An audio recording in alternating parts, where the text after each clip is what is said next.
Yo. Okay. Are we here? I believe we are. Cool, just got the noti.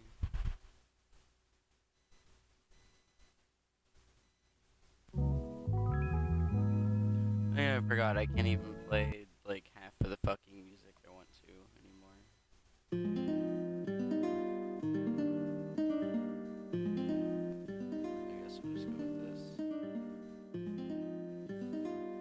Hey, so new layout. I'm gonna try it like this for a little bit. Just it does make the game a little bit bigger. I know we did just beat Volt White. I mean, not Volt White.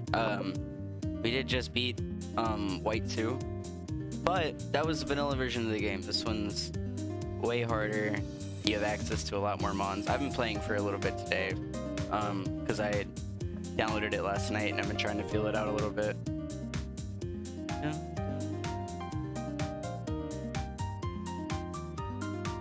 But yeah.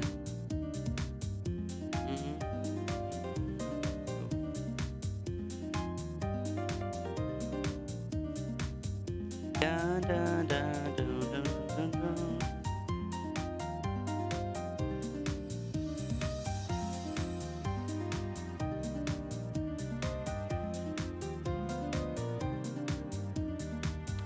I want to keep Aqua Jet on him, but he is plus speed. Aqua Tail's strong as fuck.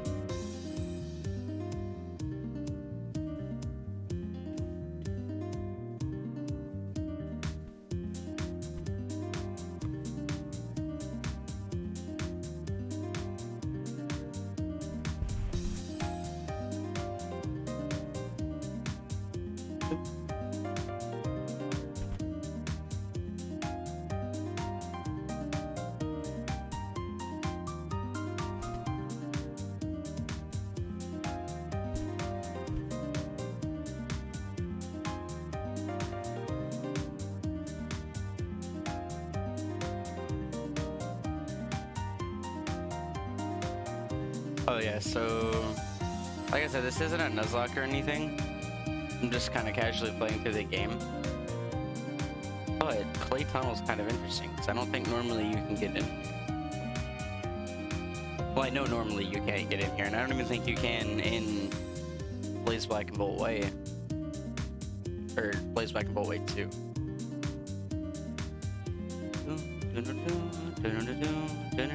But yeah, I'm gonna do one casual playthrough of this, and then I'm gonna Nuzlocke it. That's the plan. I do want to catch a fucking mall wall. Jesus Christ, this thing gets huge power in this game, and it has buff defenses, and it gets fairy type. It's like, it's nuts. It's too strong for no fucking reason.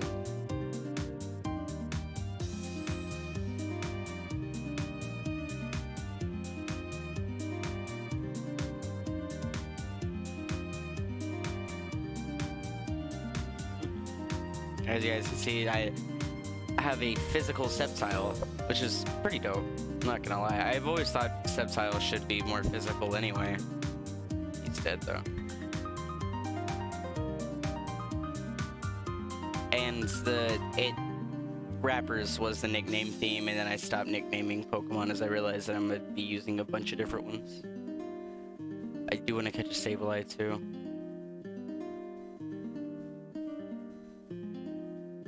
Because I think, yeah, like Sableye is massively buffed as well. He is weak to Fairy, which kind of sucks. So like, he's technically not as good as he is in like not Volt, fucking Vintage White. What's up, Samir? New game came out, man. Well, newish. It's a ROM hack of games that have already been out, but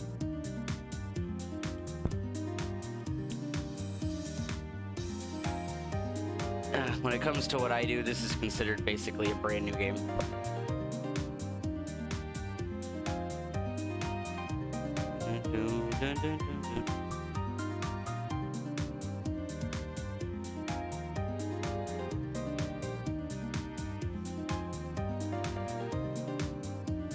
What they doing? I don't know Rock Smash, no. Well, actually, I do. I can help them out, I guess.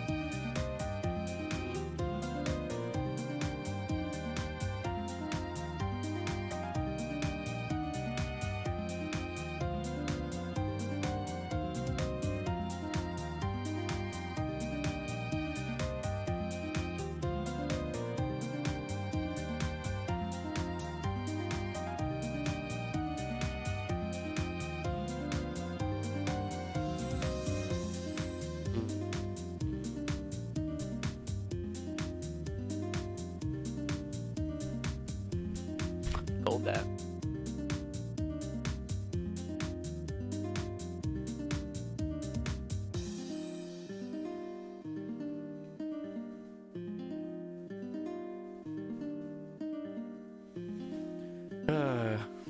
Considering the fact that Excadrill just carried us through the other game, I'm not gonna use it. It's such a fucking monster, though.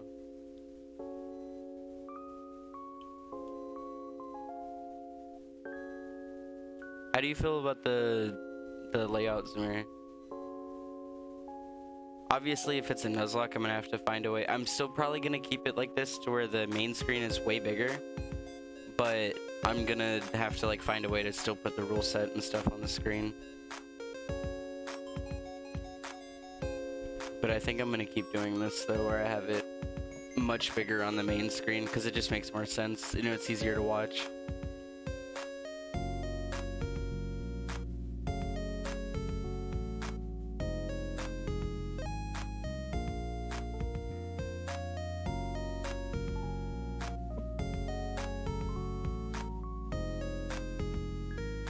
Gonna go beat the gym. Please don't be glitched. This gym is like sometimes glitched, sometimes not. It's not. Okay.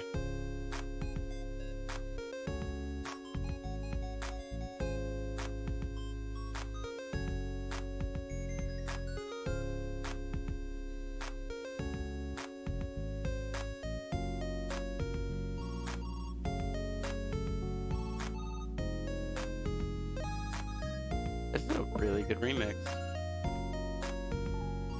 I haven't heard this one before. Nice. Alright, cool. I'm glad you like it.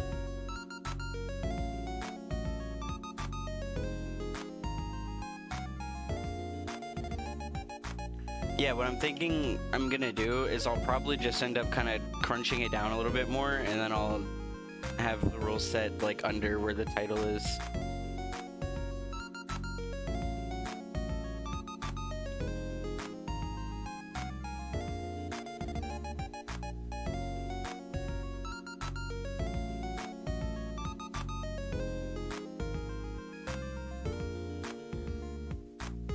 Nuzlocking this game is gonna be so hard though.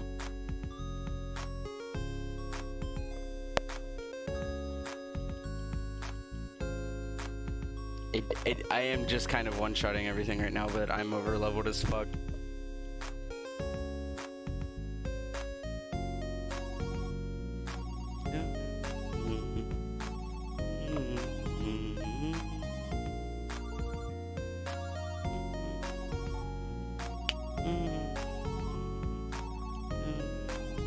I have the layout for this gym like memorized.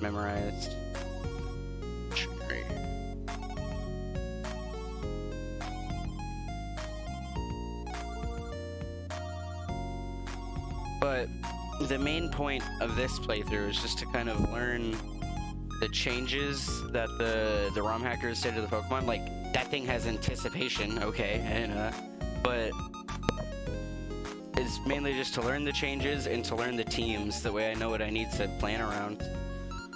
Like, I have the dogs and stuff still, but I do want to at least get a feel for how hard the game's gonna be.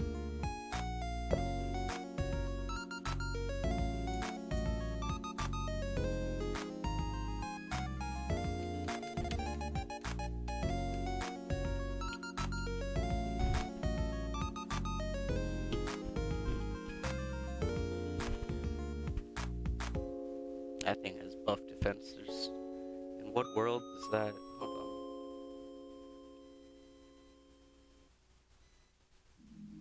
Yeah, he should not. not be eating a leaf blade from Sceptile.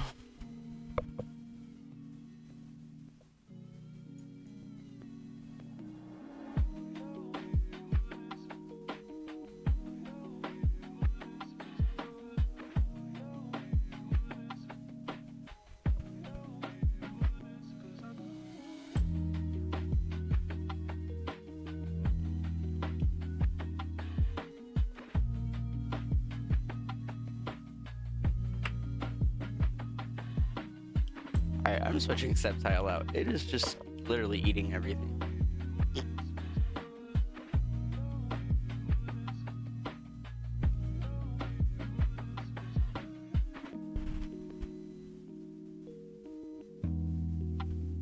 I said I memorized the layout, and then I did something wrong.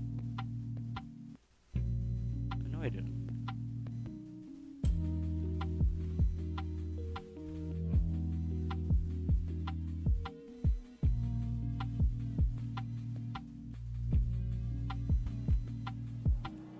There. Gym battle.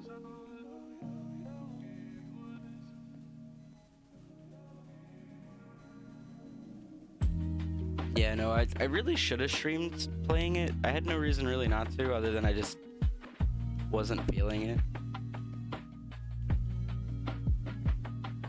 But there's an entire beginning of the game that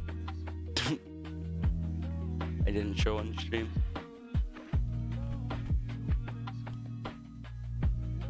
Damn, I thought that was gonna kill, to be honest.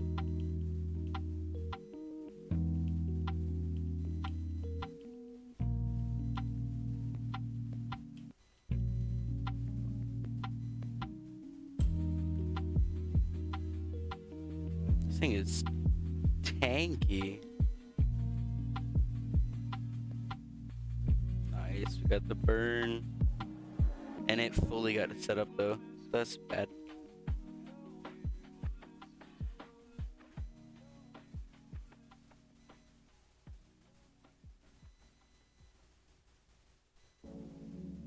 Burn. Nah. No burn. Okay. Soldier boy. Tell him. Let's go. Oh, it's faster. How could you kill Soldier Boy?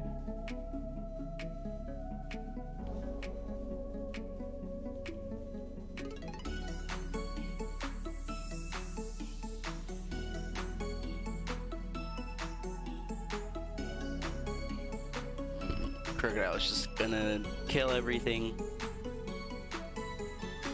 Hopefully. It does. It gets Fire Fang in this game? Sure. That's pretty cool. Thunder Fang.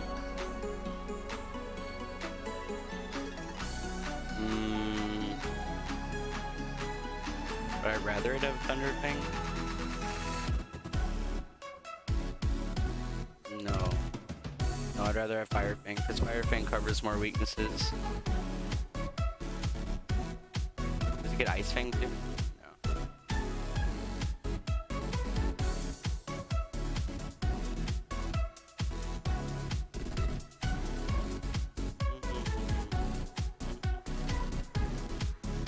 No. This thing's dead. What?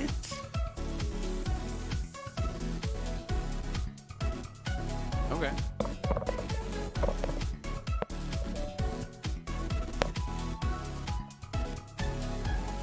Sure, Crocodile on 2 HP. Oh, yeah, that thing's dead.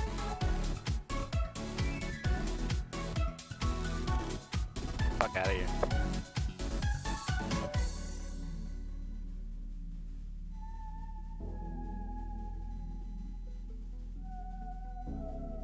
I also, since I have like the screen so much bigger, I turned the graphics up to try to make them look better because it's more noticeable. I don't know if it actually helps, but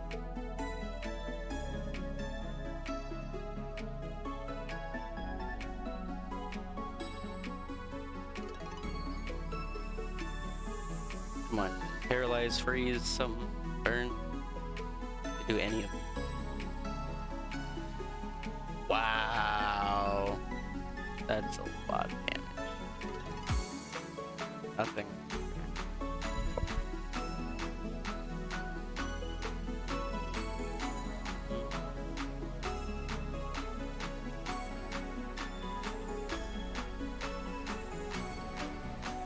Oh, that thing's dead.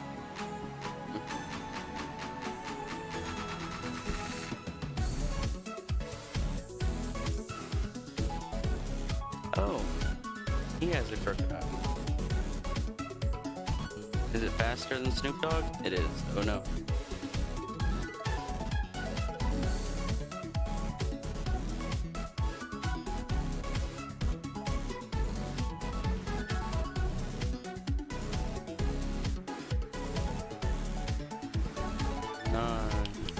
One leaf blade, crocodile dies.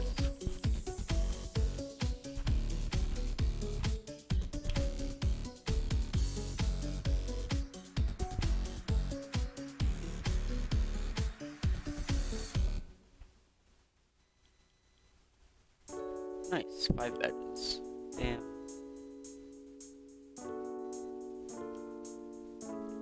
So now story stuff, and I get Earthquake, which is fire.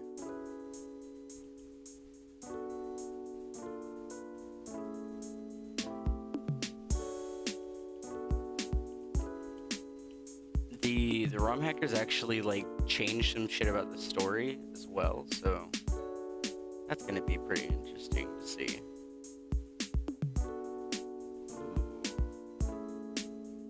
Septile also gets Earthquake.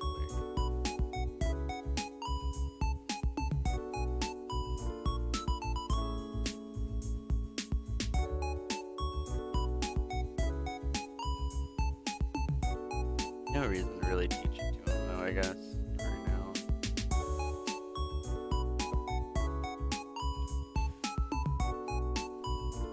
Probably do it before Elite Four.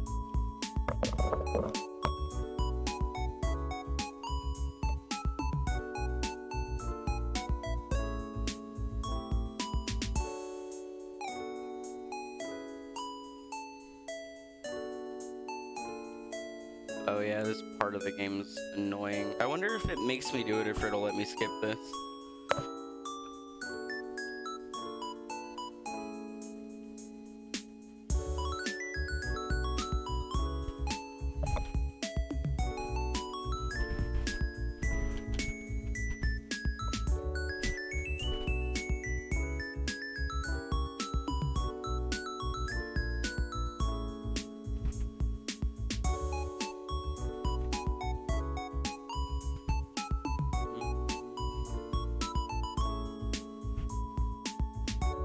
Yeah, this is the move tutor than actually. I'm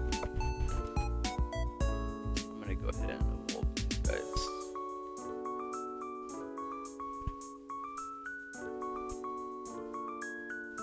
Okay, only have one evolution really. No. Okay, what? It doesn't evolve at 45 anymore, okay.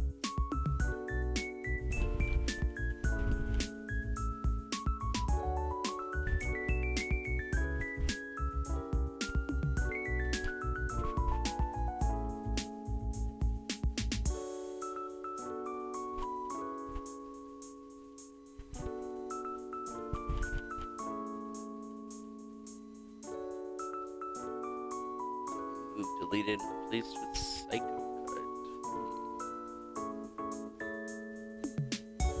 Like, yeah, I'd love to teach him fucking Psycho Cut, but I can't.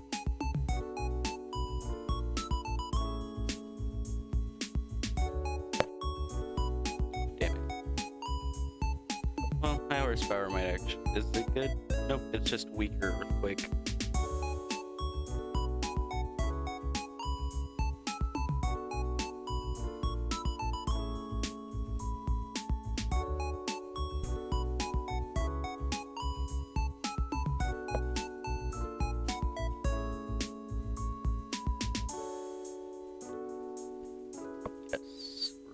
for a moon soldier boy.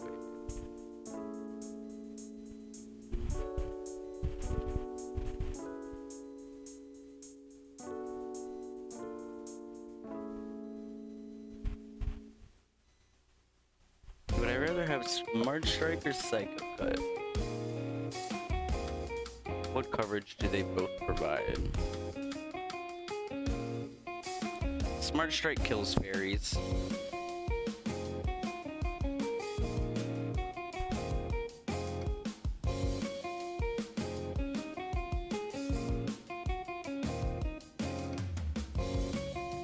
Nothing here looks particularly interesting.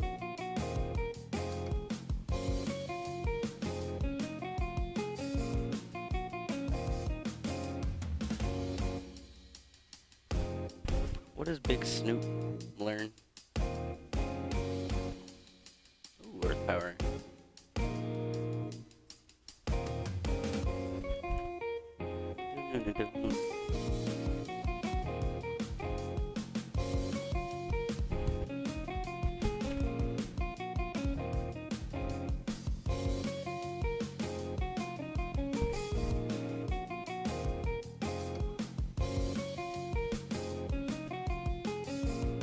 Bust. Fail. Okay, no cross poison. That's really good. I think Thunder Punch and Cross Poison literally cover all of his weaknesses. And gives him 2 stats.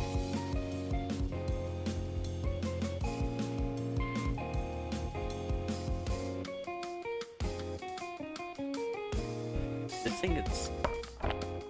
Look at that. 134, 134. Unburden. Raise the speed of its items. I'm gonna give him like Citrus Berry.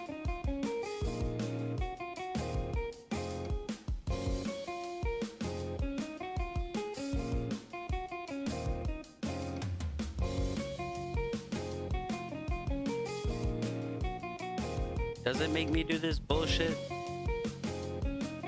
It really does. That's so annoying.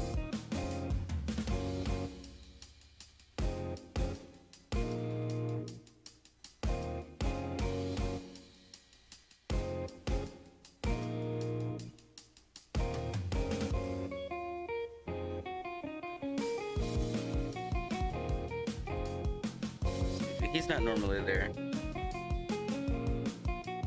Is he? Yes, he is normally there. Try attack, dazzling gleam, incinerate, mystical fire, wave crash, wash.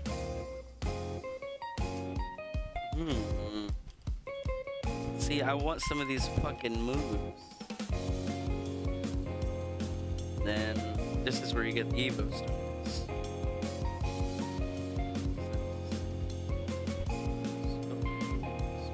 Use all this bullshit in here.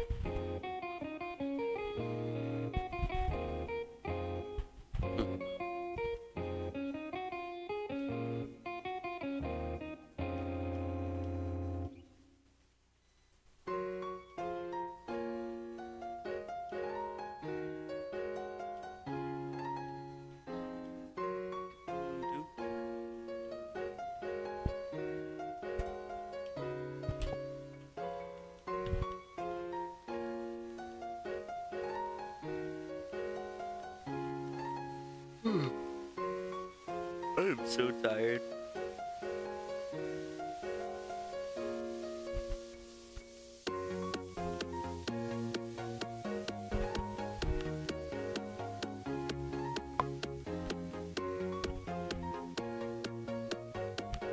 They're both dragon types in this game.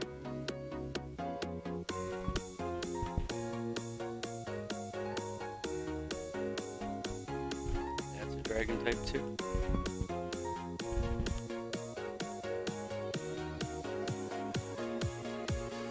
That's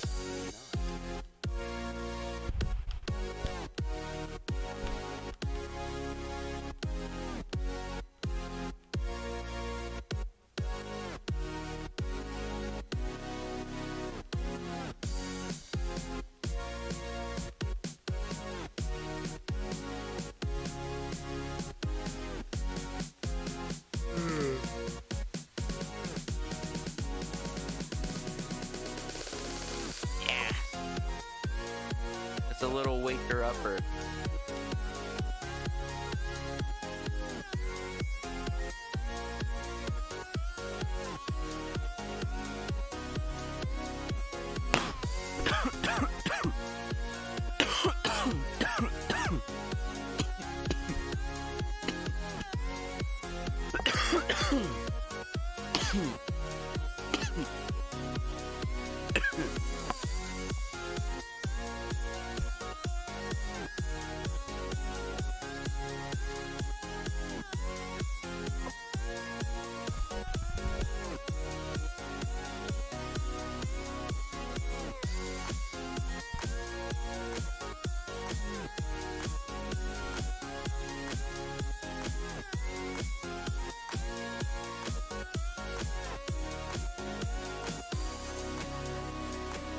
Oh, I didn't even think it was effect. I could have gave Septile power up punch.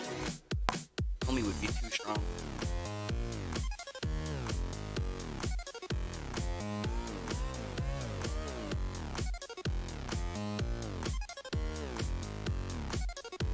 Another really good remix. What the fuck?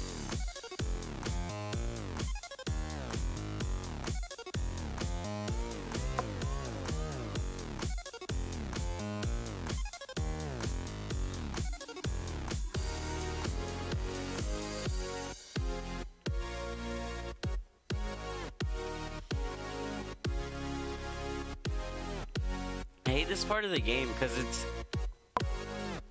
like, it's not like bad as in like it's hard or anything. It's just annoying because it is so easy. They purposely make everyone else's levels way lower and it's all just story. So like there's this world tournament, it's not difficult. But if you come back to it afterwards, it actually is. So like, why make it not difficult to begin with?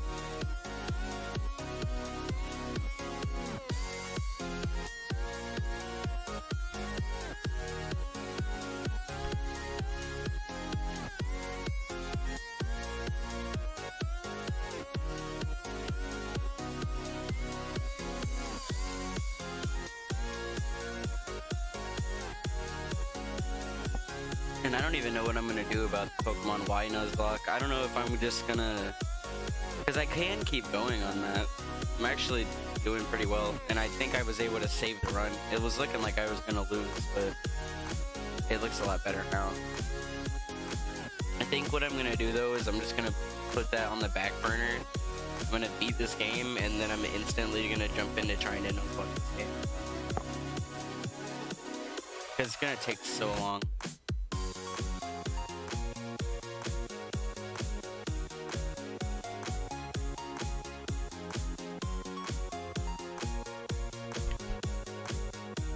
How do I, like, is there a way to give myself all the battle points? I'm gonna see if there's like an action replay going.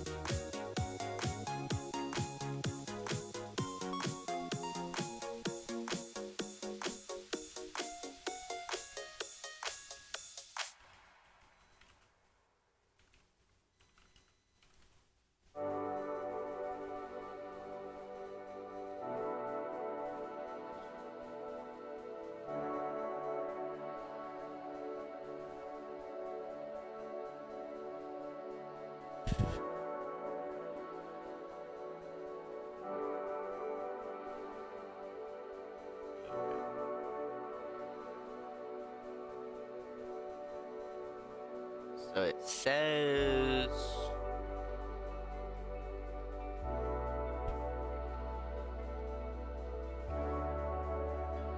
It says this works. If you press select. So let's hope. I'm pressing select. I've pressed select while moving. Give me max BP. Yes!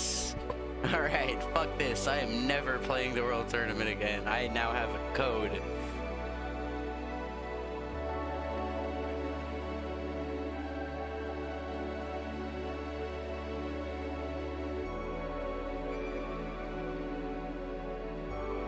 Alright, give me all this shit.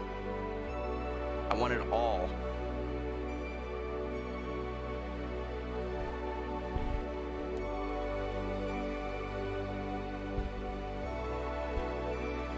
I just got a plethora of new moves.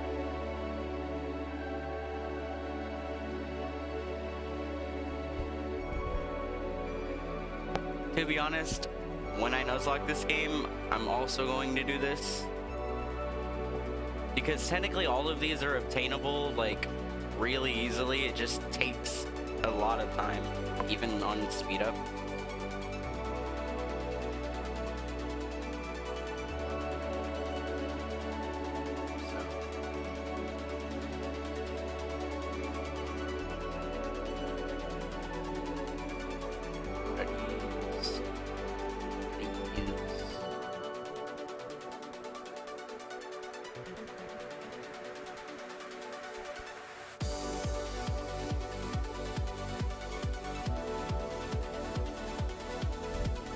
W cheat code, for real. Because, I mean, it's just a time saver.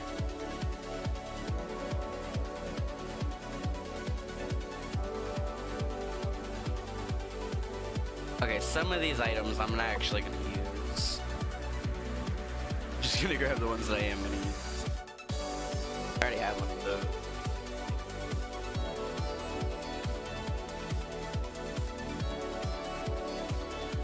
Absorb bulb? I didn't even know that was in this game. The choice items, though.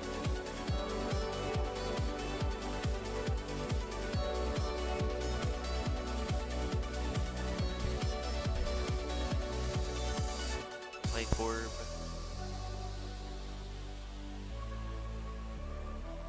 Alright. Pink. I think I've got what I needed from here.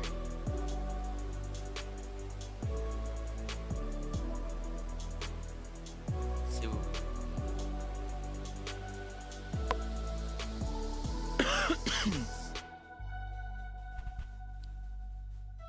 at Tritex TM.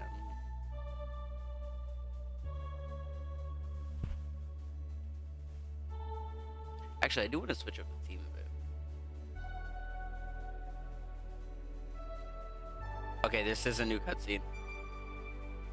I think. No, it's not. Okay.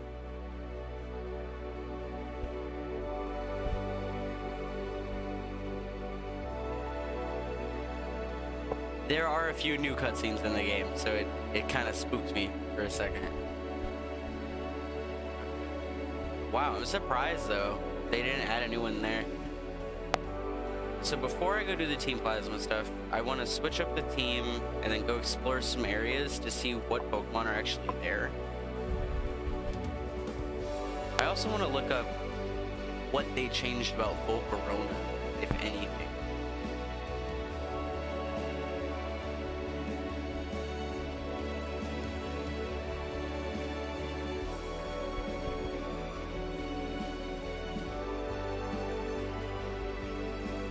I hate the way these docs are organized.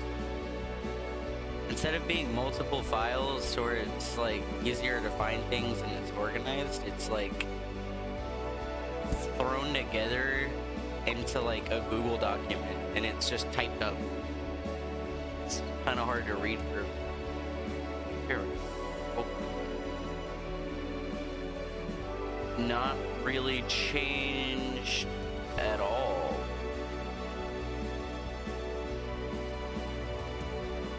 Get some better moves. Let's level up set.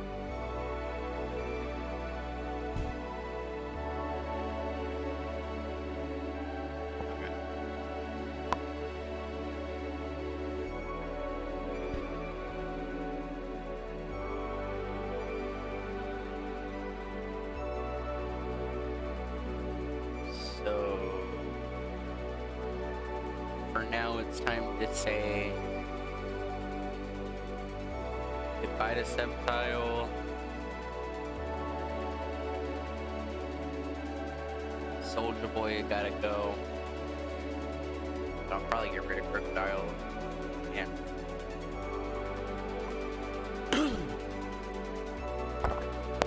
do a team reset. We'll pick up the boy Takeoff. Yes, there's. And could it? Yeah, we'll bring out Doja Cat. Well, no.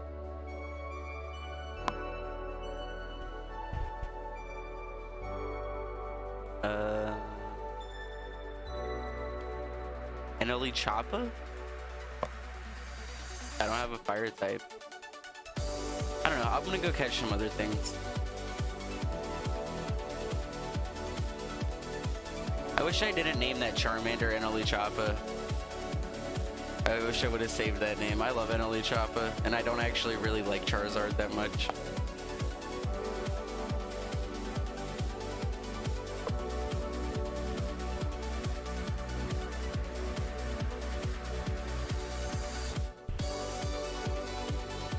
Nah, I'm not catching this fucking thing.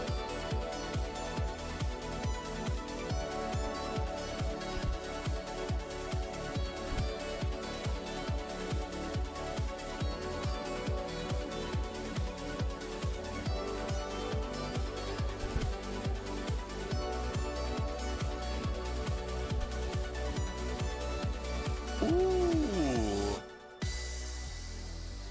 I think that's better than all of the TMs I just bought. And I didn't even finish looking at them. I got distracted. Brick Break's pretty good.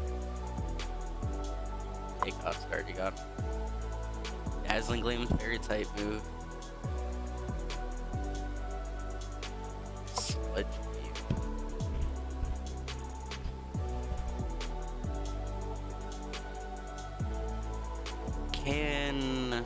Yeah, Takeoff can get power up punch. That's broken.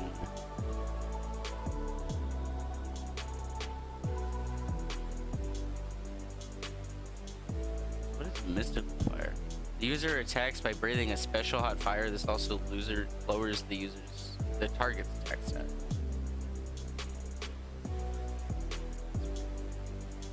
What the fuck is this? The user surrounds itself in water and then slams into the target with its whole body.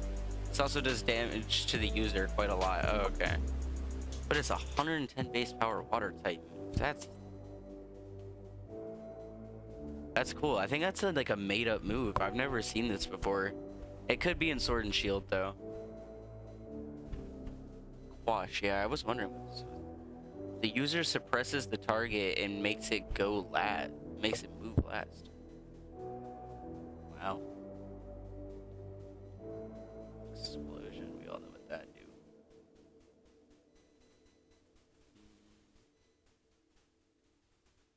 Frost Breath's pretty good, but I don't think, yeah, Uzi doesn't get it.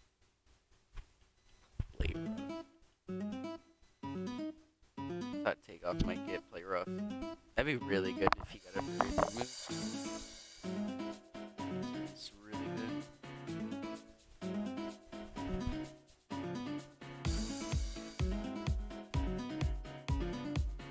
Alright. I need strength in here, and strength's really good. So, gonna teach that to Takeoff as well.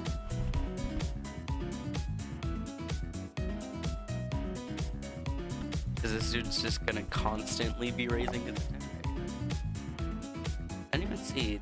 He might get Flame Charge. Nah, that would have been so good. But two of his moves boost his attack, and his ability boosts his attack.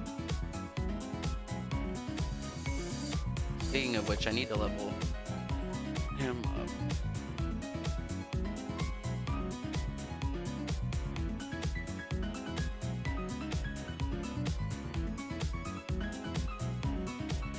Chip away, nah.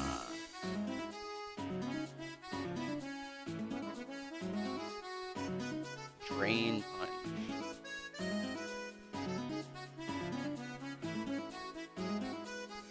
Yeah, fuck the tech.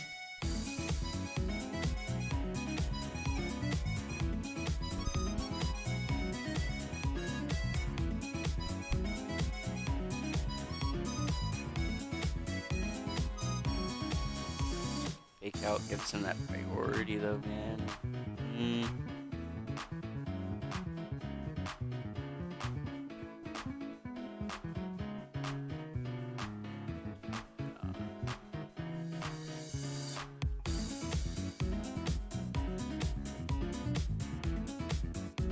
A Zen Headbutt, that's pretty good.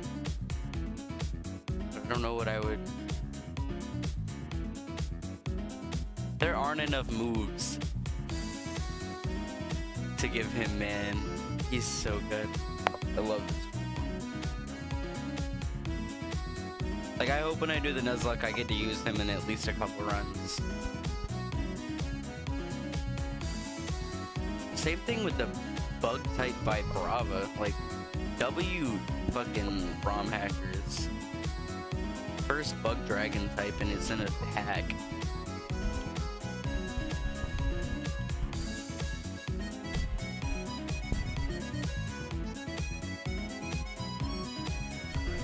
It doesn't really make sense why Flygon's still a ground type anyway.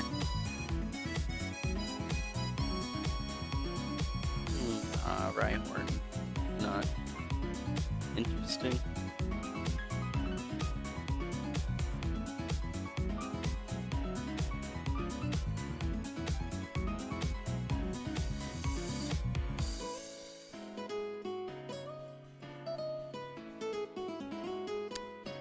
Rhyhorn.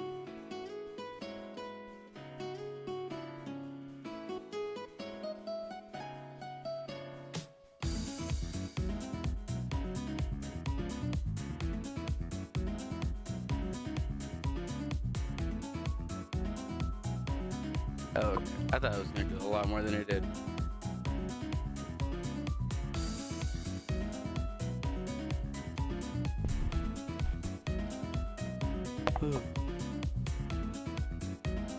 Life Orb Giga Drain. It's so good. Life Orb makes me lose HP, but Giga Drain is healing me.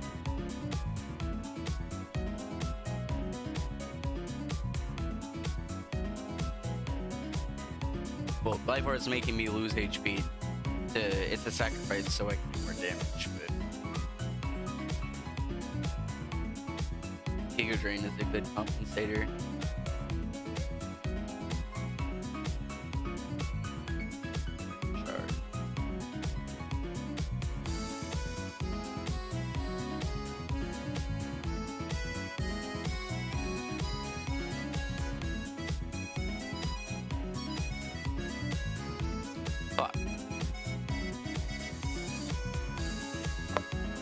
Okay, I said Rhyhorn wasn't interesting. For this next gym, though, Right On might be pretty cool.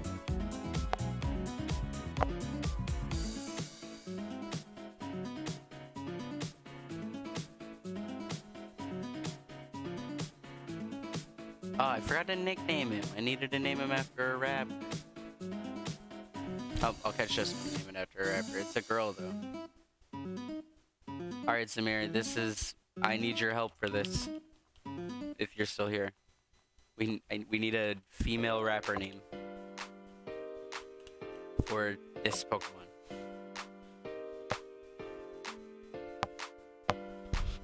I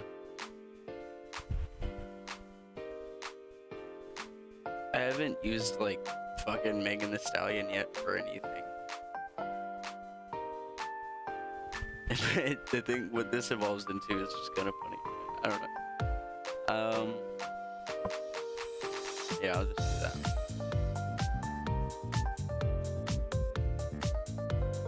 I don't know how I'm gonna get that to fit.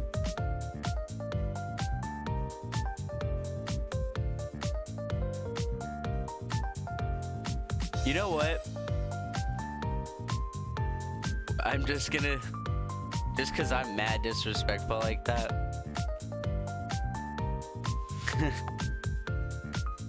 Megan Foot.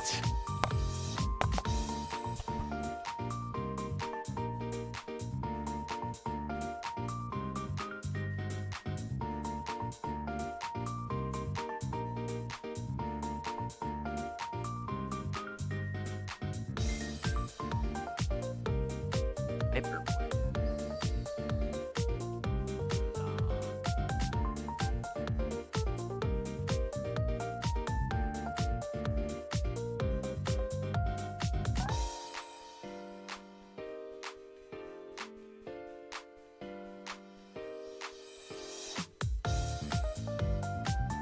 Dude, Cardi B out here doing the mad things.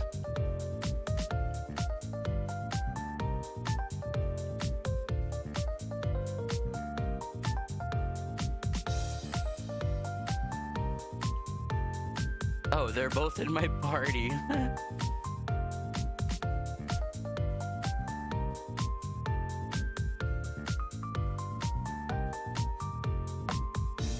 Whoa. Why do they have immediately good movesets?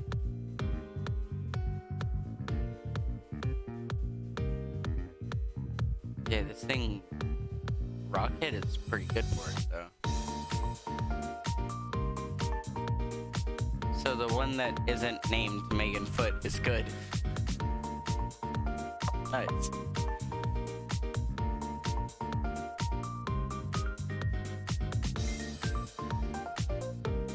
That's...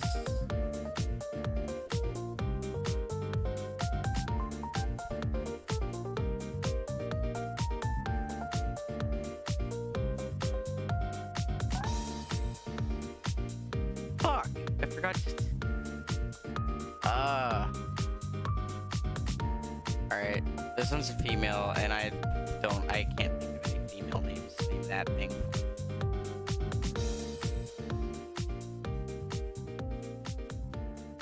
This is Alicia Keys right there. Yoink. It doesn't have to be rappers, by the way. It can be like any, like, artist, technically.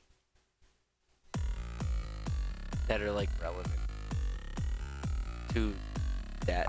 To my culture. And people who are relevant to my culture, I guess. I don't know.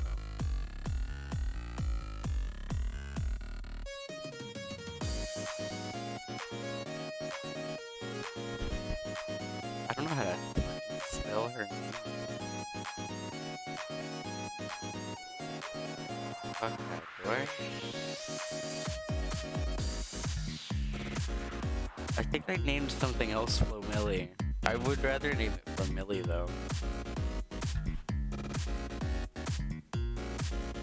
Hold on. Let me just look through my music and... What would I name it?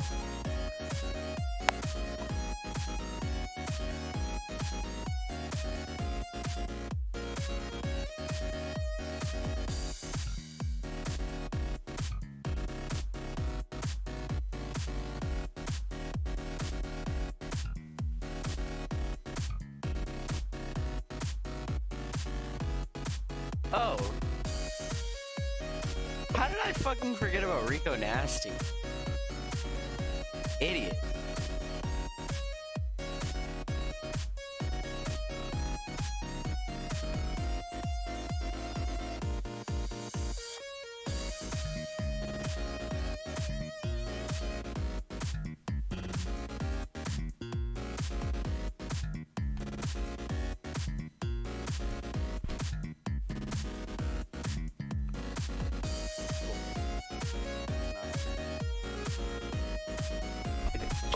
There we go.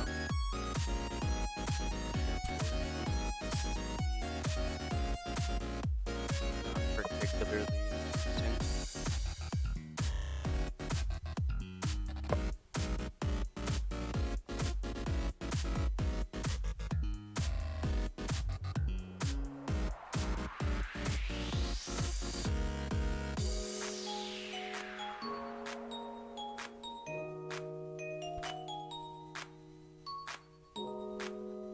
Hunter would be cool. I want a Gengar. I haven't used Gengar in a long time.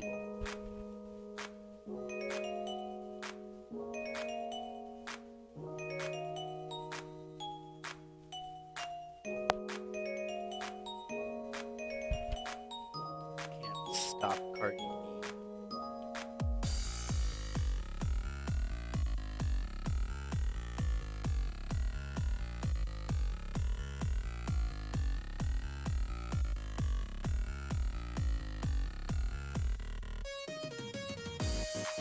Ooh, I forgot about that.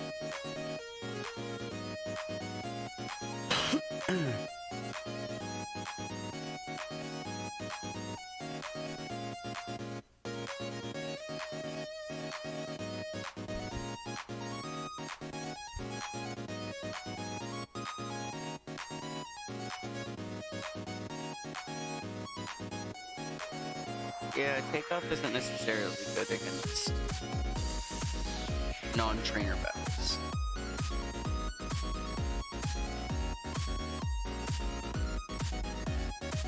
Alright.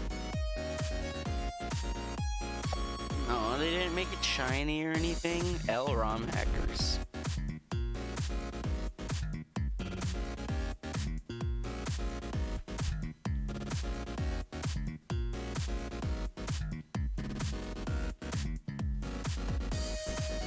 What do we need? So it's like a moth for... It's a, like a red fire moth. It's got like furry shit on. This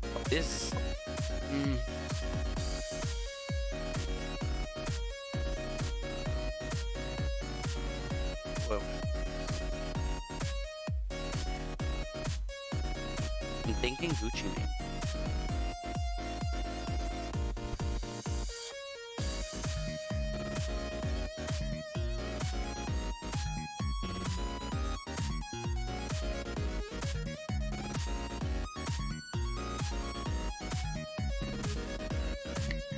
Fuck, I completely fucked it up.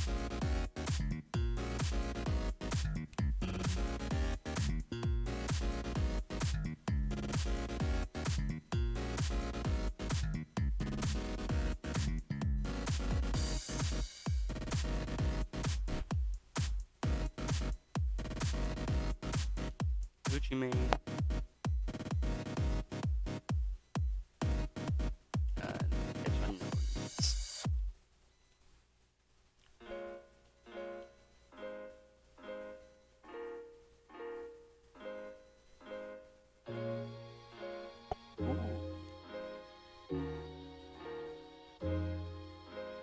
I don't know, I don't think I've ever used Claydol, and it's because I don't really like it.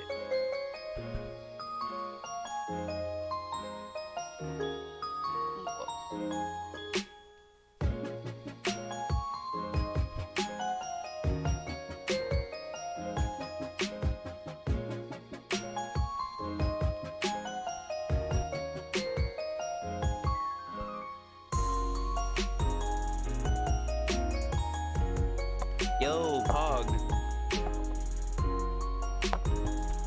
Alright, but it's female.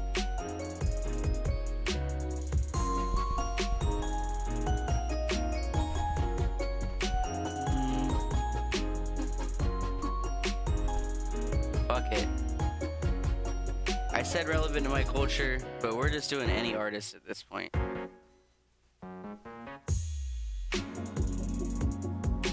Just gonna be Miley Cyrus, probably spelled wrong because I don't care about respecting her. You know what? Nah. Sableye is gonna be Taylor Swift. Am I saying that Taylor Swift looks like a small little ghost goblin? Yes. Yes, I am.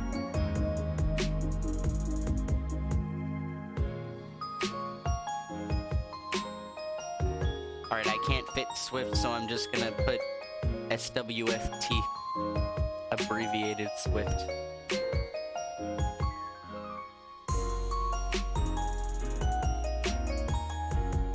Where's the F?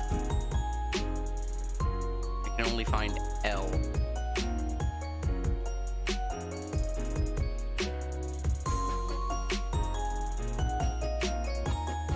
I hope Taylor Swift's actually pretty good, like unironically.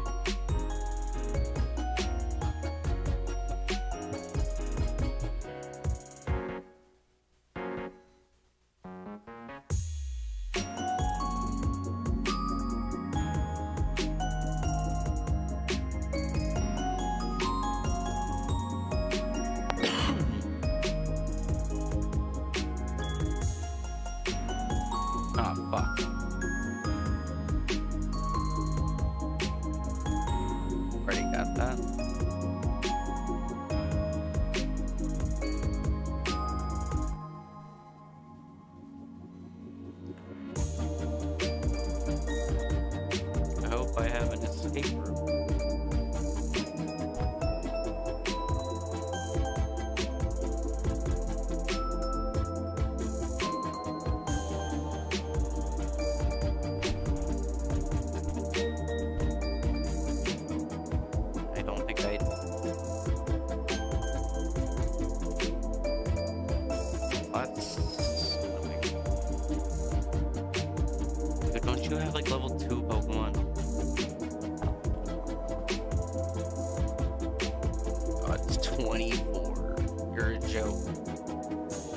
Look, he looks like the low-resolution version of me.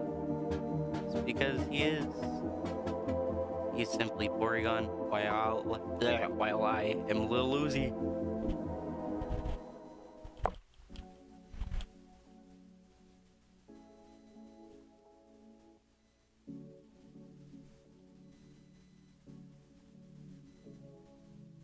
Actually, I'll just go out this way. Fuck it. Because I also want to go catch an Eevee.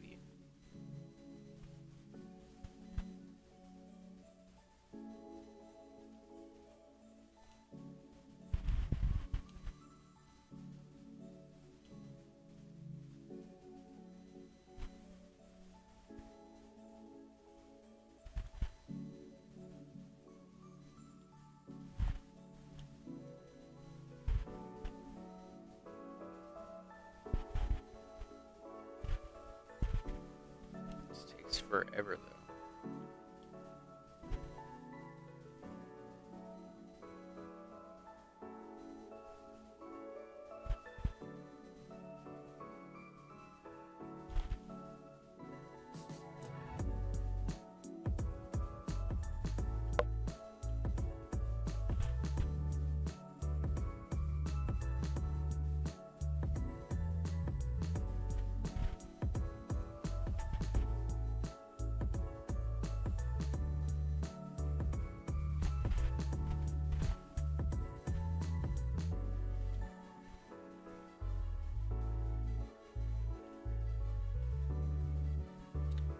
Nope.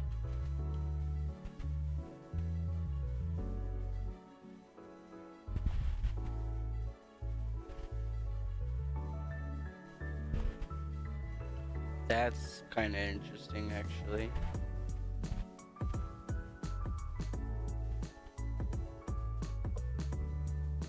Not right now, though. I don't need grass types. I don't think I'm gonna need grass types anymore.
Yes! Finally. Okay. I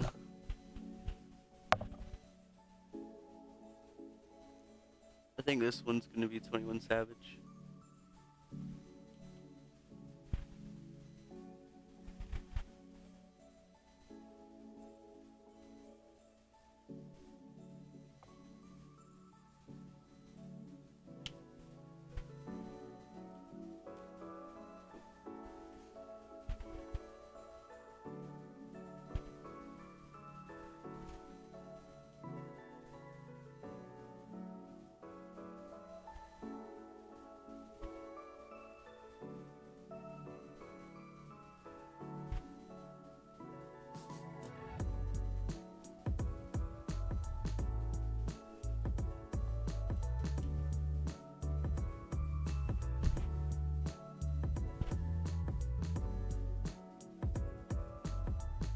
Okay, so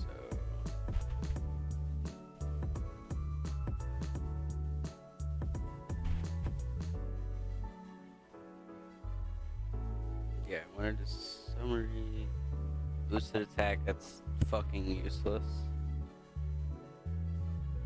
Ability stall. Pokemon moves boost after all the other Pokemon do. That's so useless. That's exactly what I don't want on it. It's so bad, and it's neutral nature. Like, that, it would, like, Taylor Swift would be bad, bruh.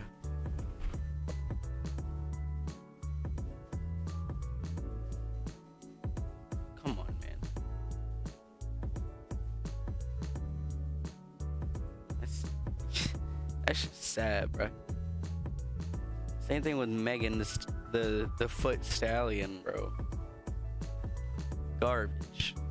Disgraceful.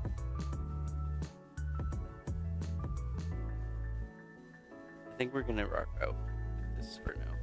And I'll catch something maybe in Chargestone Cave.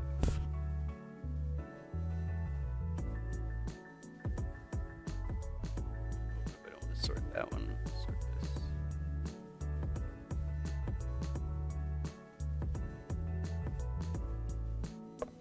Wait, do I not have a Thunderstone?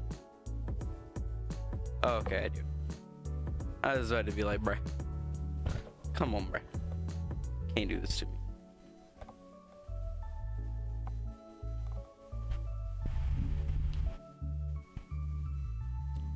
W Jolteon.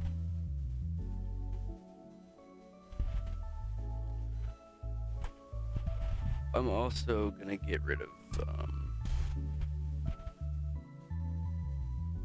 Mr. Takeoff for now. It's not his time yet. He gets better later in the game.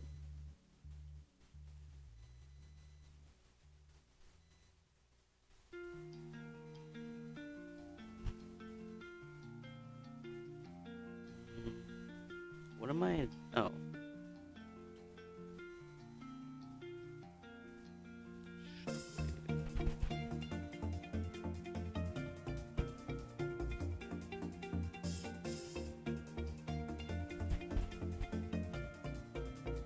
Nuzzle's actually decent.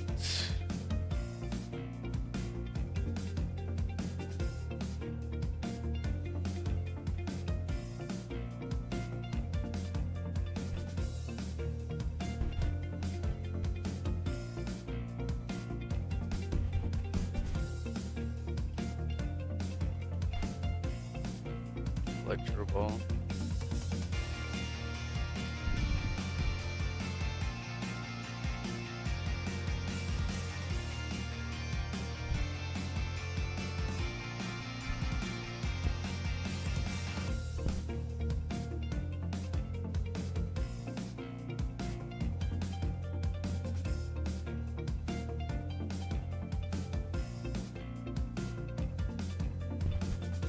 There we go. Discharge.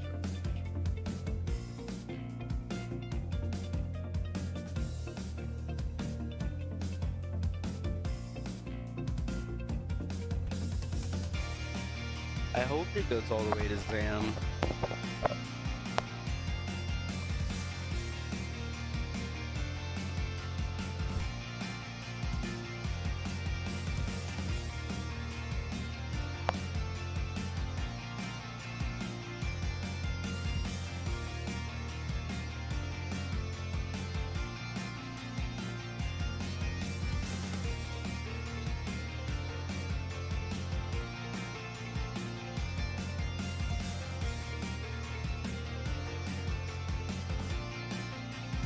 Cover, yeah.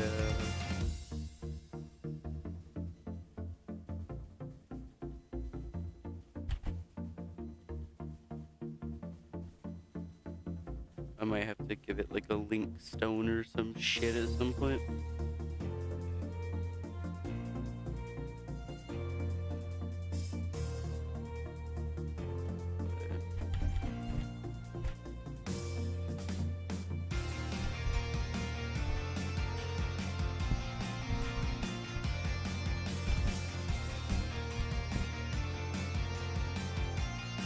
Okay, well, it didn't evolve into Alakazam, so I'm not gonna use this shit.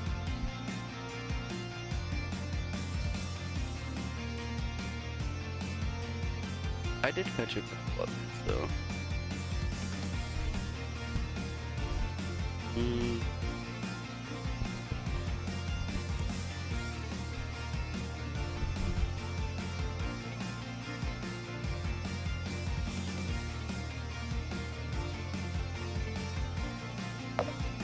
Oh, I think this gets battle armor.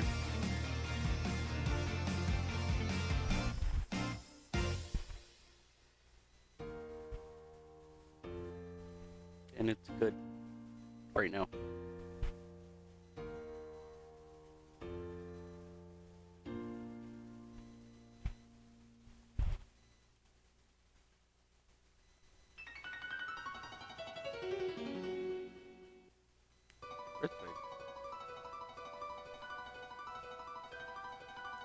Dun, dun,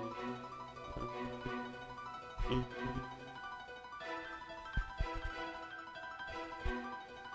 Stone Age.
I wonder if Tyranitar gets play rough.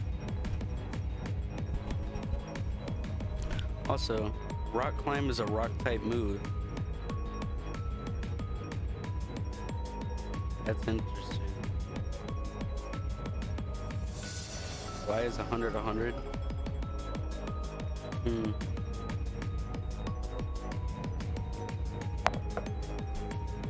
Strength has a chance to boost attack.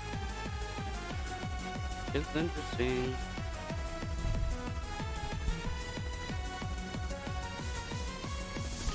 Do I have the dubious disc yet? I wonder.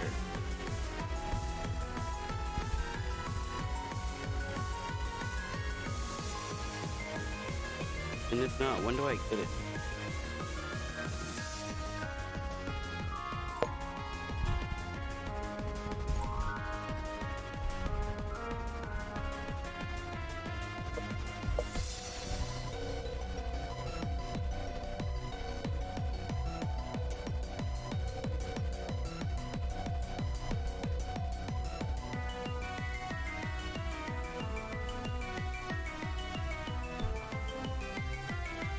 Wait, actually, I want to see if this triggers anything. Yeah.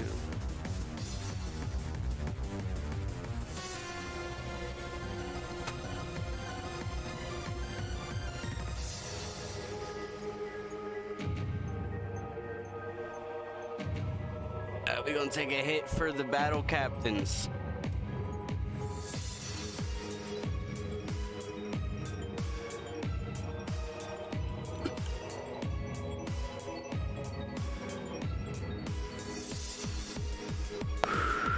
Big ups to the OGs.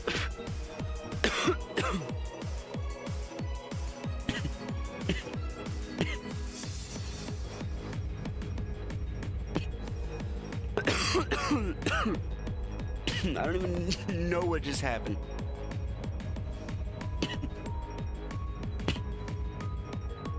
There we go. And got the paralyze on the fire.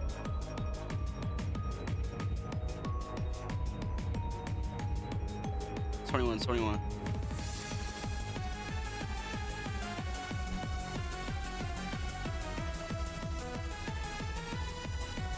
You gonna T-Wave, Miss Savage, bro. You're crazy. Wow. And he's still the fastest.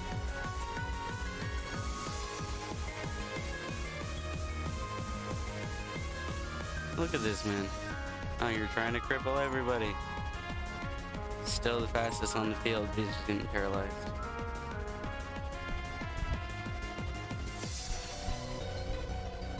Damn. 3 in a row? Alright, I got one more chance to prove it, right? Yes, okay. Thank you. He's still the fastest on the field.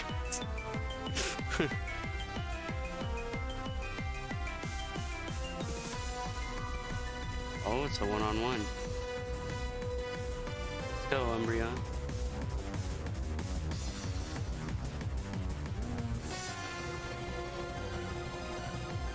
I don't know what attack that was. It's foul play. I'm sorry, brother. You're too slow.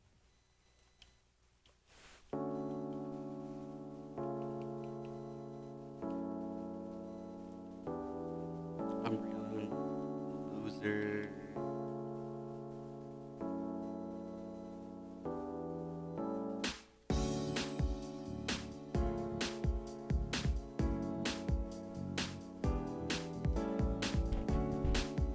I do want to like check him out. He's lowered special attack. Damn, I should have made this one into an Umbreon. Boost speed if there's a status problem. Oh, that's why he's still faster under paralyzed. Okay.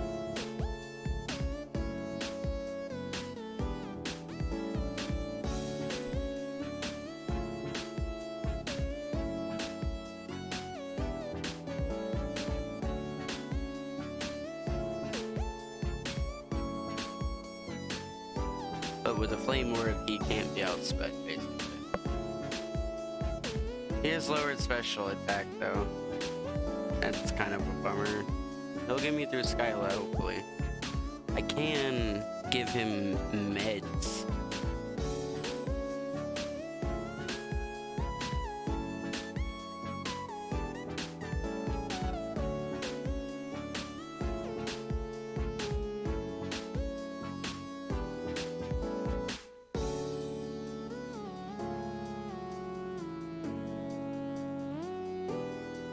Okay, maybe the wings don't do as much as, like, these do.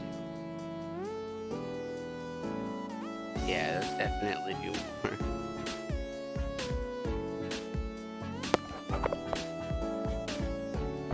Wait, why am I raising his attack? I need to be doing that.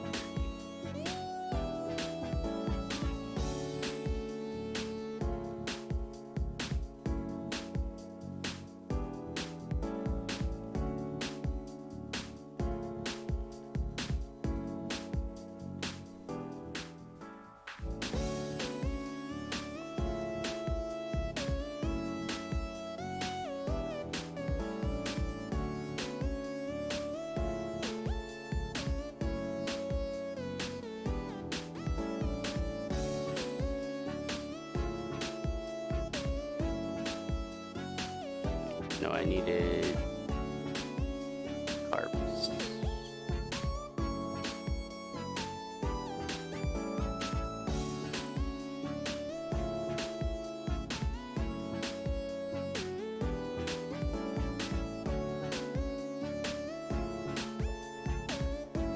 Alright, now let's see. Alright, but It raised its stats a good bit.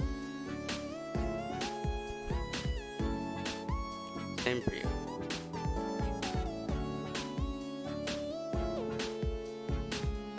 Comfortable with that.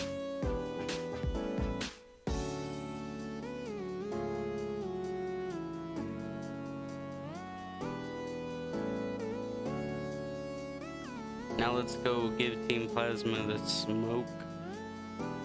What the fuck? There's a wish cache in the water.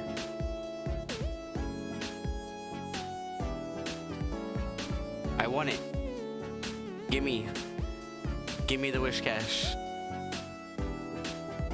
There's multiple. I want to go swimming with the fishes. What the fuck? I'm angry. There's caves and shit I gotta explore. Well, not necessarily. I can look at that shit later.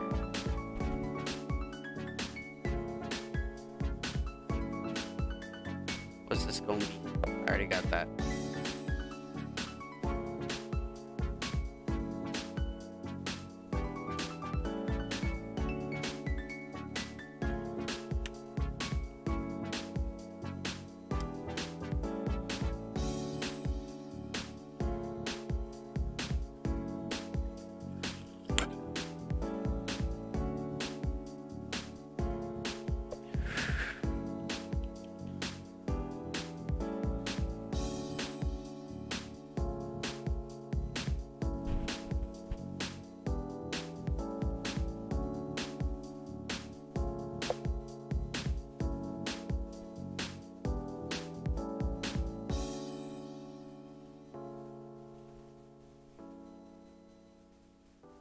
See, damn, if he wasn't lowered special attack nature, that was a reliable one shot. That's mad annoying.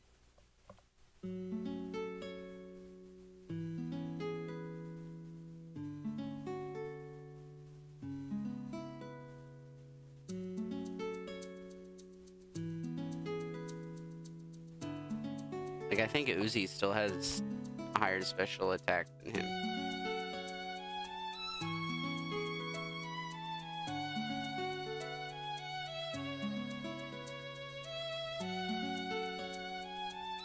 Damn, really? Yeah, poison me?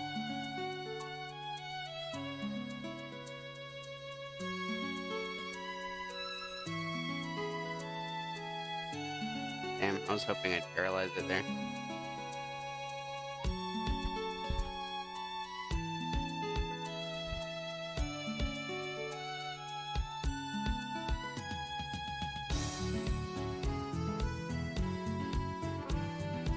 Ugh. So by the time you get to this point in the game, you're already at level fucking 40. Like, yeesh.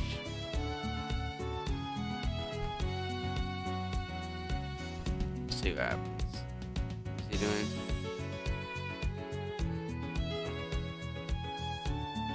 Flinch.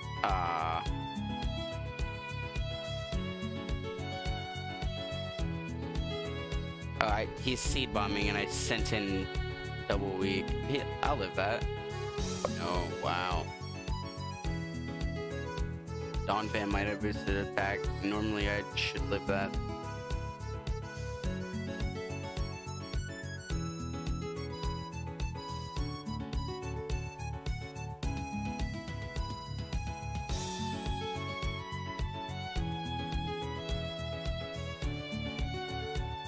Flygon is a pseudo-legendary in this game. Bug Dragon. Special attack buffed massively. He's crazy good.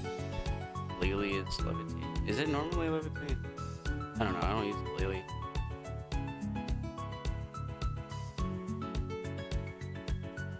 Cardi B. Alright. We gotta send out 21 and we volt switch to avoid burn damage. Oh, nope.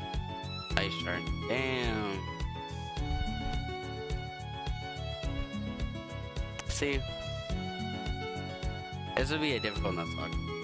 It would be. I'm not like planning or paying attention for these battles, but they aren't simple by any means. Actually, I have I have cheat codes, so I have all the healing items I need.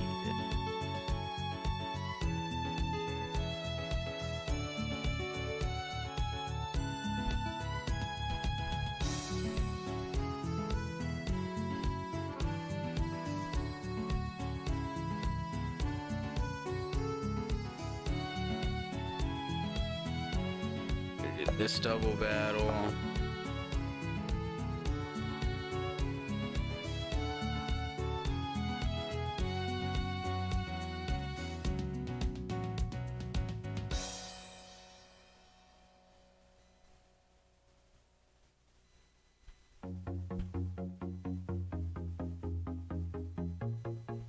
Easy mode. I'm literally just spamming discharge.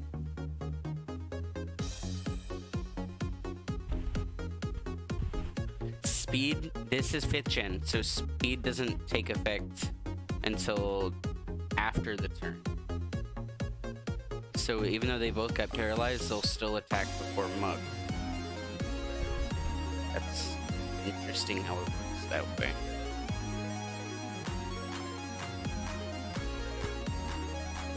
Dope, new and savage. Even though it's bad mon.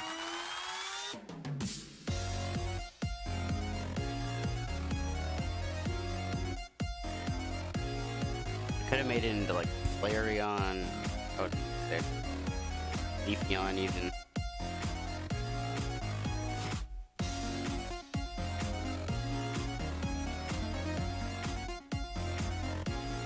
Is it 6 on 6?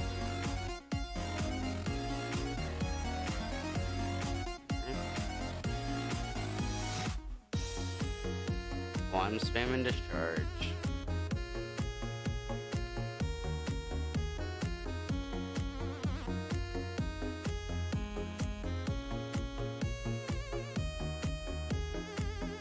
Wow, unlucky.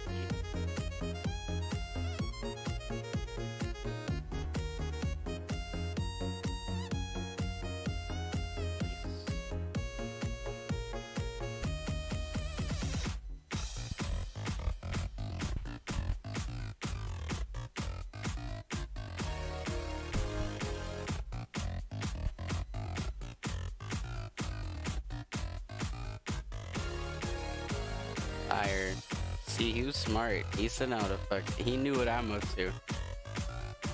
He sent out a ground type. He said, "Aye, bruh."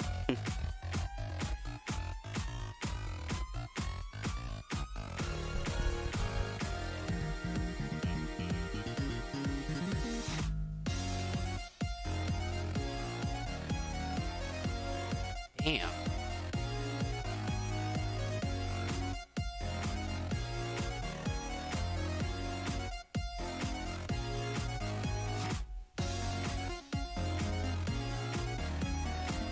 Why would you use flamethrower on him?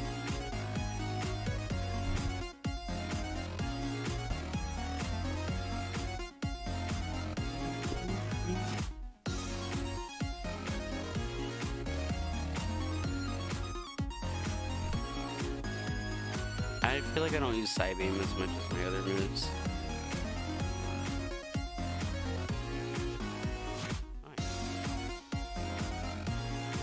And great.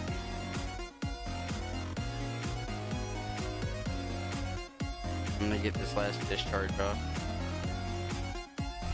Alright, I'll just recover.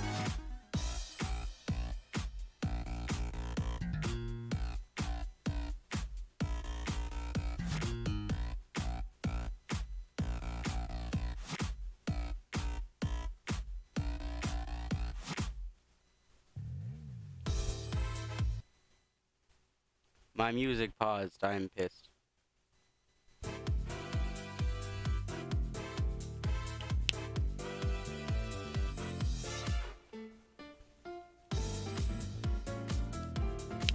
Yeah, so Porygon is like kind of OP. Porygon 2 with Eviolite, you can get him before the third gym. Little nuts. He's got like perfect coverage moves. One weakness, and there's no fighting type Pokemon at all in that part of the game.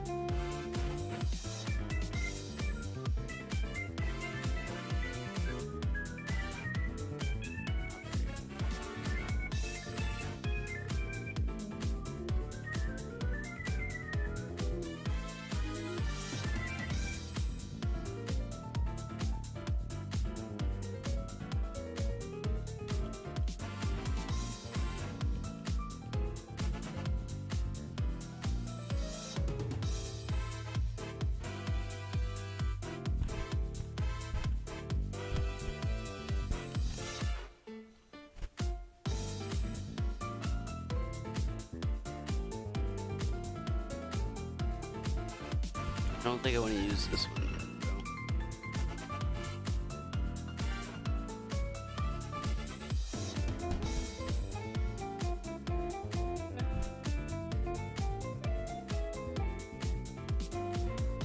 Yeah, I think I'm gonna rock this team.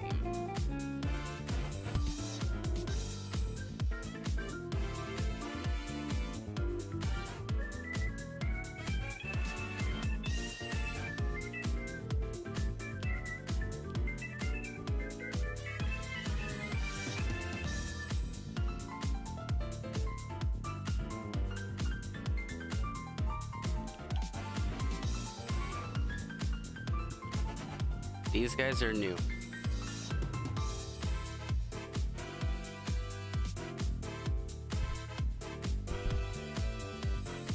Battle Brothers.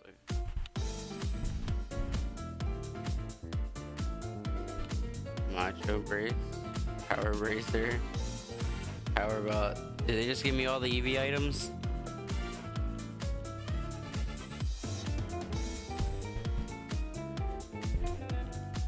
Brah, I am pumped. We're gonna sort you out.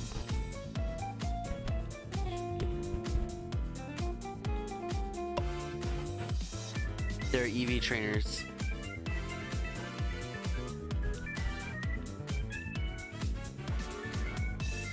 That's so sick.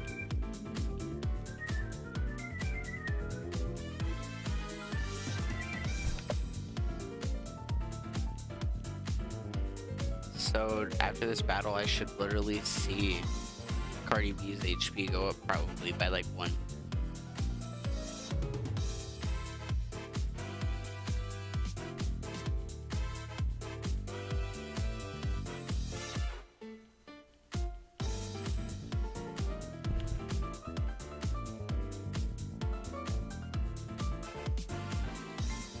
Inspire.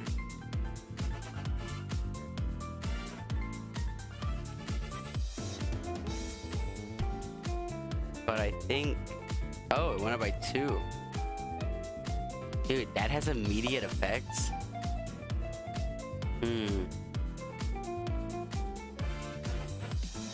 That's interesting.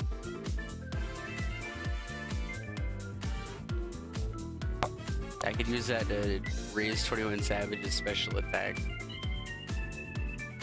by a lot.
I should see his HP go up too then.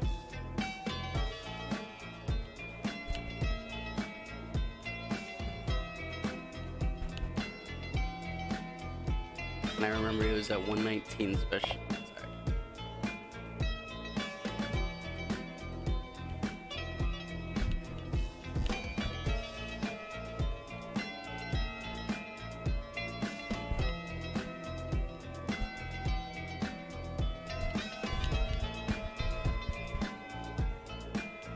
Yep. It went up by 2 points, so each time it goes up by 2 points. That's pretty damn good.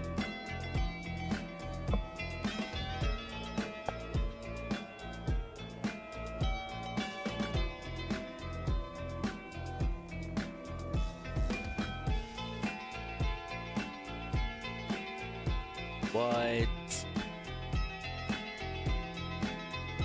So I don't...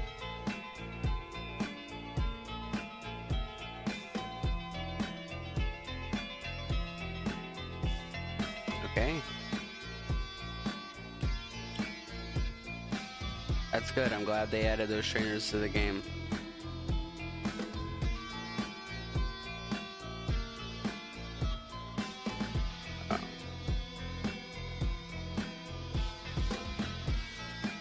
None of these Pokemon can learn the blitz. Alright, well I guess it's time to go to the next route. Whatever.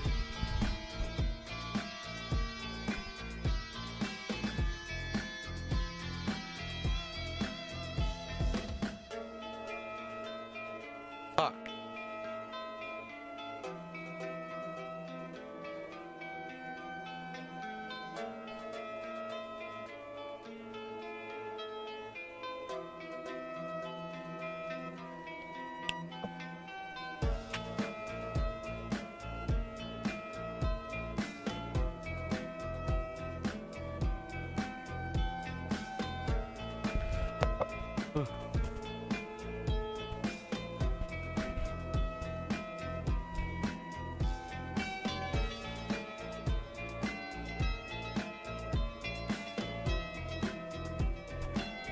And I guess it's just something that does damage.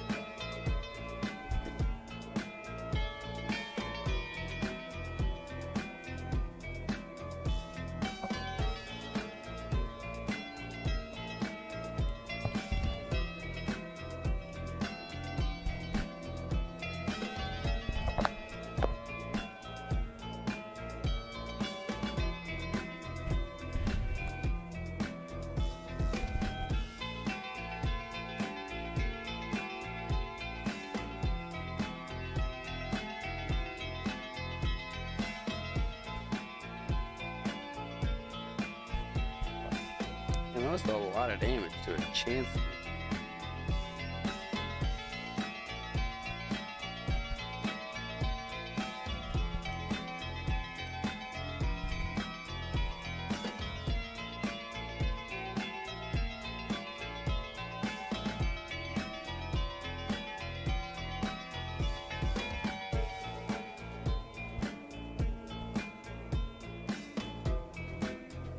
I still haven't leveled up 6-9.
wish Jolteon got surf.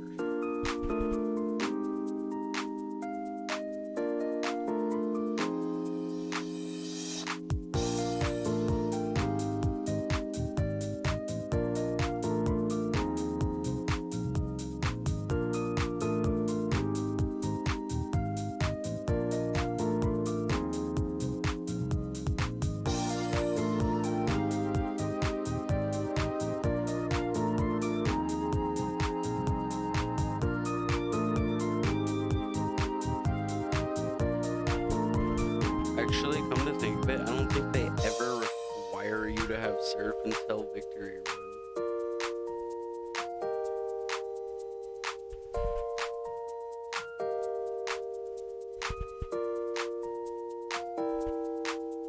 Which is good, because I don't have any good water types.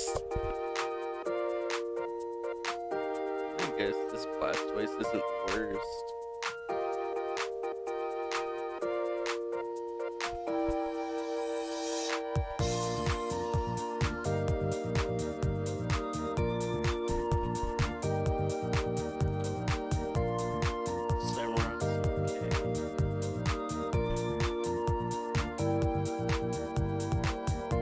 I guess I'll bring in Blastoise though.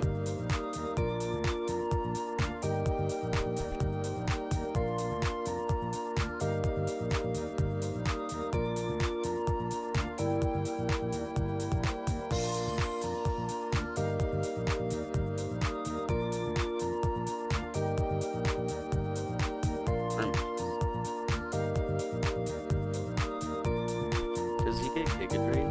No. You can just try it.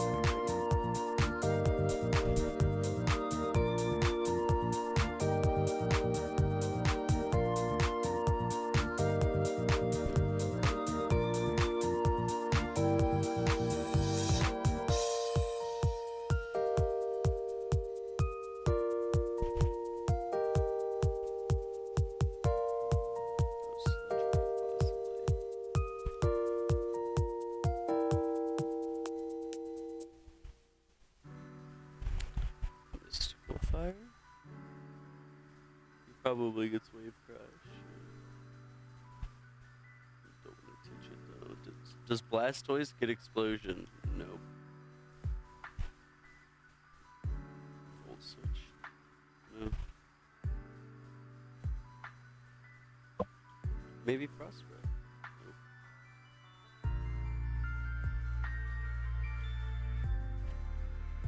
Jolteon gets Grass Knot, which could be really good for him.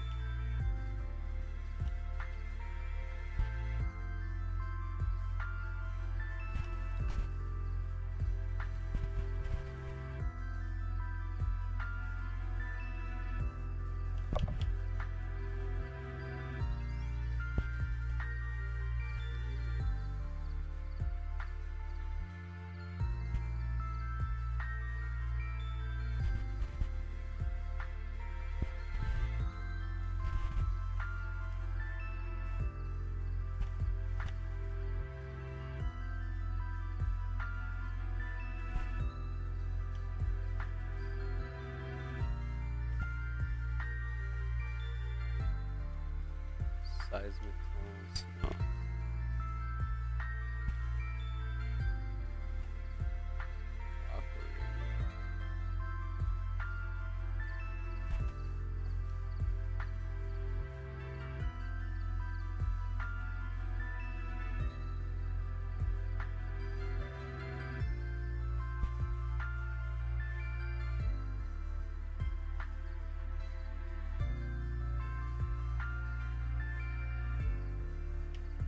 I can always go to the move relearner as well. Plus, I think I can give him the pledge move or whatever.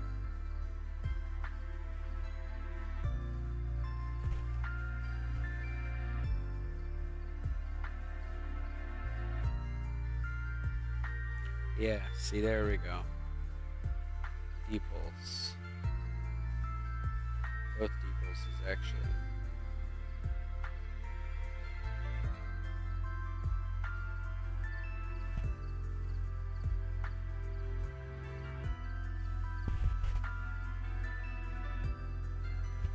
Now all of a sudden, Blastoise just got a whole lot better.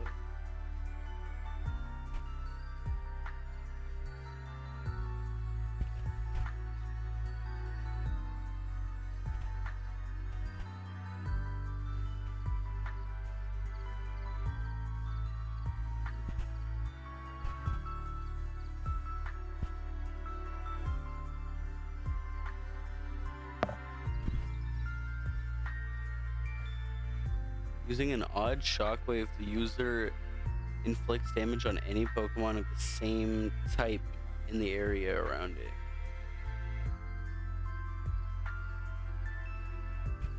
So this would hit electric types for only. It's kind of lame.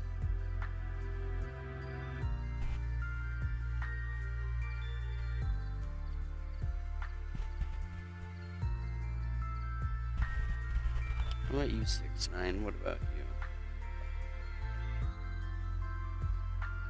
you? Nothing particularly interesting. Okay. What you got for me? Tells me hidden power. Water. Hidden power water on Jolteon's actually kind of sick.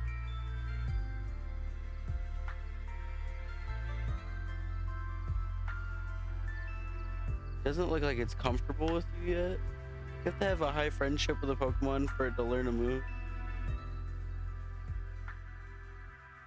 That's lame.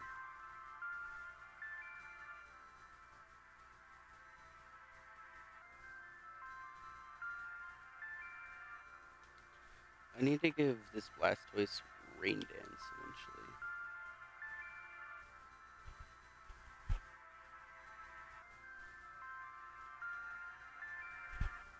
That's how I would be able to take full advantage of it. Who do I want the lead? Probably Cardi B, because I want it to evolve.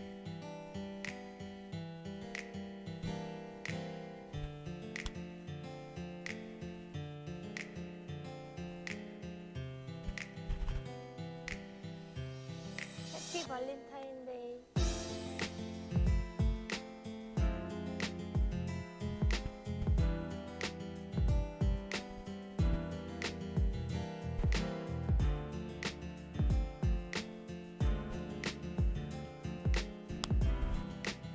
Nothing necessarily cool. Like, why didn't they add, like, Venipede to this route and stuff? Where do you catch Venipede in these games?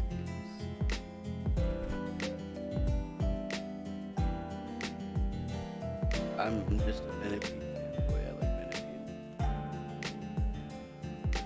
Oh, you catch it on the fucking beginning town. That's right. But, like, add Whirlipede to, like, the grass here. No?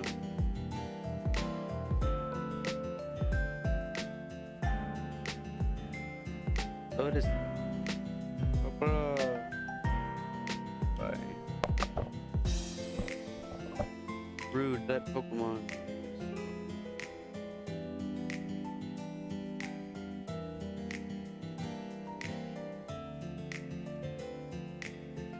What are you gonna give me? Give me something cool. Oh, it didn't give me anything cool.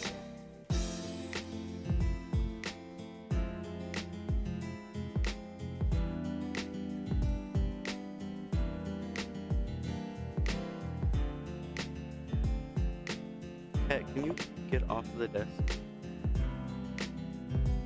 Oh, she just gave me a shiny sword.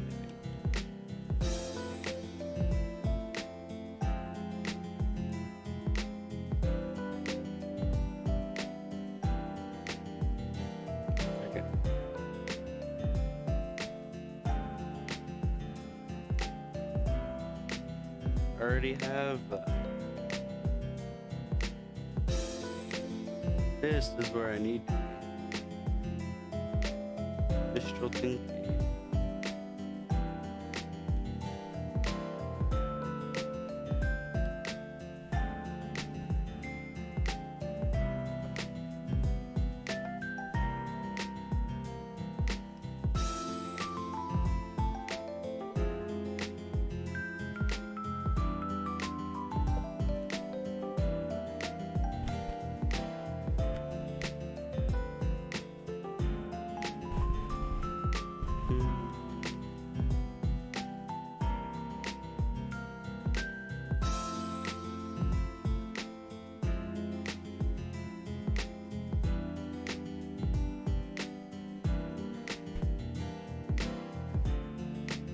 Oh, okay. It just leads in the clay tunnel. Normally, you can't get in here.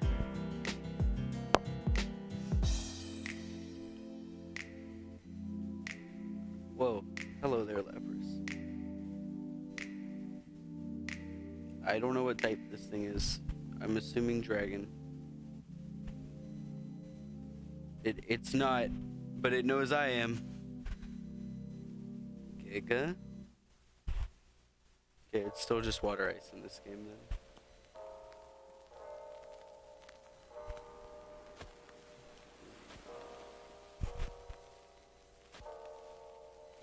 Giga draining.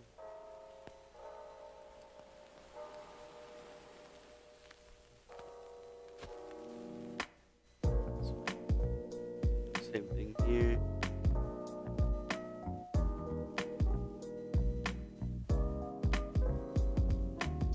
Same thing again.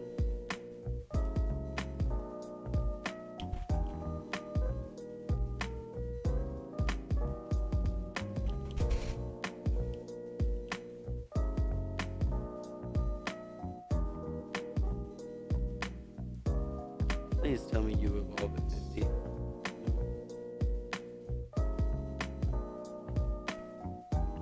Where did I just enter?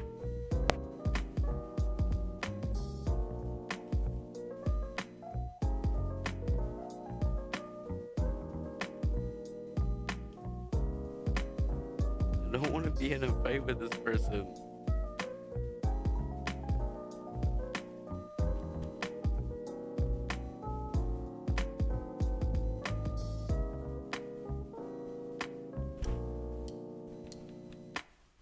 Let me go explore, man.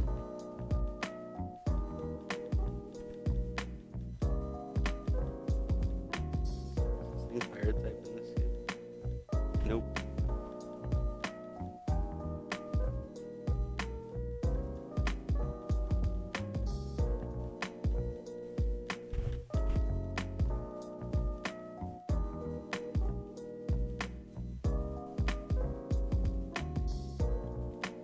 Brody.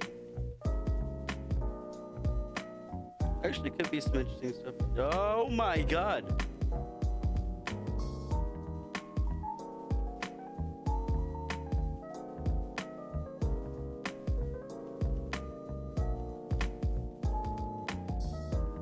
Yeah, I found an interesting stuff. Yeah.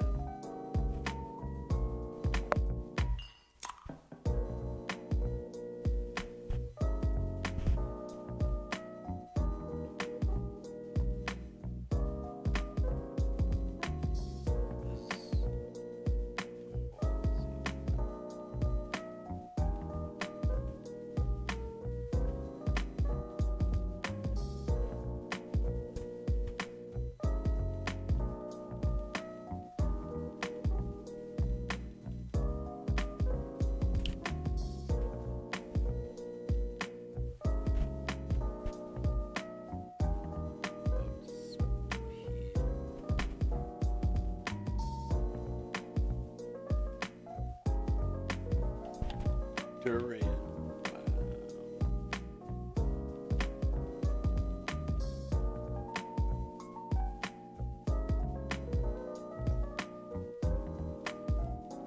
Right there, that's a Poggermon. Thing is nuts. I don't know where I'm going to. Is there a way to get to like Michelin City? The cave? A fracture.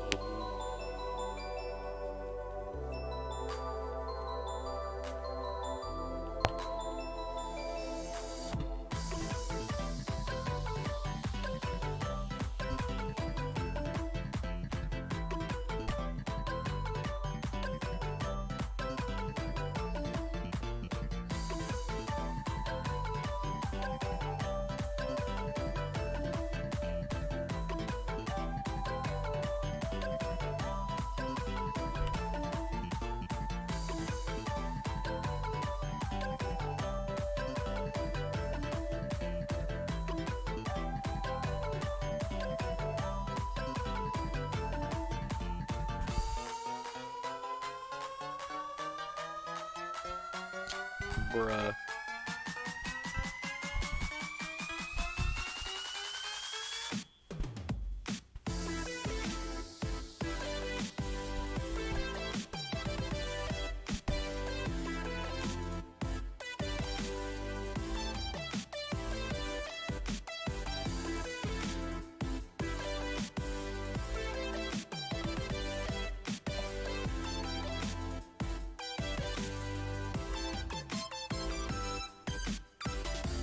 I wish I could listen to like actual music, but I have to listen to this shit because it's stream. I've had like 3 videos get taken down already. It's just fucking annoying.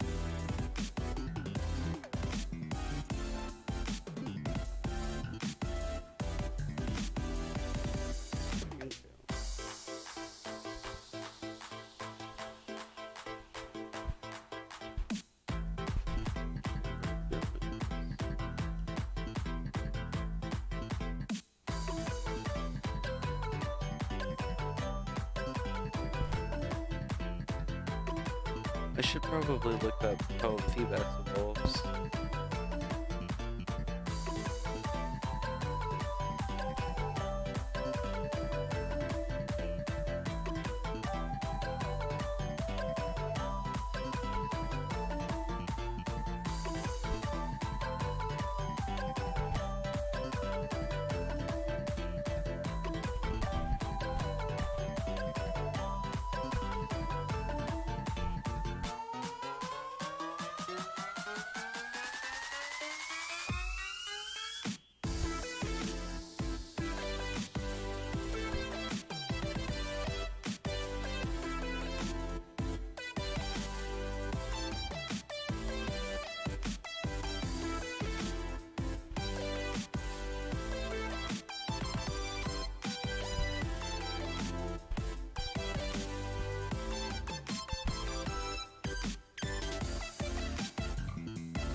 I'm able to evolve into Milotic by using a prism scale.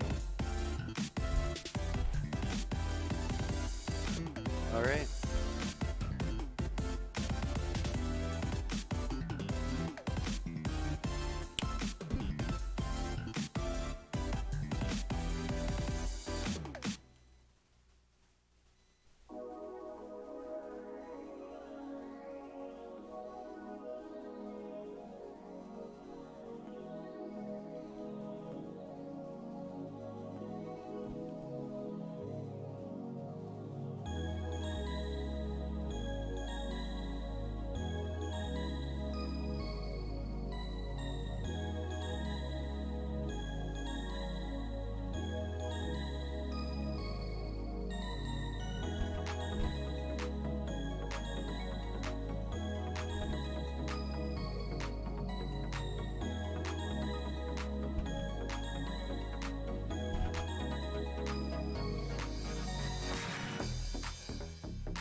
So that's how you...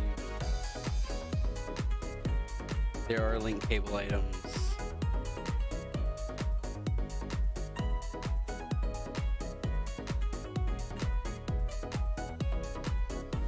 Technically I could get like a band now.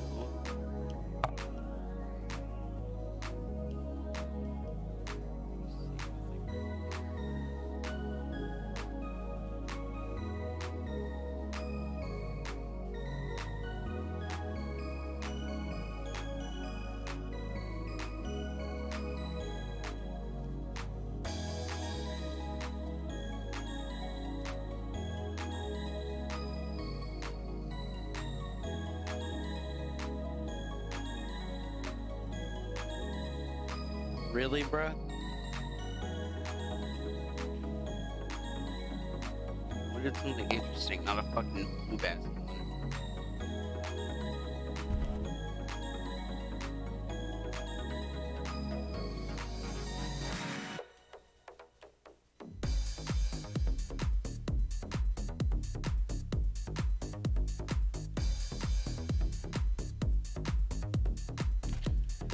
Does he fight me here? Yes.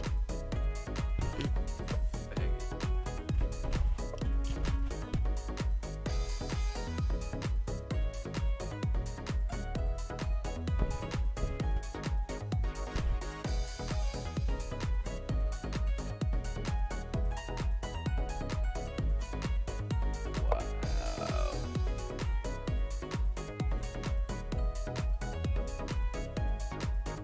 Normal gem quick attack, bruh?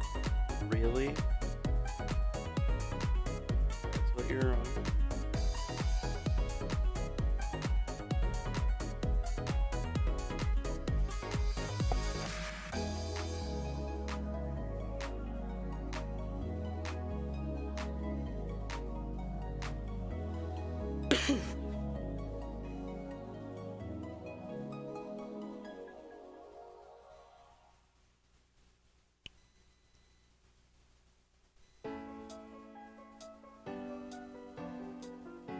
Damn. I should have known Superior is faster. To be honest, I am pretty far above it in levels.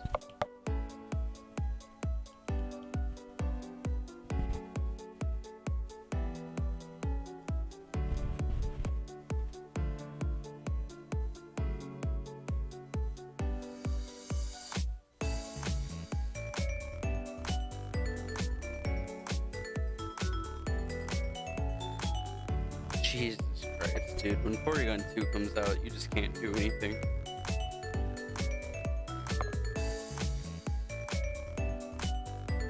Look at your fucking Flygon. I can't have one.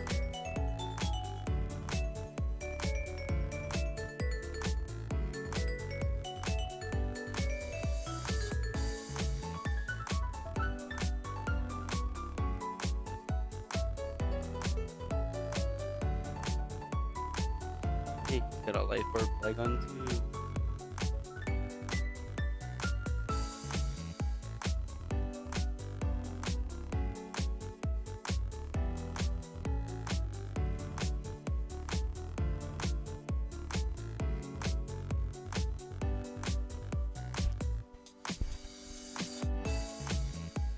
Just to see.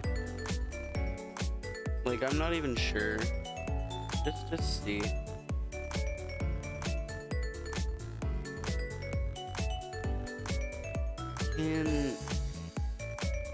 Does he evolve at 55? He does. Okay.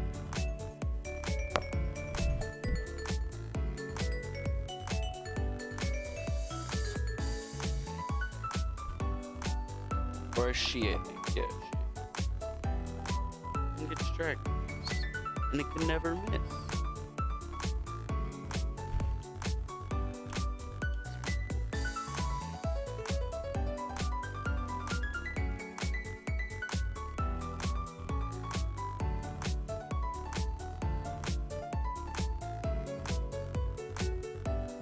This thing is a beast.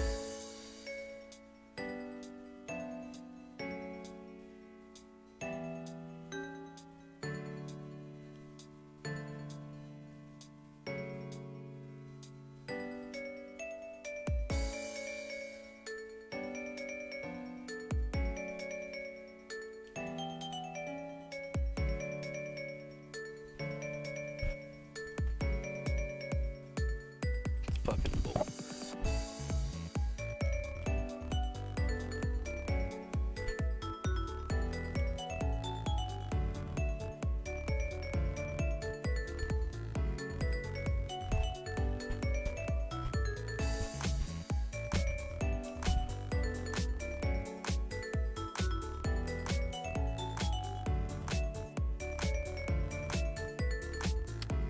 L clan.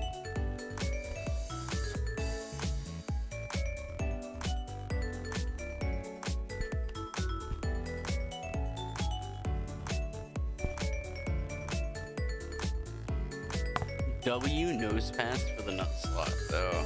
That thing actually turned out to be pretty damn good.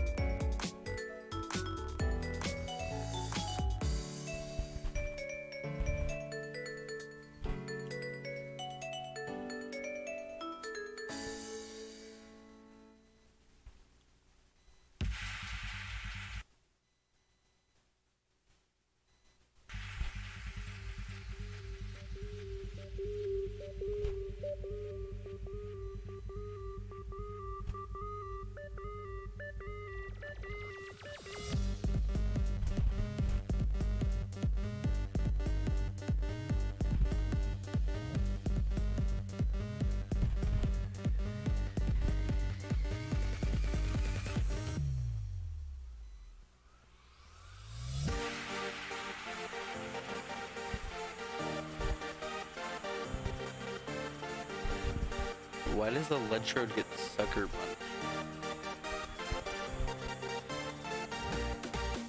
What? It's so useless.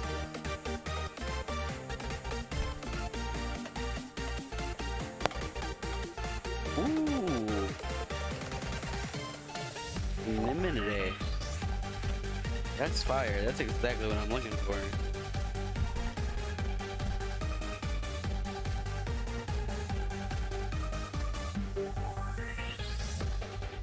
Eat it.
Yeah, I don't really want.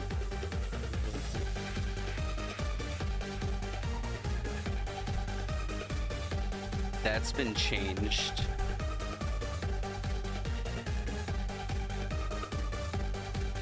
Interesting. You a trainer?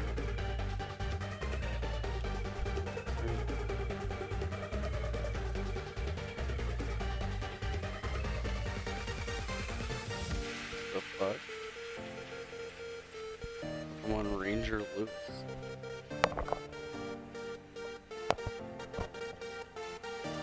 Alrighty then, brother. Prepare to get fucking Porygoned.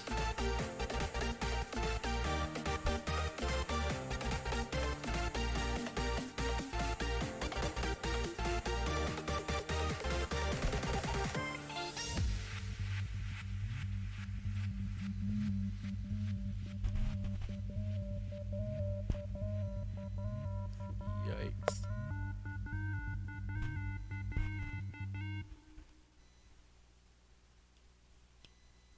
Really, bro? Is that all that leads to? Is it a Turtling Girl and Carbos? Heatmore.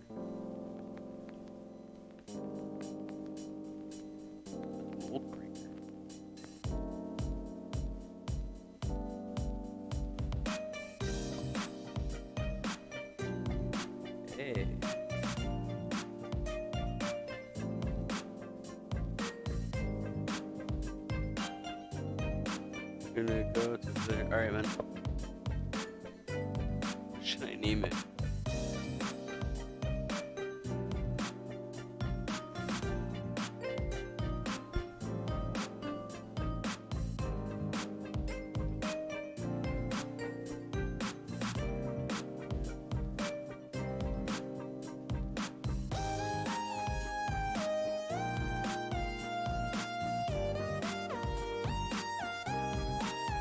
I really don't know.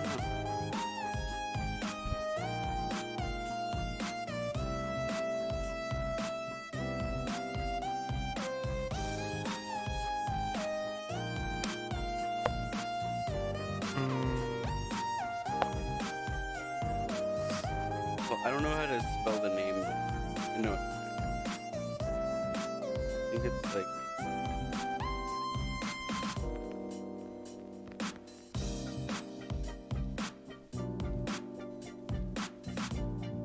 Is it like that? I don't know. You know what I'm trying to fucking say. I don't know. I don't like her music.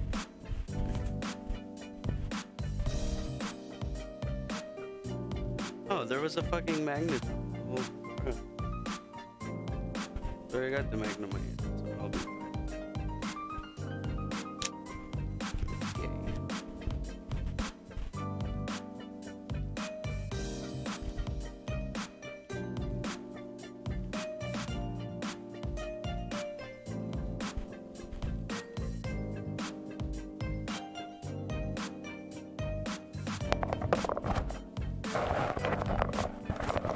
I think someone's at my door. Hold on.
Death to the minors, chat.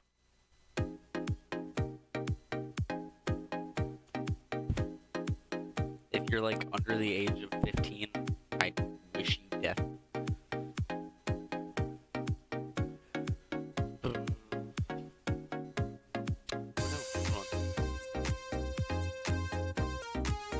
I'm gonna like find something to put right here whenever I'm.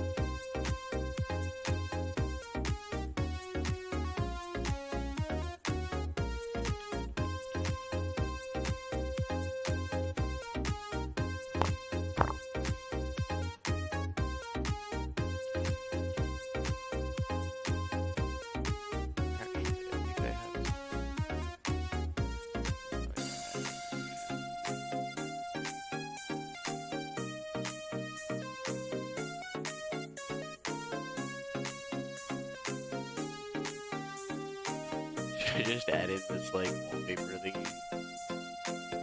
Ooh. I wonder if there's nothing here. There's this.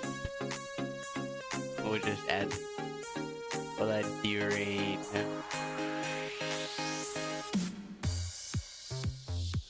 That's just what's there when I'm not there. I'm gonna like eat food and chill for a minute. But will it? We could watch some shit.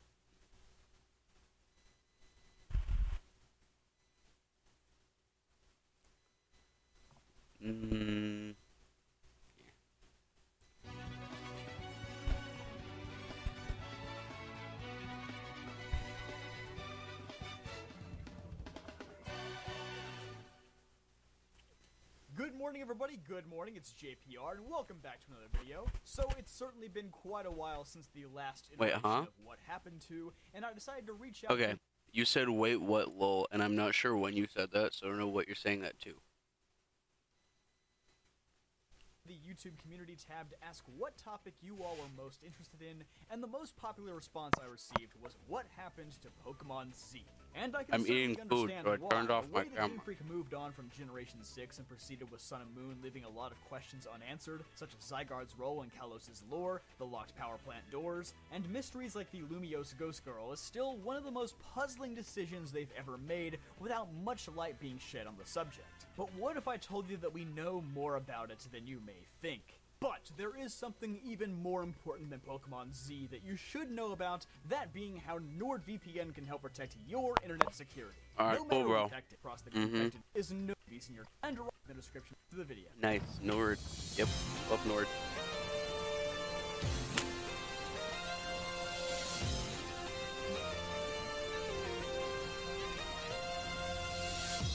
Many wonder if Pokemon Z was scrapped mid-development or the project ever existed to begin with.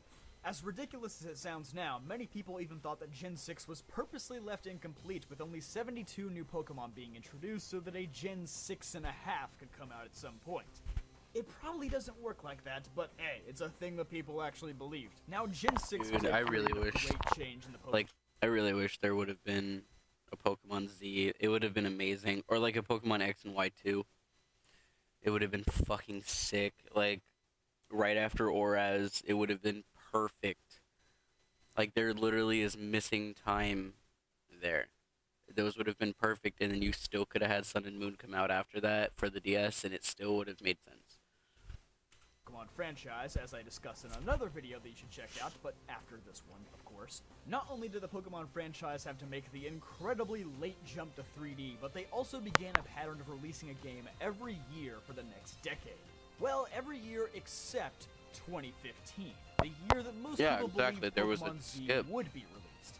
Now, there is one extremely I was saying that important about thing that we the should know about Game Freak watch going out forward. They are a studio with two minor separate remark. teams working on games at the same Oh, time. yeah. A more experienced Fucking minors. Like, if you're fucking 15 or under, like, I wish you death. So get out of the stream. You're not younger than 15. But if somebody younger than 15 ever comes here, go die.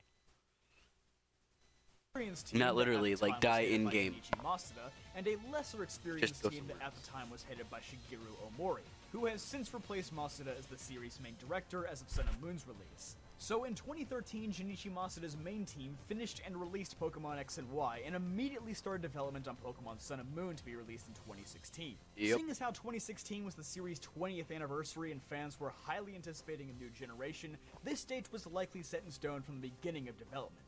At this point in time, the B team, headed by Shigeru Omori, was already working hard on Omega Ruby and Alpha Sapphire to be released in 2014. According to an interview with Masuda, we know that development on ORAS started just after Black 2 and White 2's release. So yeah, while you were running around Unova enjoying the last sprite-based generation, stuff like Mega Rayquaza was being conceptualized, which is kind of funky to think about. Makes you That is really pretty wonder cool. what they're working on right now. But at any rate, it became clear that as Sun and Moon and the 2016 deadline approached, all hands would be needed on deck to help get the game shipped on time. And as mentioned earlier, this is where the transition from Masuda to Omori as the series head director also occurred. So it was likely a more hectic transition than most generations. It's already very apparent from areas like the Ultra Space Hallway and the Bare Bones Victory Road that the initial Alola games definitely had to cut some corners near the end, which the Ultra games primarily worked on restoring. Speaking of the Ultra games, these had to have started development in 2015 with the B team, now being led by Kazumasa Iwao. I know, it's weird, Ultra Sun and Ultra Moon were in development before Sun and Moon came out, but just stay with me here, because it gets worse. Added on top of this, there were already rumblings that Nintendo's new console, the NX, or the Switch as we know it by now, would soon be releasing. With this in mind, the B team also had to start work on Let's Go Pikachu and Let's Go Eevee as the series' first ever mid-generation console gen. Development on these games wouldn't officially start until 2016, but still, this meant that Ultra Sun and Ultra Moon now had to be finished as soon as possible. And Let's bear in Go- mind, did this Let's is Go all come out happening while before more experienced members from the B team, like Omori, are now being pulled Sword over and to Shield? the A team I'm to not work sure. on Sun and Moon. I don't If really you remember. thought your Mondays were stressful, I imagine wasn't walking into either one work of with those games. 3 completely different games in development The and whole not Gen 8 knowing was which just one not you'd be it working for on me. that day. The third game in this equation, of course, being Pokemon Z, which was not Or I only guess the last is letter of still the in alphabet, but also the last thing on Game Freak's I really to-do didn't like the list. Diamond and Pro come remakes on, either. An enhanced version for played 'em once, 2-year-old never games releasing just before 2016, one of the biggest years ever for Pokemon. Naturally, this project was going to fall by the wayside. But I can already hear speculation from the comments. JPR, how can you be convinced that Pokemon Z was even a thing? This is all purely speculation, right? Well, up to this point, yes. But there is some hard evidence to back up that another Kalos game was planned. That we'll be getting Where? to later. Let's start with some softer Why would we get evidence to it later? first. Why don't we get to it Truth now? is, other than Masuda, Omori, and Iwao, there is one other director in Game Freak's Hall of Fame, Who and is you it? probably know his name. I don't know his name. Morimoto. I do Yes, know that the name. same Morimoto who you fight at the end of most modern Pokemon games, and the same Morimoto who designed Mew and added it into the Gen 1 games. I love you, He was head Morimoto. director for both Pokemon Emerald and Pokemon Heart Gold and Soul Silver, and has been involved in basically every Pokemon game in some fashion. Well, except for one game that he was curiously absent for, Omega Ruby and Alpha Sapphire. From 2013 to 2016, there is a rather strange gap in Morimoto's resume, which is likely the time that he spent leading the project on Pokemon Z. Seeing as how Iwao had just finished Black 2 and White 2 and is beginning significant work on both ORAS and Sun and Moon, Masuda went straight from X and Y to working on Sun and Moon, and Omori was transitioning from ORAS to Sun and Moon. Logically, Morimoto is the only one who could have headed the Pokemon Z project. And since the game was never released due to lack of time and resources, we have a reason for this mysterious gap in his resume. Or maybe he just flew to Hawaii for research purposes. But who am I kidding? Japanese people don't ever take vacations that long. Still not convinced? true. Well, this is where the hard evidence comes in. In Where it at? 2020, Pokemon betas and other confidential documents were being leaked left and right. In the case of the source code leak for Ultra Sun and Ultra Moon, all of Game Freak's commits from 2013 to 2017 were leaked along with it. And in these commits, we can see clear as day that between Ruby and Sapphire's remakes and Sun and Moon, Kalos Reserve 3 and Kalos Reserve 4 were planned to come out. That's Yes. right, it wouldn't have just been a Pokemon Z, it would have likely been sequels like Black 2 and White 2, or another duo of enhanced That's what I games said, like X and Ultra Y Sun 2, and yeah. Ultra Moon. Though personally, I think the latter was more likely after the disappointing sales of Black 2 and White 2. This is also likely the reason why in the XYZ Disappointing arc sales the of anime, Black there 2 was and a White Red 2, Core the best Zygarde games and a ever? Blue Core Zygarde. One likely from an XZ version and one from YZ. Both Yeah. of these could become 50% Zygardes that later combine into the 100% form we saw later in the anime.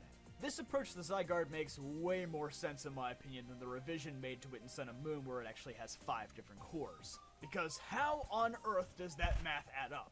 Is there a 250% Zygarde out there that I just don't know about? 1 snake and 4 dogs is still only 90%, which, what a coincidence. Almost 90% of people watching this video aren't subscribed, so maybe you can help out with that. At any rate, I have to believe that the anime's original interpretation of Zygarde is the correct one.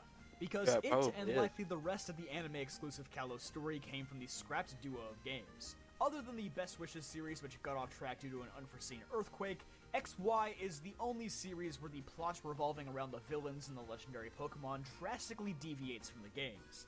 Maybe it's just because Lysander unearthing a massive murder weapon was a bit too dark to adapt to a children's TV show, but I think it's most likely because this arc of the anime was just a slightly altered version of the plot from the scrapped Pokemon XZ and YZ. Plus, the writing in this arc is actually good, which is something I don't normally expect from the anime staff. Sorry, but it's true. Now, a lot of people conflate the idea that Ash Greninja and Zygarde's new forms both originated from the anime and were always meant to be added later in Sun and Moon, but I firmly disagree. I think it's very evident based on the Zygarde material that we later received in Sun and Moon that these concepts were infinitely more fleshed out and intended to be used in a prior game. Yeah, no, because they literally just dropped Zygarde in like a trailer for Sun and Moon. I remember him being revealed, and we were all like, oh. Okay. So what does he have to do with the story?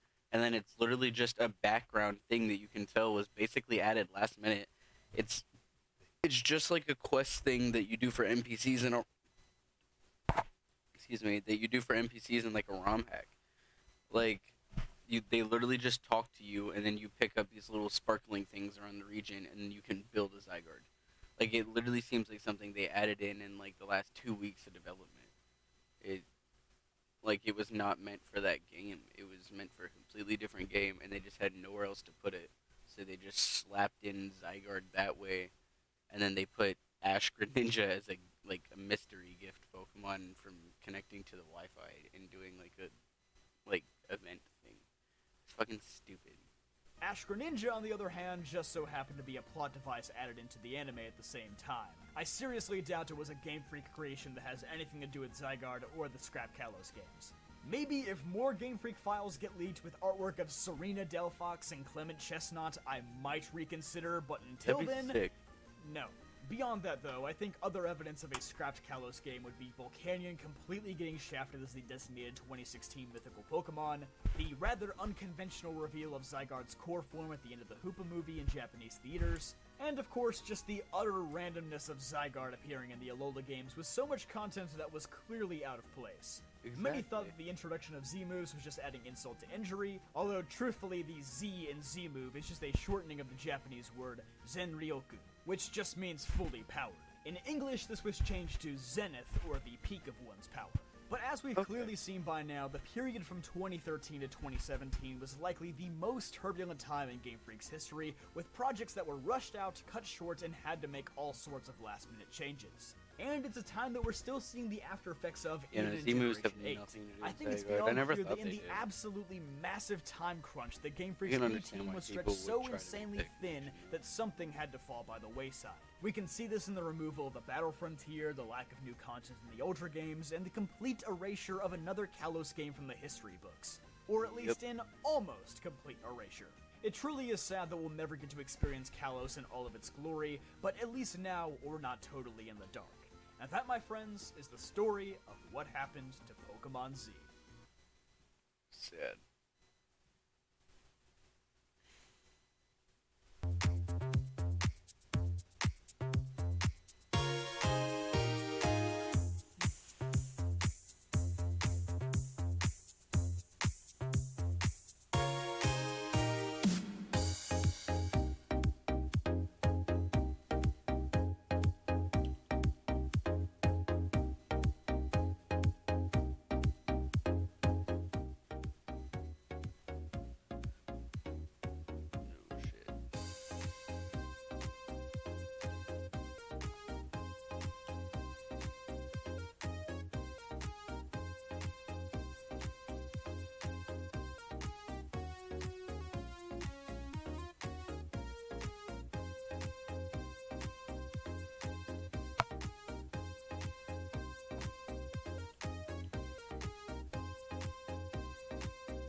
Itch.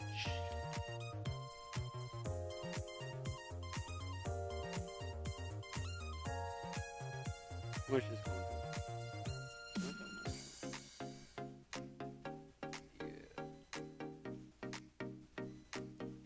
Yeah. This is annoying.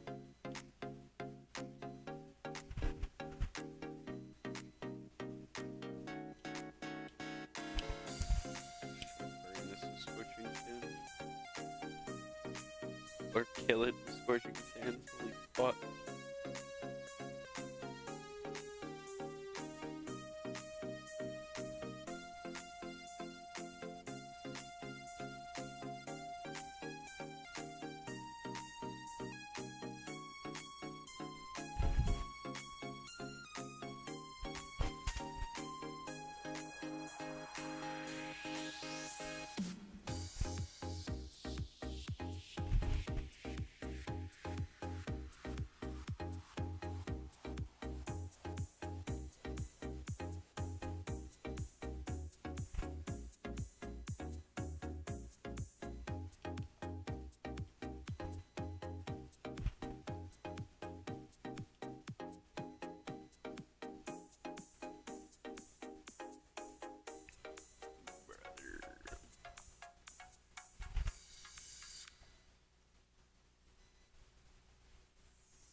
Thunderstone? Ooh, they got hey, the left.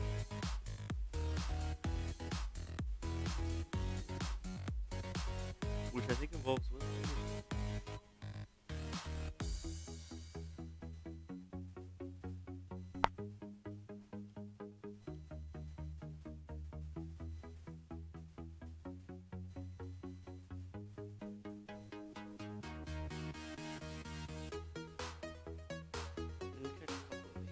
This is still like, I think the only Pokemon with no weaknesses.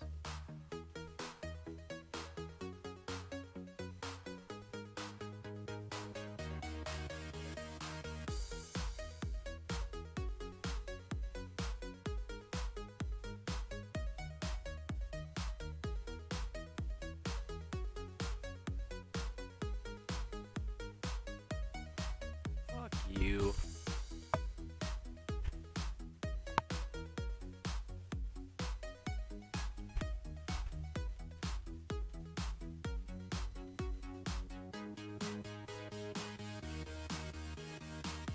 That's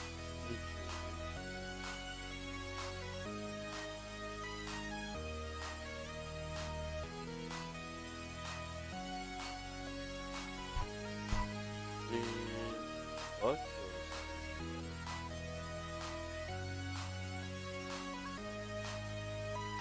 Then you trying to disable me? Right, that's how you look at me.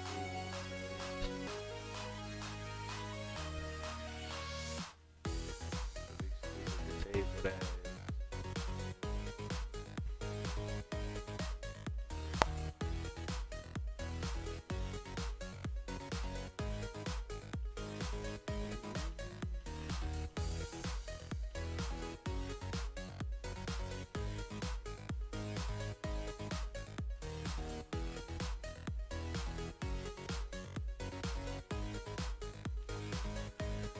Nothing.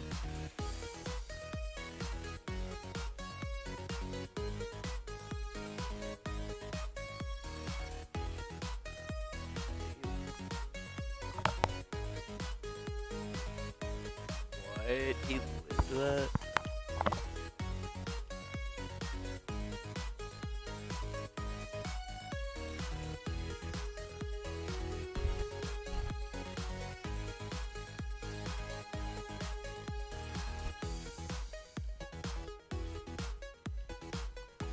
Damn, that Wallace? Motherfucker chilling right there with that Karada. Look at him.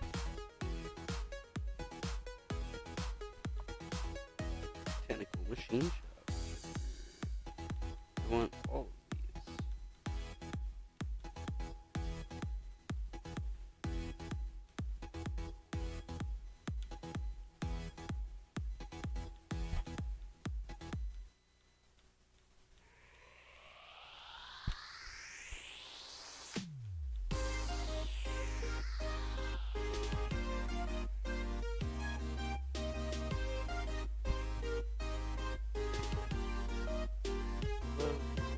That's yeah,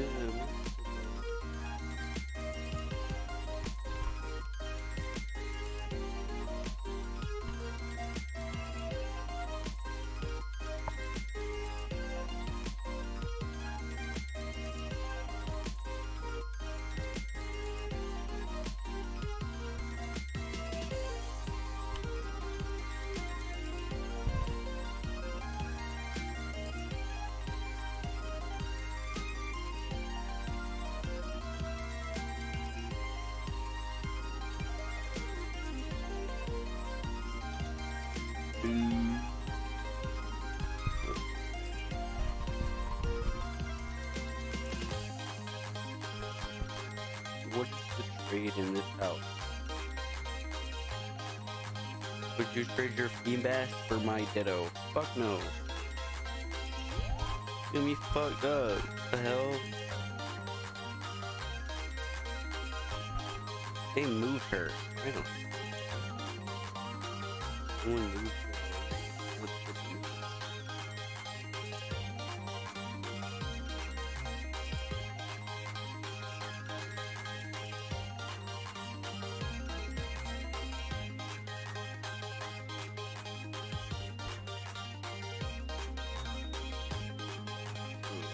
Really good.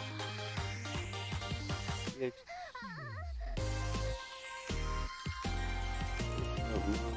Pokemon Center Reception. Whatever.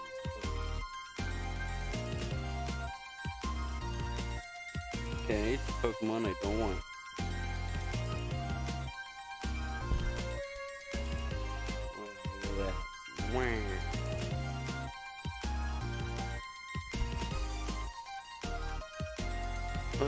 Another Pokemon that, to be honest, that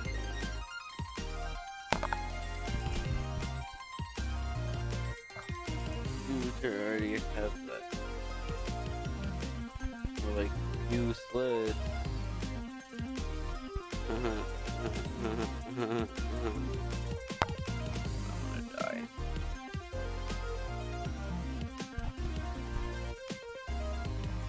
Ferret, kinda cool. I'm not gonna catch it, but it's still kinda cool.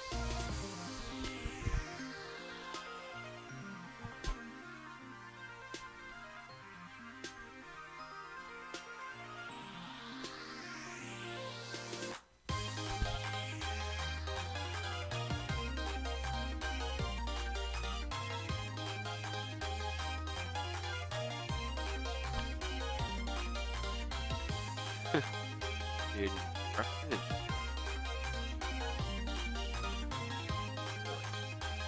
I knew there was gonna be something up here.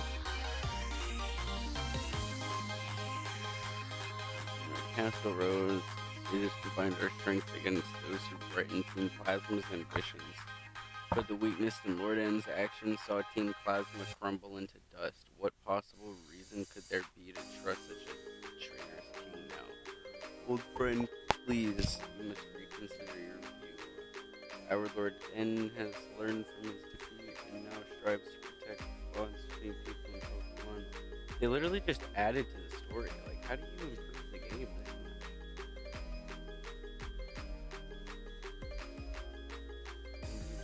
Attracting a lot of attention. Charlatans, leaders, trainers, no doubt. More. So this trainer, not bear resemblance.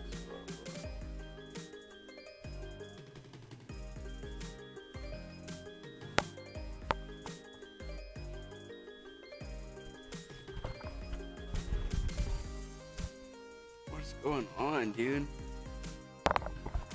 You're resorting to violence.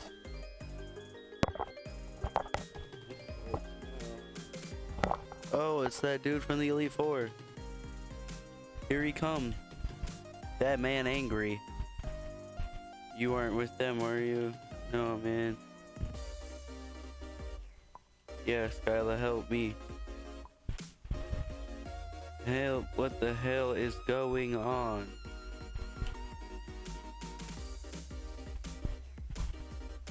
Dude, what the fuck? What just happened?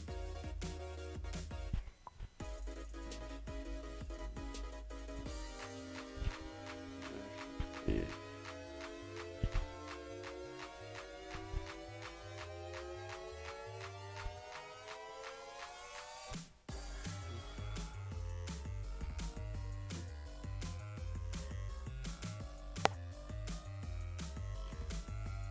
And then Colas rolls up and he's like, hey, I'm about to run your shit. Right? Yeah, right. He waits for the fucking Elite Four member to leave and then he's like, I want to fight you, little kid. Right?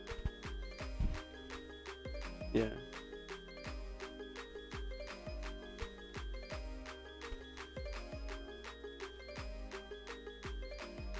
Alright, hey, let's see if I can win this fight. Starts off with strength. Bam. One hit, kill him with the earthquake. Get like air balloon or something? Oh, nope, he's just gonna kill me with that though. He's not gonna kill me with that? Fuck. He's faster. Oh, that man fast.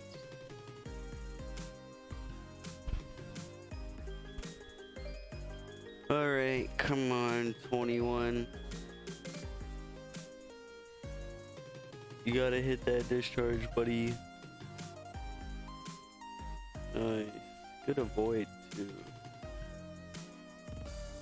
You're gonna bolt switch out of there. Should kill. Yep. That's it?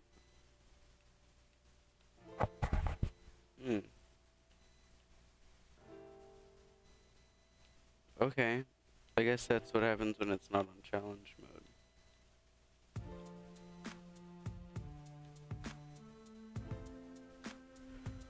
Alright, man.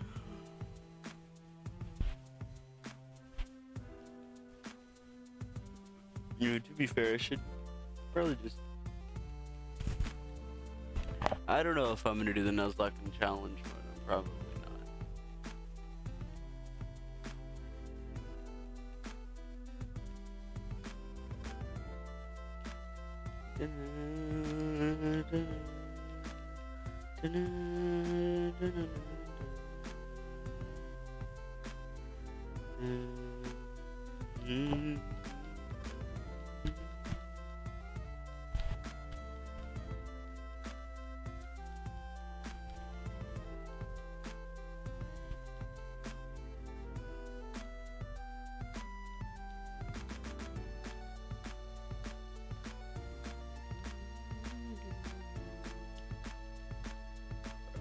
gonna do?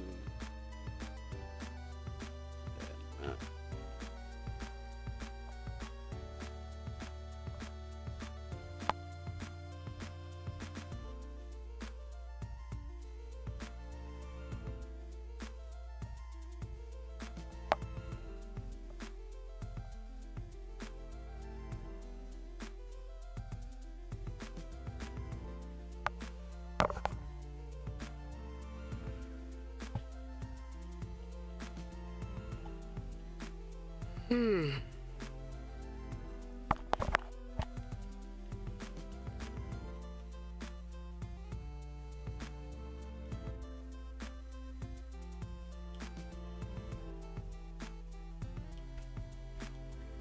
I'm assuming something's gonna happen at the tower too.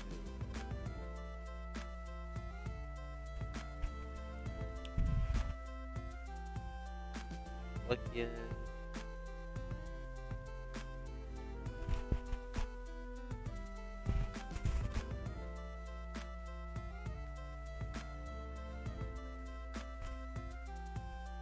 Fucking bitch. This is a triple battle, it always is, right?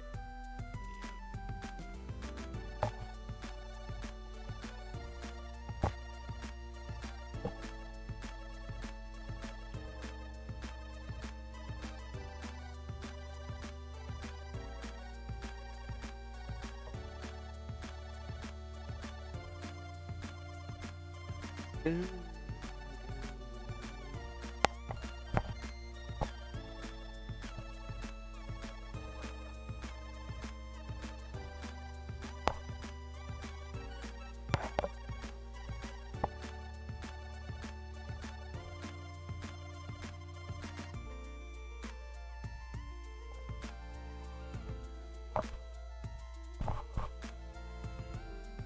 Yeah, you better fucking wish, pussy. Wish you never fucking came back to this place in your life.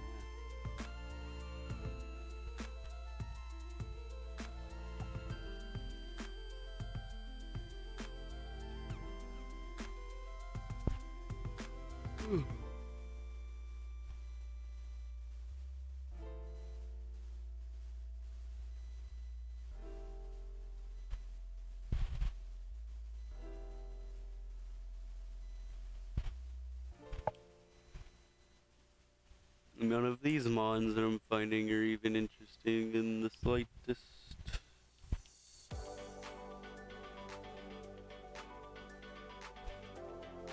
Mm.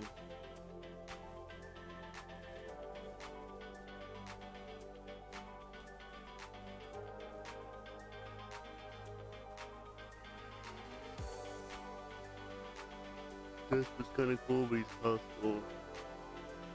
I do have a bikini. I could always use over there.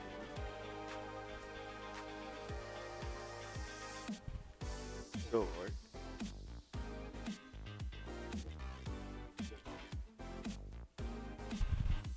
I did.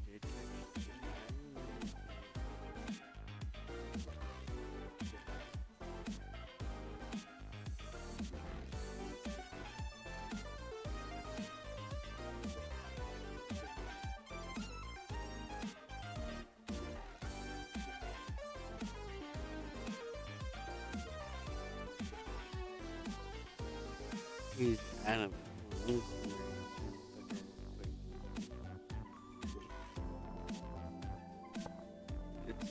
It's a physical fire.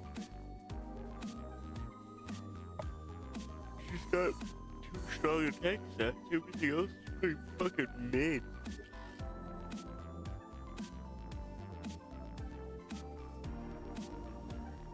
What a fucking you got docile and naive.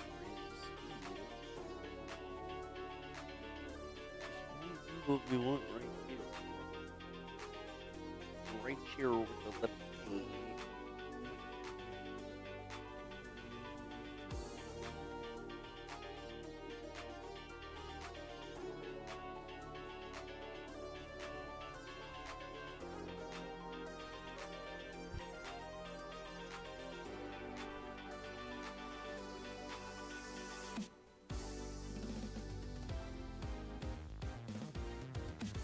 telling you, bro.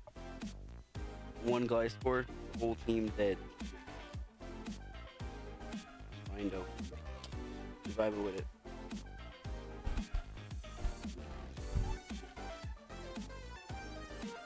Go take a nap, Mr. Undead.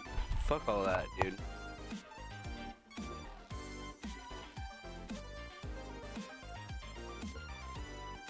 I never.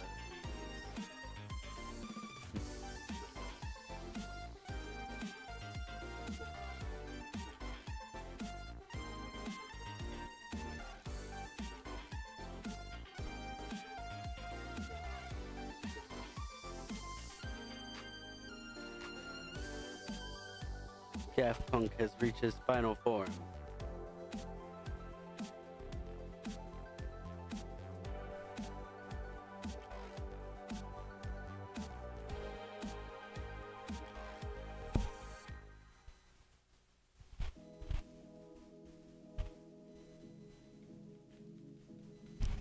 Thunderbolt.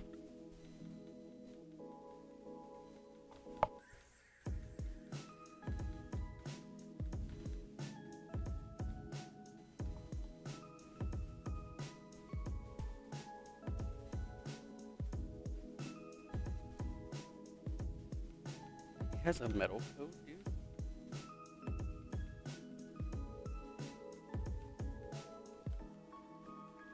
We could use that to like level up other Pokemon monsters.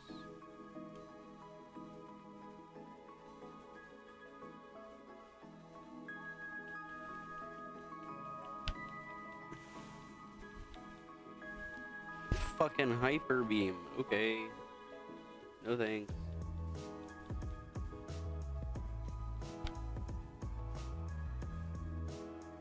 That was weird.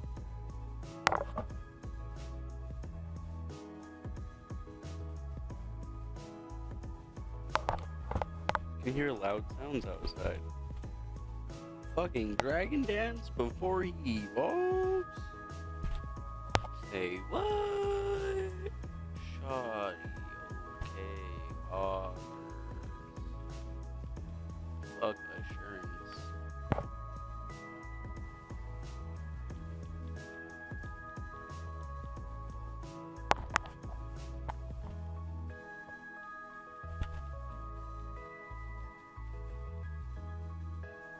You got a D-Dance fucking T-Tar. I don't ever have to use another fucking mon again.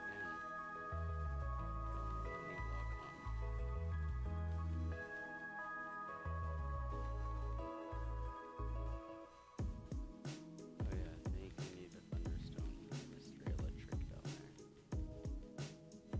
Thunder. Nah. Thunder.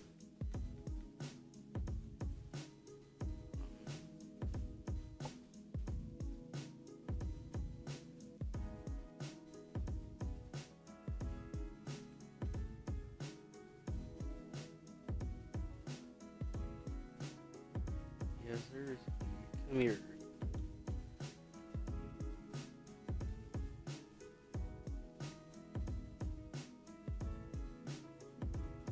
Look at this beast. I've never, ever, ever used an Electros before, so I'm kind of excited.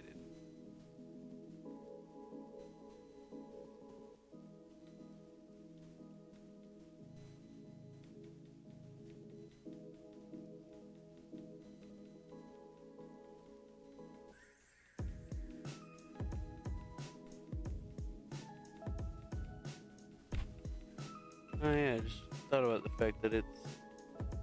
Never mind, it does get moved still. It's a fairy move. It has... This thing has good fucking coverage, holy shit, what the hell? Also, is this physical? Is it a physical based mod? I don't want to put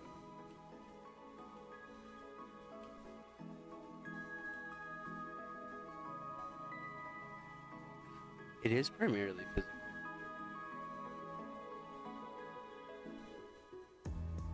Okay. It's just electric.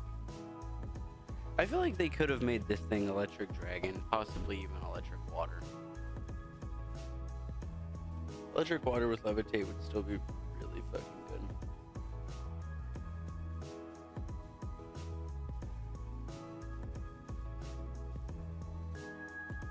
Does it get like? I think it even gets surf, right? No, it doesn't. T-Tar does. Yeah, I need to check TMs now. Oh, really?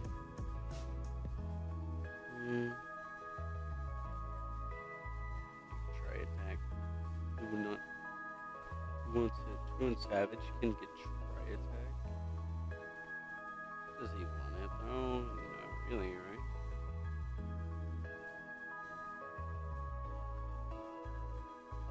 Okay, good. Electros gets Giga Train.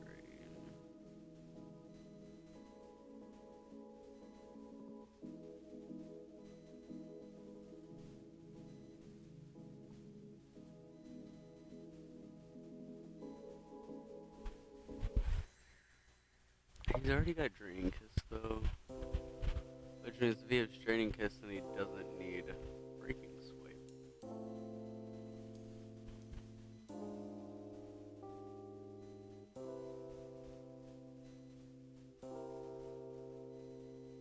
Earthquake.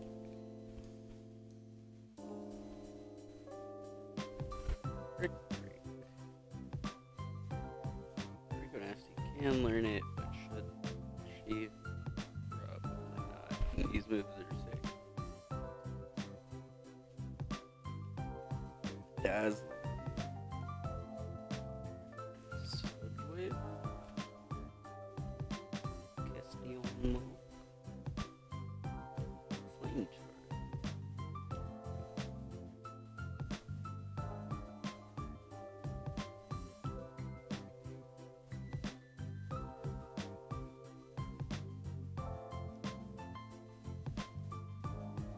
Turn target's charge room, right? No, that's what I thought it would. To be honest, I think I'm going to give Mr. Daft Punk here Explosion.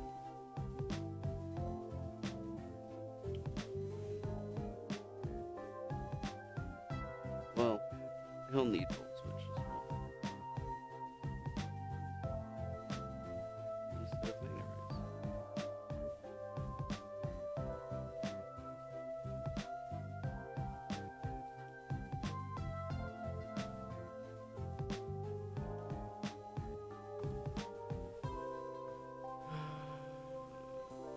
Play Rough.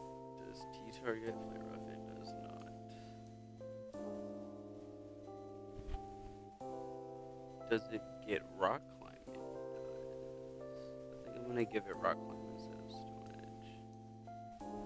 Just because PP. Confusion's a really good effect as well.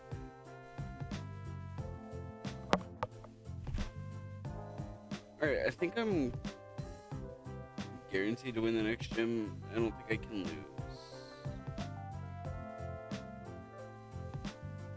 A little cocky. Me, never that. Never. Literally ever in my life, not even once. Fuck you, cat.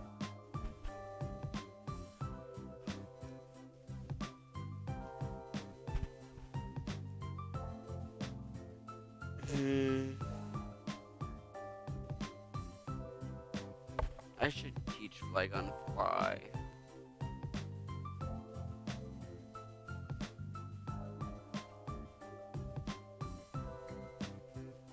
Does Giga Drain actually cover any weaknesses, or does it just give me health back? I'm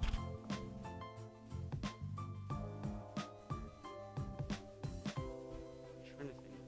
Super effective against ground, water. What else? Not that much. Rock. Oh, it does cover rock weakness. I guess that is fair. But so does Scorching Sands. Scorching Sands covers that rock weakness just as well. So yeah, I can teach it Fly.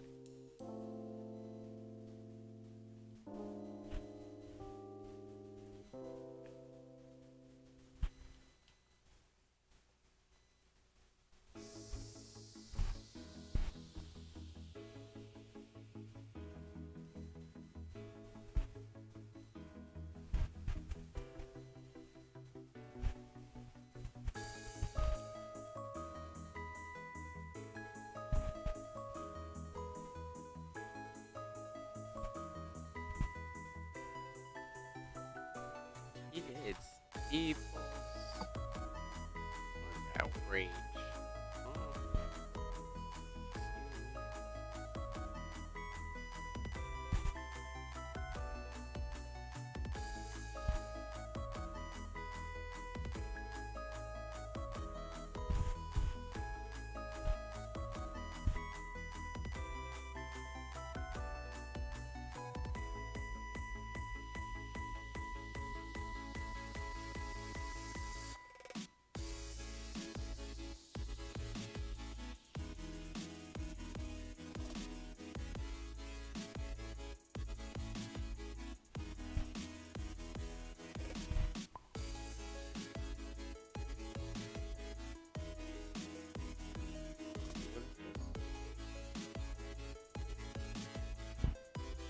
Clay tunnel ended was found by Safe City.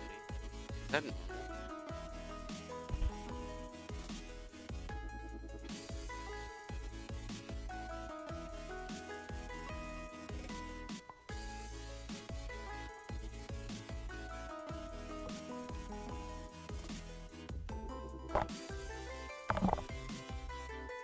I can't tell if somebody was just delicious or not. I'll be right back.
is back.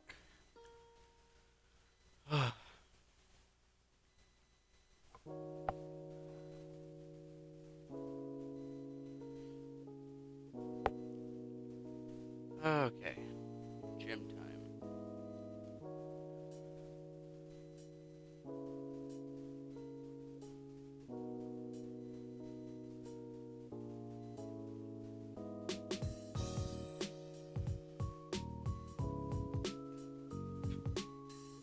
Oh, fuck.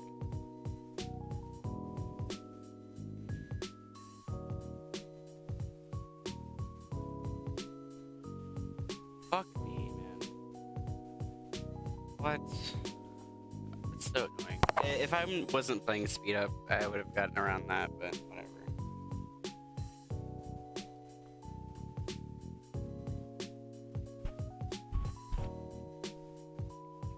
Wow.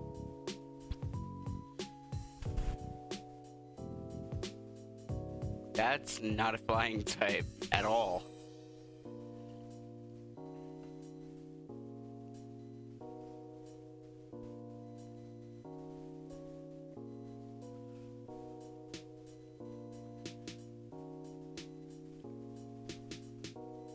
That regained a lot of health.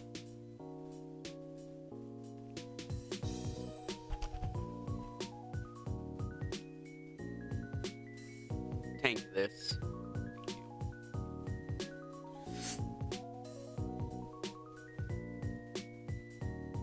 Ogre.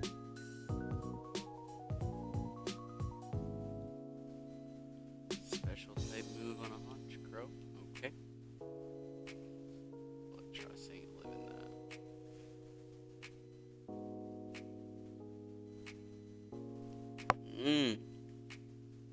What a predict.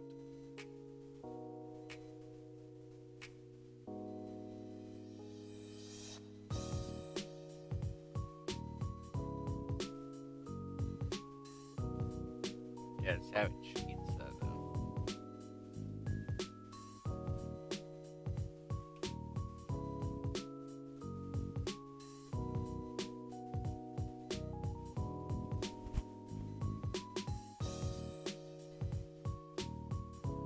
Fuck.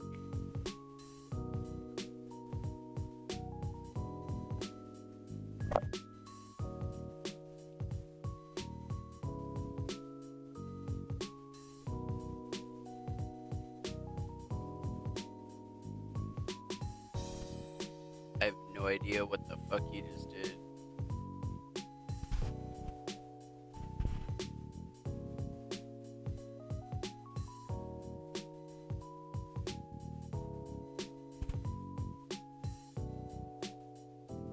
Hi, Farfetch. Do you have close combat? Yep.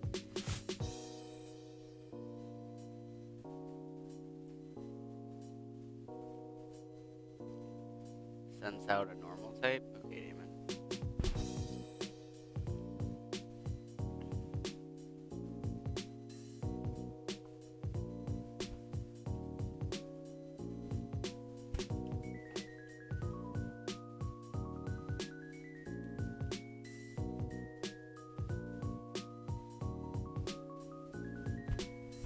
Sweeper Tropius.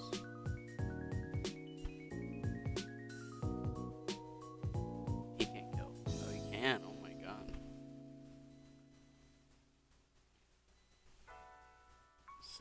So far, what I'm hearing is flying gym equals threat.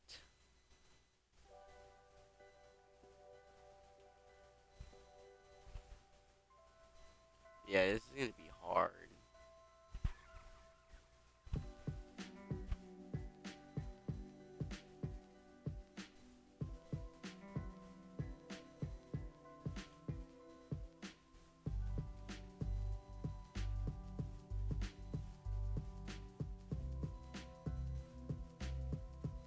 Fuck me. I'm really not too sure what I'm gonna use against this at all in the fucking Nuzlocke. I'll probably go Embor. For my starter choice.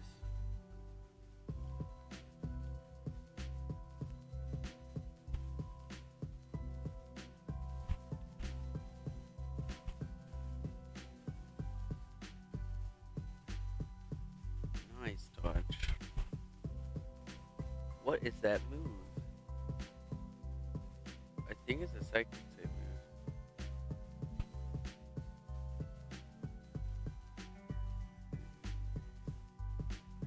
Hi there. You're gone.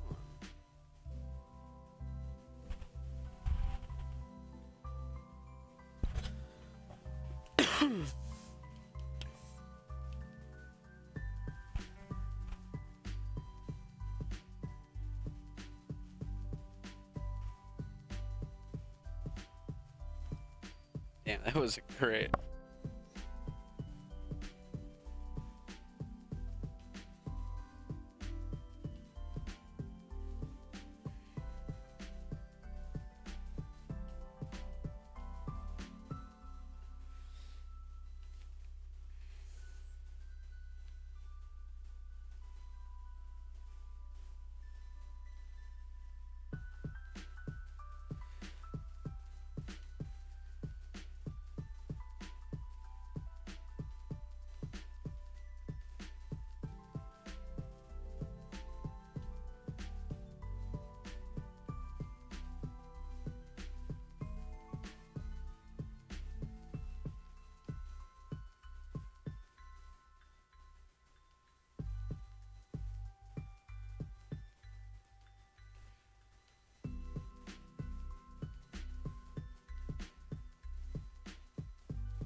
Damn.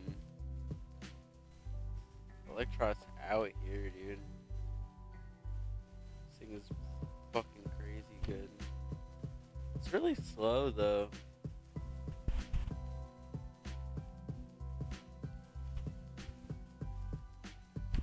I don't know why, but for some reason I really expected Electros to be faster. That's gonna hurt. Yeah, oh god, with a crit, dude.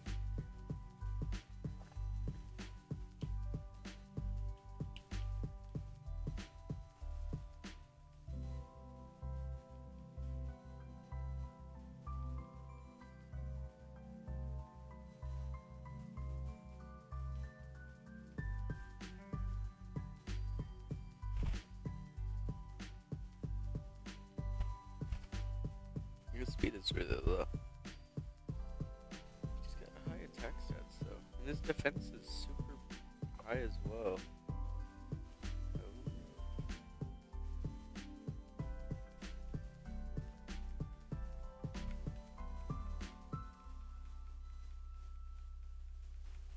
Please send out one Pokemon, thank you.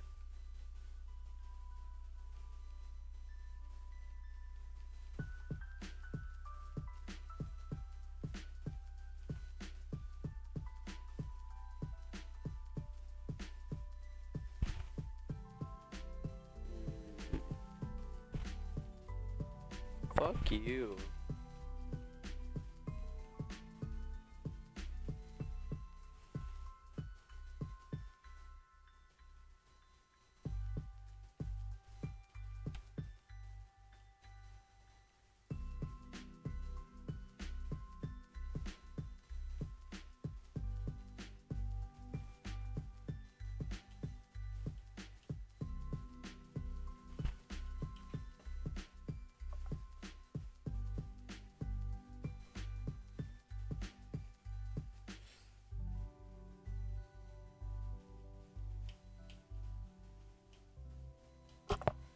Oh yeah, This thing can't.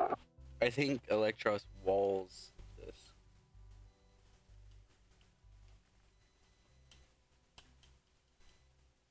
And I out damage and out heal Giga Drain.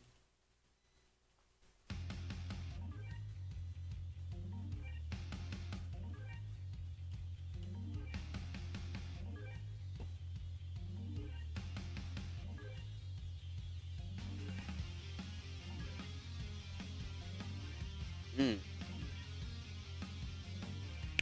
Oh damn. Whatever shall we do? There's an Archeops on the field.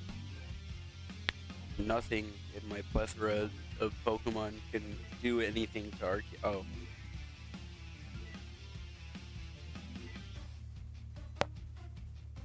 Dum, dum, dum, dum, dum, dum. This is really good.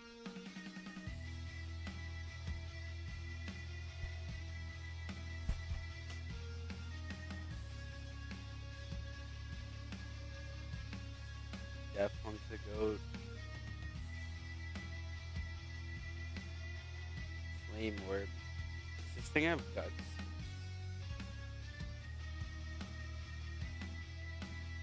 Or whatever the fuck. I'm gonna Volt Switch here. Oh my god, that damage, man. Doozy.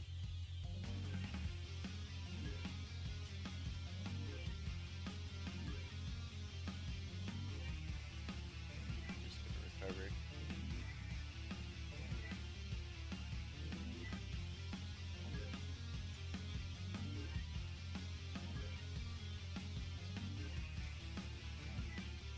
Discharge when I win.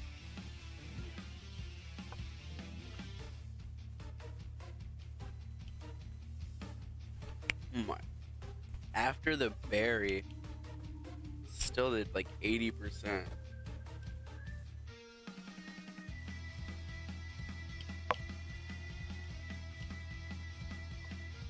Lil Uzi, you demon.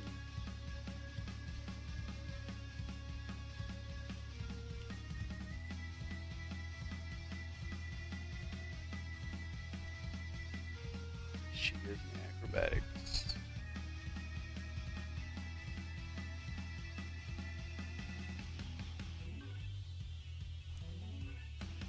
Alright.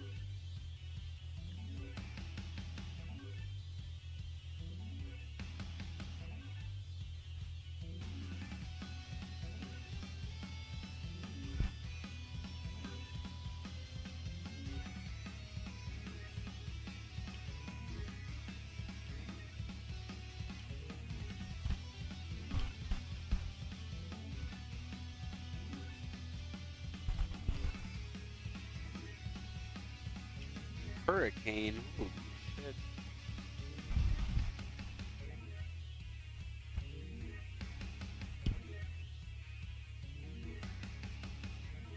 I have tons of mulch, man.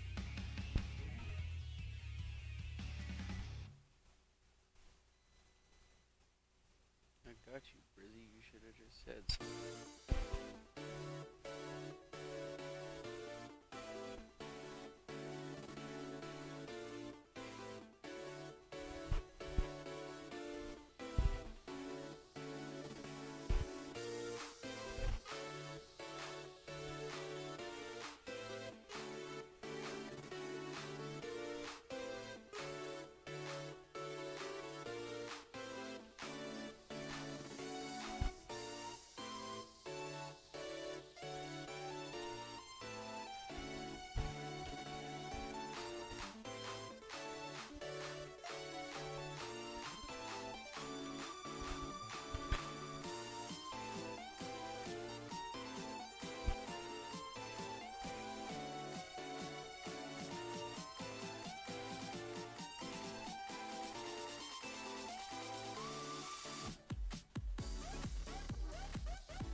There's gotta be a reason to climb the tower.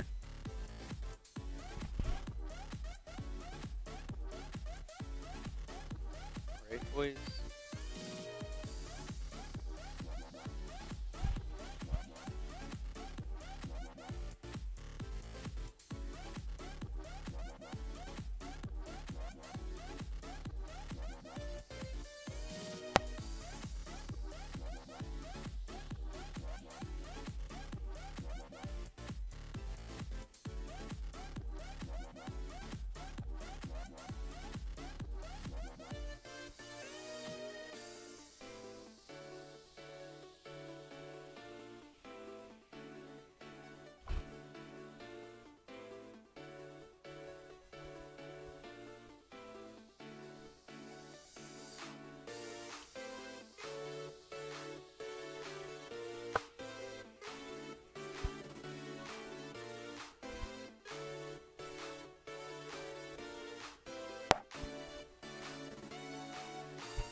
Will-O-Wisp, that's pretty good.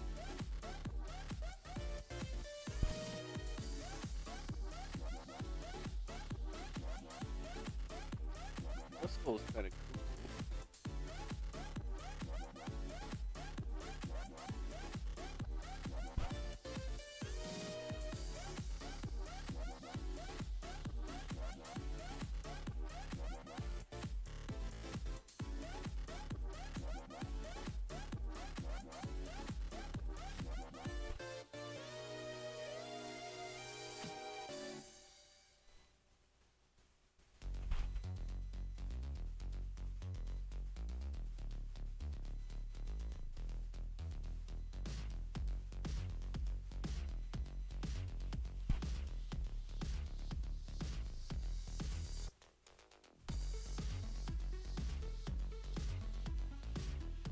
Another link cable.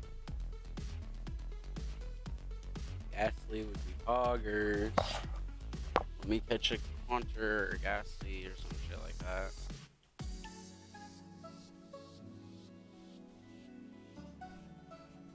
Look at that burn, baby. Nice.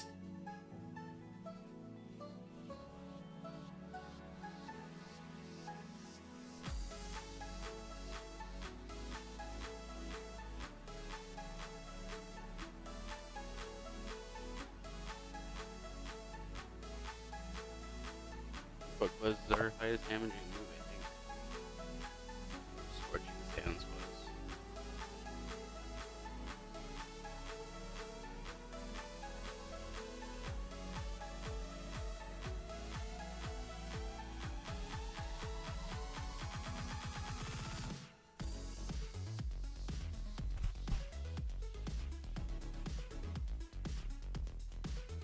Alright, we're almost out of here.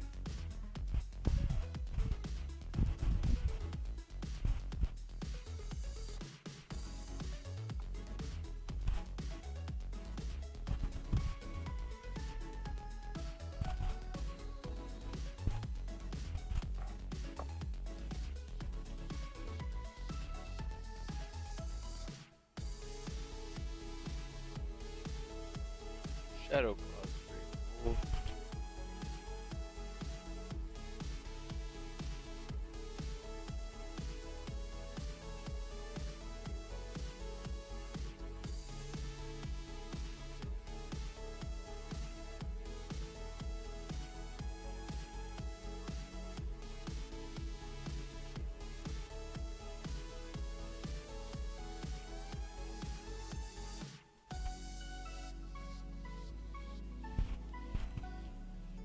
odd in a sense. That isn't useful at all.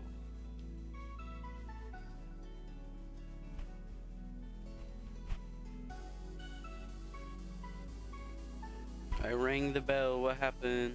Nothing happened.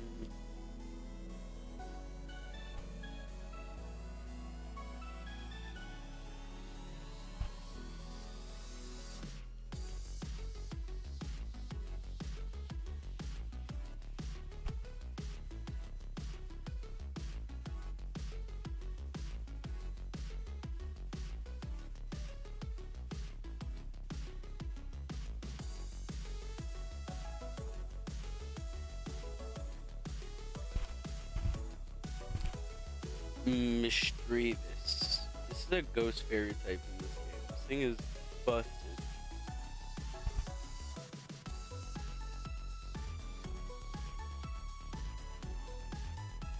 I could go for it.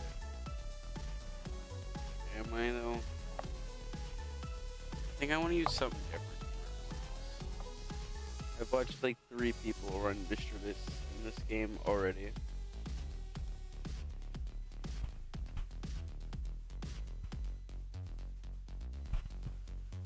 Bronzor, that's kind of interesting.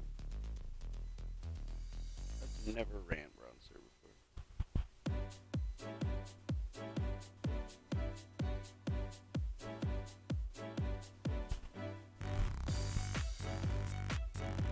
Forgot to name it. I'm not running it now.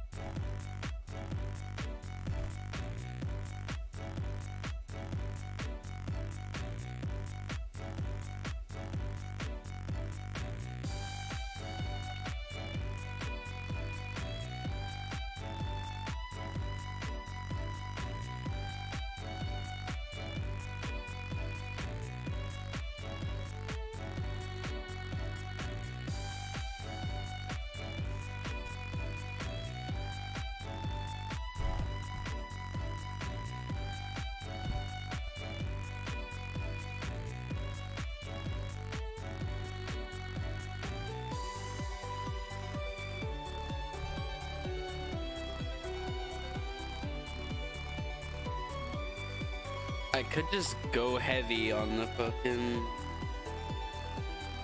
dragon types main. Cause it's kind of, I just want to run my cool dragons.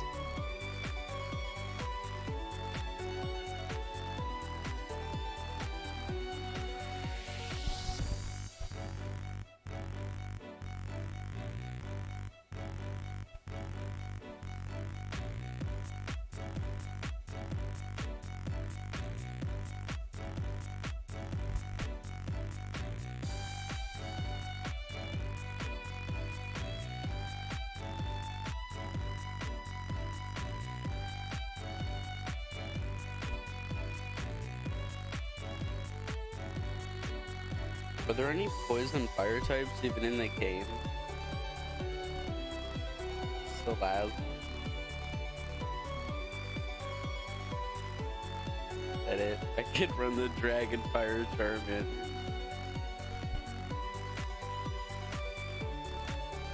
Probably dragon's kind of what I need to kill the ice. I mean, I got guitar to kill ice.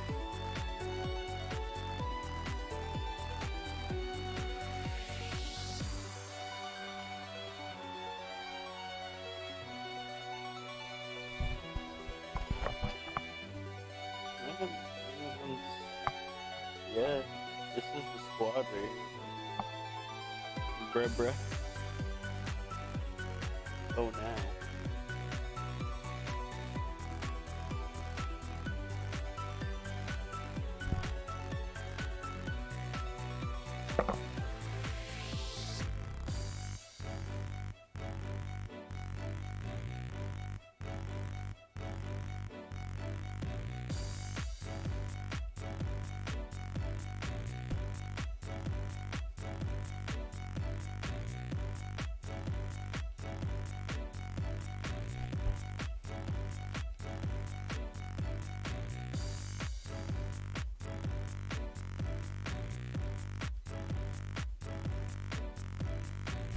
Ooh, shit. This motherfucker gets Dragon Dance.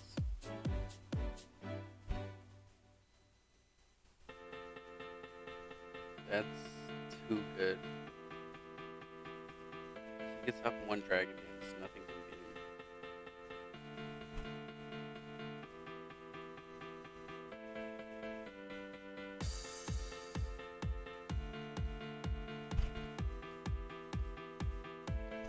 He's already pretty good. I'm not gonna give him Dragon Dance just yet. I don't think he needs it per se. He's already faster and stronger than everything. Whereas like Teethar might need his Dragon Dance.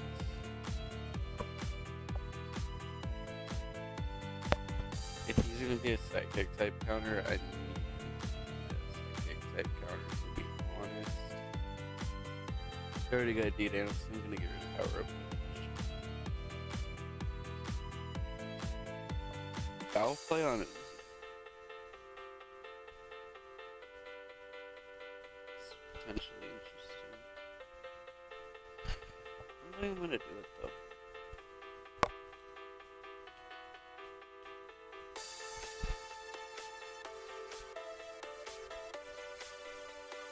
Nasty butt. You can get nasty.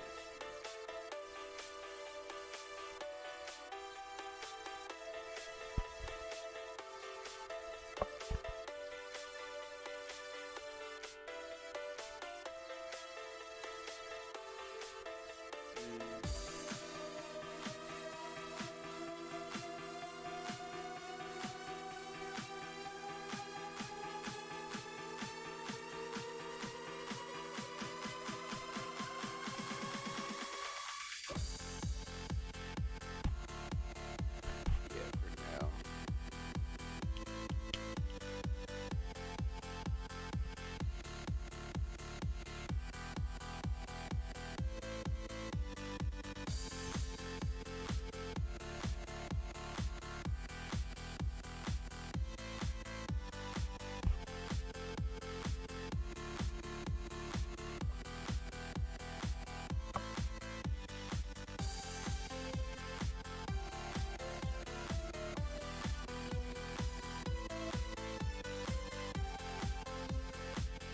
Why does Immense evolve earlier than Flygon in this game?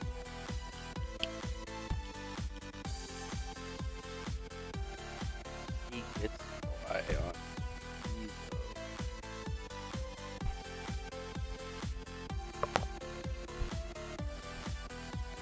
Wish Flies sounds like a really good strat. Raging Fury is good for an ice type counter.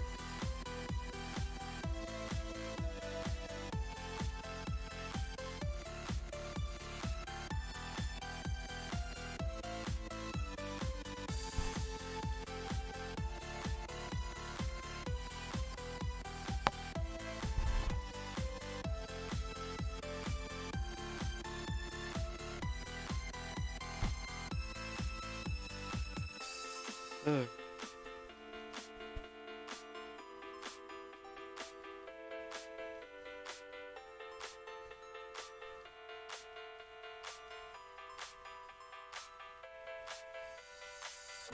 Wait, he has analytic, doesn't it? Doesn't analytic like not let it miss? Boost power when it moves last. Oh my god, that means I have the best possible nature for it. That's sick. It's fucked. That means Daft Punk is optimal. Optimal punk in the chat. Let's see. God, Doja Cat's fire as well. Rico Nasty out here. Looking decent.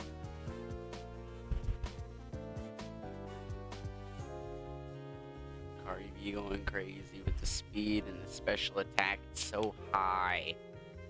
Sceptile, same dude. 170, 170. Crazy numbers, man. I gotta go name Sceptile something. I think that's gonna be Wiz Khalifa.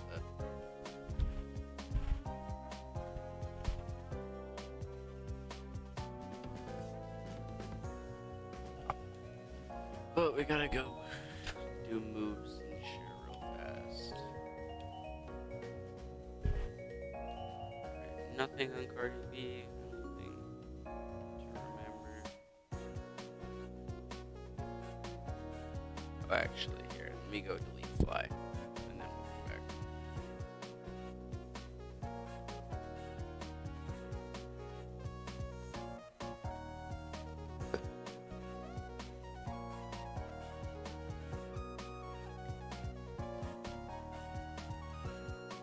All right, let's see.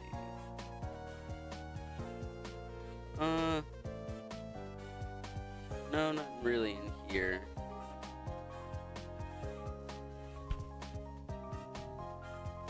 Septile.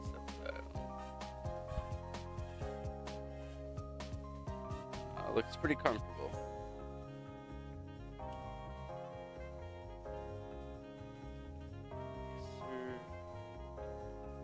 Let's see. Recode next. What you got? Scorching Sands, Raging Fury, Heavy Slam. Good seismic toss. Avalanche is actually, it sounds like it's pretty good. Rock Slide. It's not better than Rock Climb.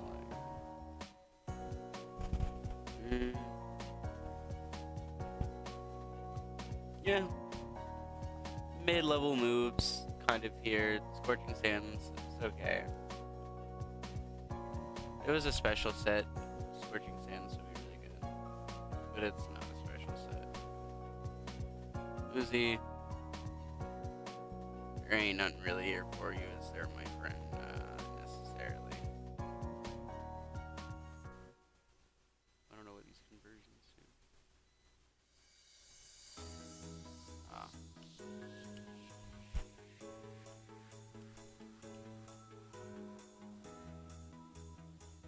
Immense. What you got? Fire Fang, Thunder Fang, Twister. Ember Twister's not bad actually anymore. Ember, Dragon Breath. Light Headbutt. Dragon Rush. Is Dragon Rush more worth it than Breaking Swipe? I think Breaking Swipe is just really good mixed in, because I think is this, yeah, it's Intimidate's elements. Breaking Swipe mixed with Intimidate basically makes this thing a tank. And then I could just Dragon Dance. Wish. Fly. This thing is a sweeper. At heart, you know.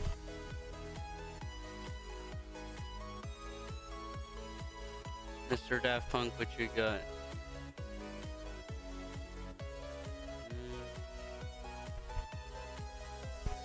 Doesn't really look like anything here.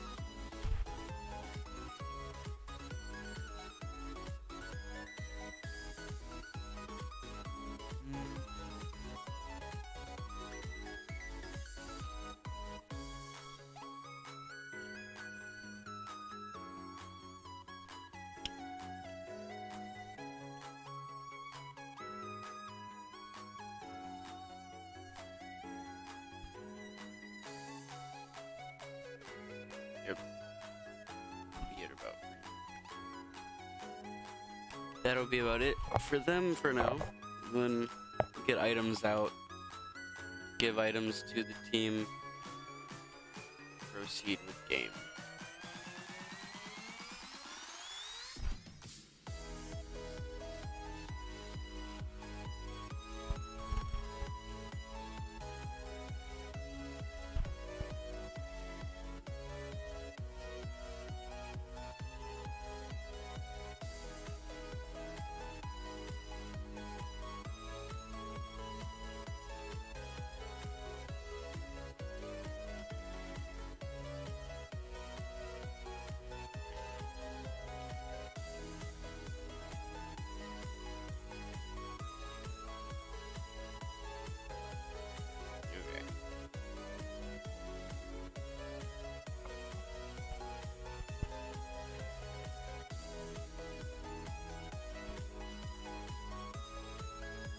Oh, okay, I have 2 life orbs.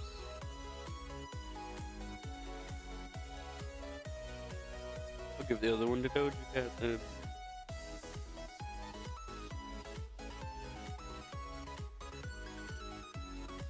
Well, the Daft Punk.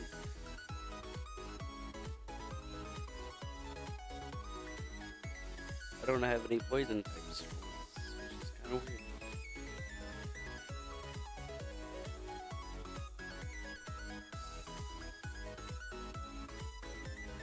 Scope lens. Actually, for Sceptiles, no, I need just variant Sceptile.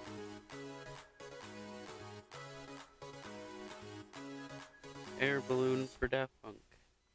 Nah.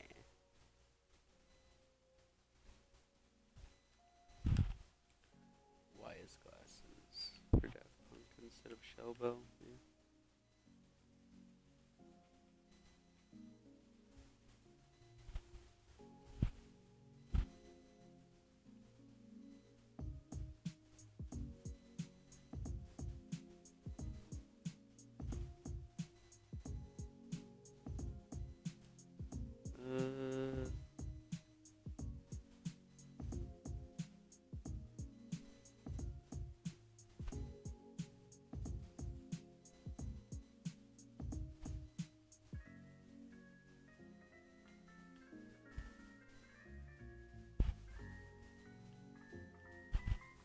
Yeah, 'cause doesn't he have more than one move that'll miss? No, he doesn't. Just Rock Climb is 95, but it makes it 100. I don't know if that's worth, like, using an item slot for, though, you know?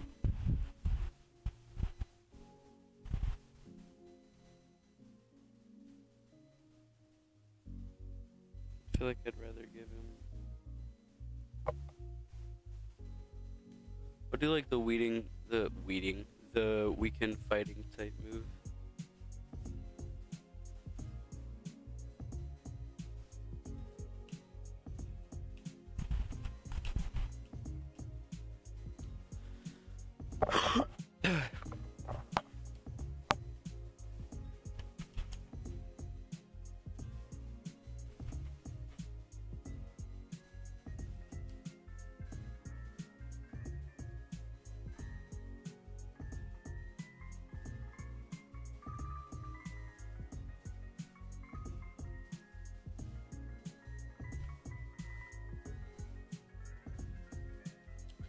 Let's dip.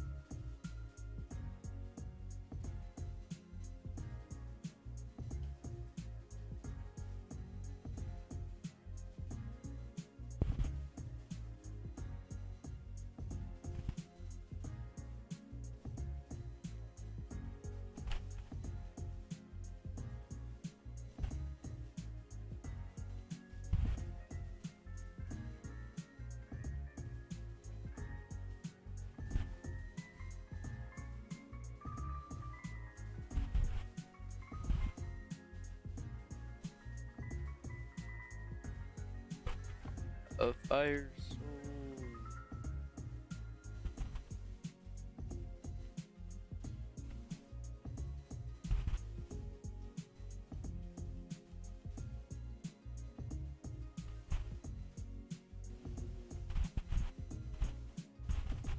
Earth power.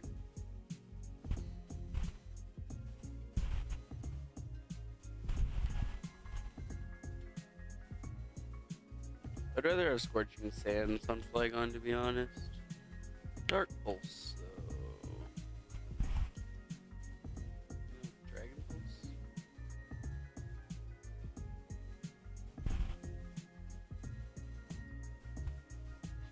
Foul Plays and Headbutt.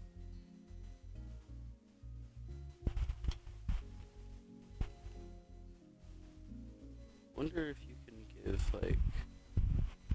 There's like Aqua Tail. You can get both of these guys. Rico Nasty. And the other one. No, Aqua Tail's pretty fucking good. None of those move tutor moves or anything I need. What you got, Shoddy? T-Bolt. That's sick.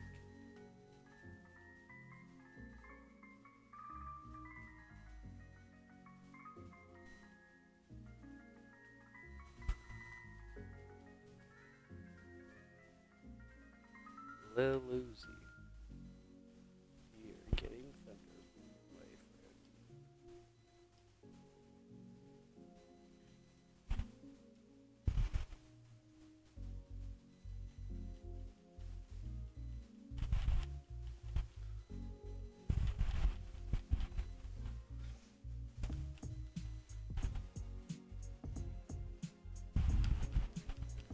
I never re-gave you Giga Drain.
Arena.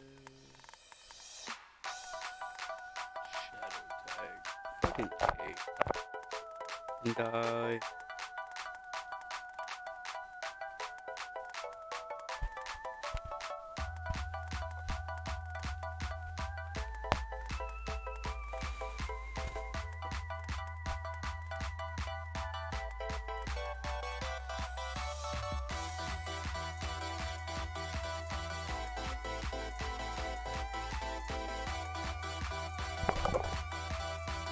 Okay, I know for a fact that I've got to have at least a little bit of blood.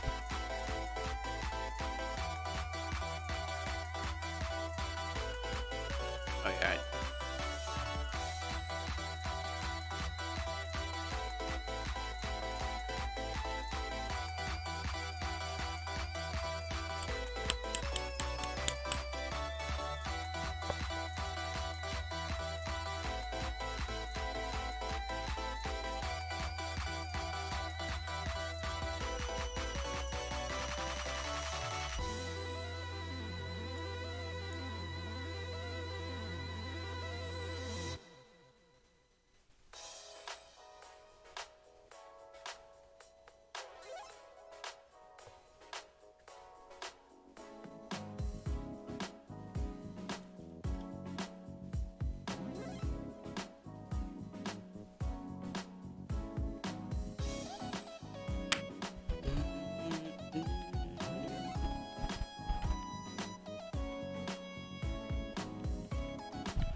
Okay, so life orb affects you before the battle ends. None of that. The Litwick though, that's pretty cool. I think I'll catch a Litwick.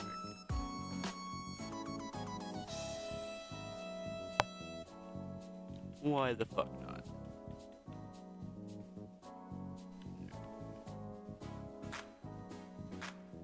I should have nicknamed it. I don't know why the fuck I clicked no.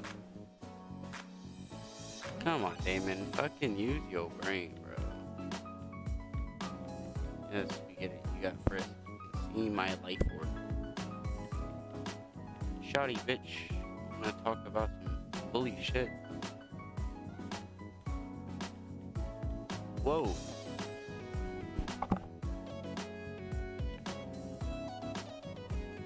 So this is MF Doom.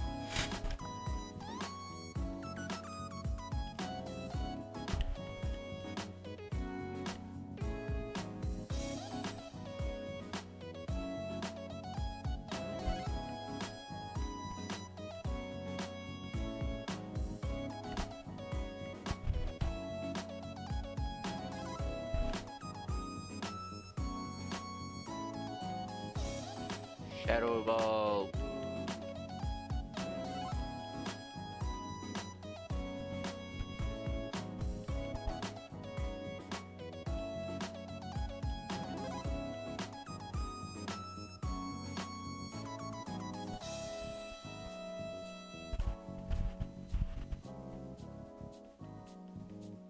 Delusion.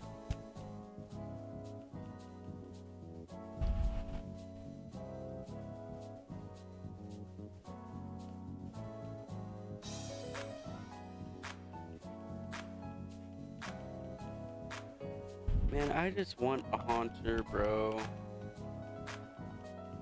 That's good.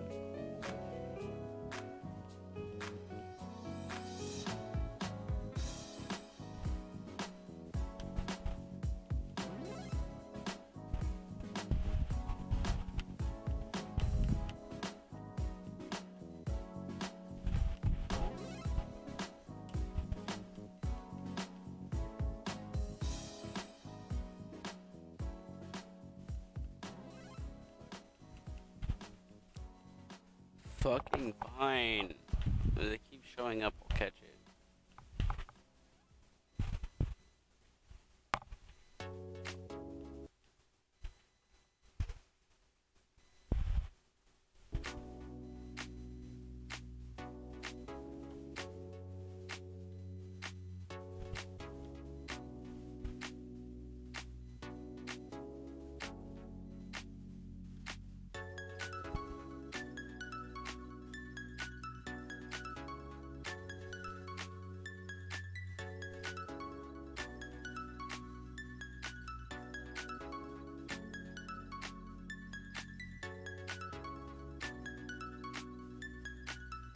I never remember his CK.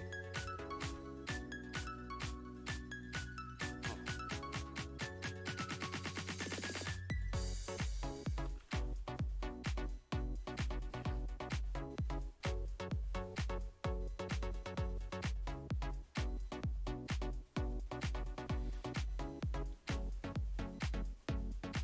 Fuck. Oh, I did not mean to do that because that's gonna reset everything here. Yeah.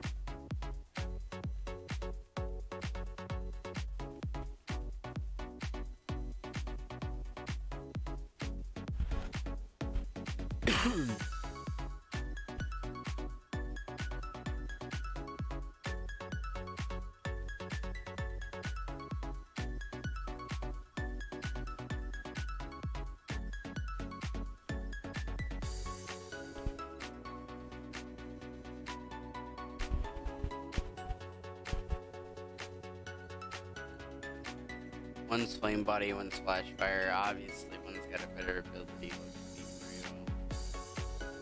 real. Modest, bashful. One's got a better nature. Let's be real. Do I have anything that's really susceptible to fire type moves? Like magnetism. But that's the thing is, like, can he be used as a good fire type counter? I don't think so, because I don't think he has any good things to, like, hit fire types. So flash fire isn't good for him. So I would want the flame body.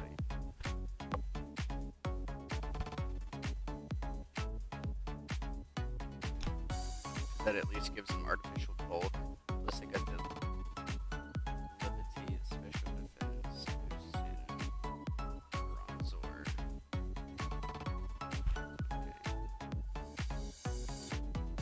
This is a special metaverse with levity, basically. And flame body Ludwig.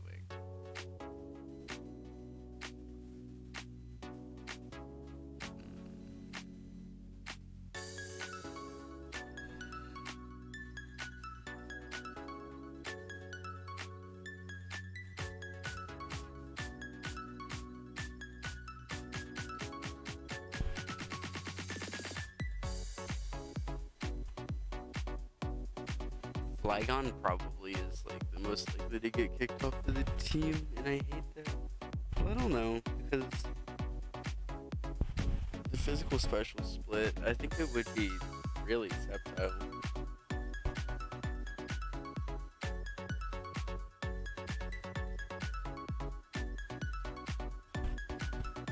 And type-wise, it would probably be Sceptile.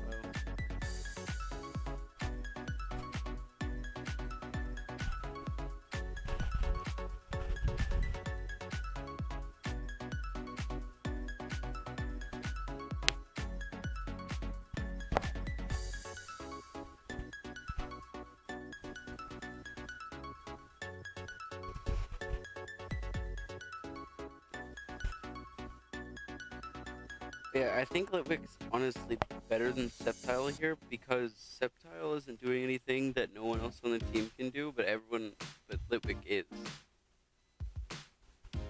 Sceptile is going to be good for later. Just a different team comp. He's just not needed for this one.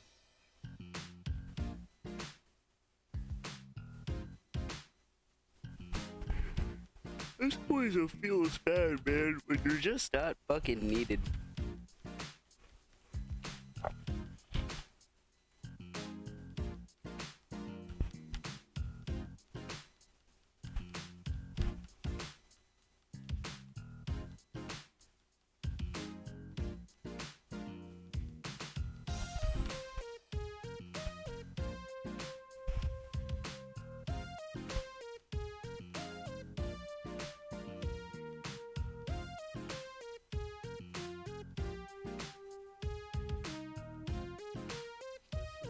Never get flamethrower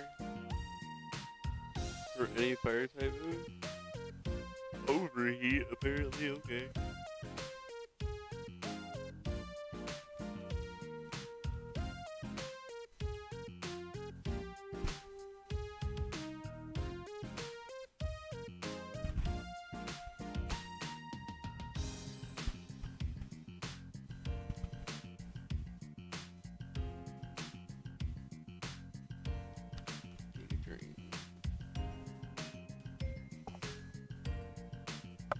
Oh well, I guess I should give him the good old Evo.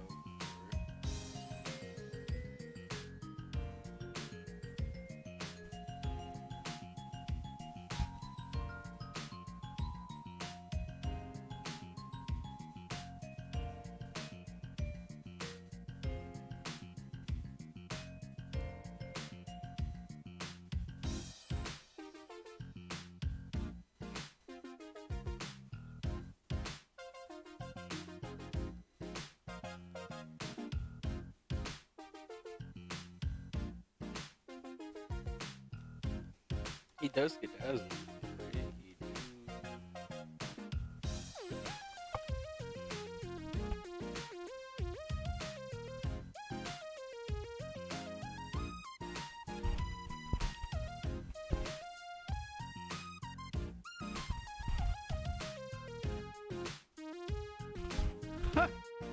It actually gets flame charge, so you can boost its speed. If I could click on her. It's a her.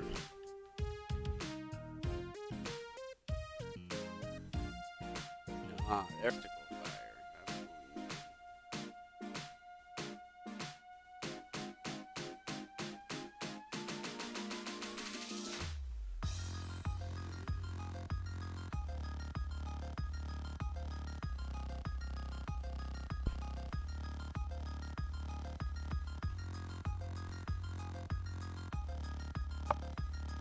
Mm.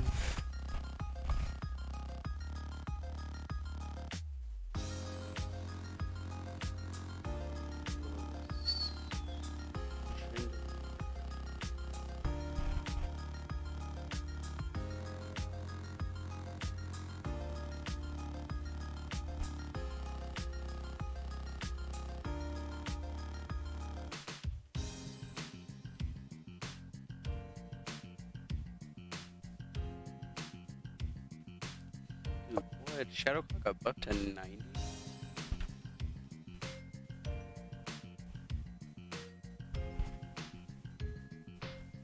With my crit, that's pretty strong.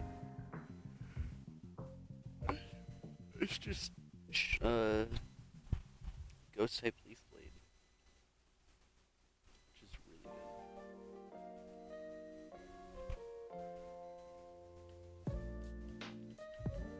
I don't know what color it is. I don't know what I'm thinking.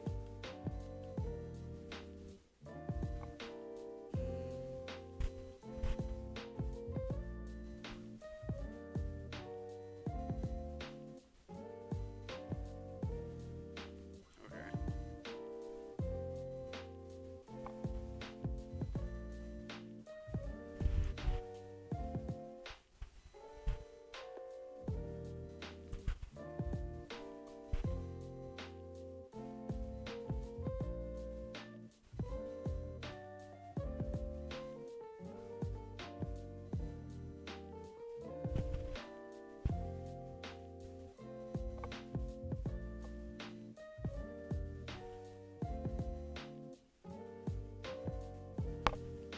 I just realized all of my Pokemon are female.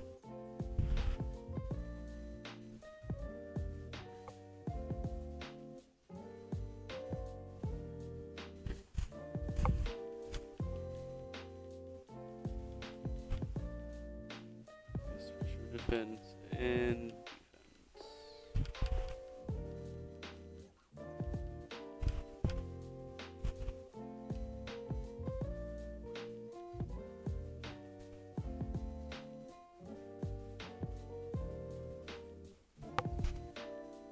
Special attack 202 and it's not even boosted.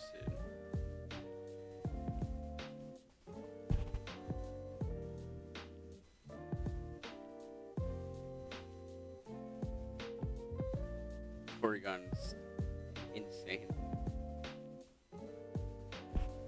Salamence crazy good too. Special attack 211. Wow. Got fun going nuts though with the wise glasses and everything. His attack's low though, so I mean explosion's not even that good on him. There's gotta be something else I can give his friends. We'll just give him the hidden power.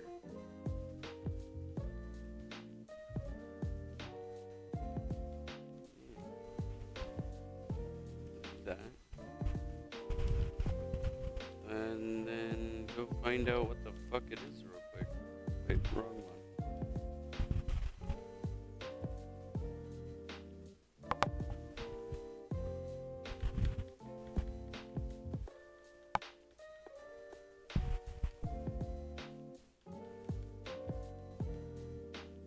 What's Daft Punk's hidden power? Fighting. Okay.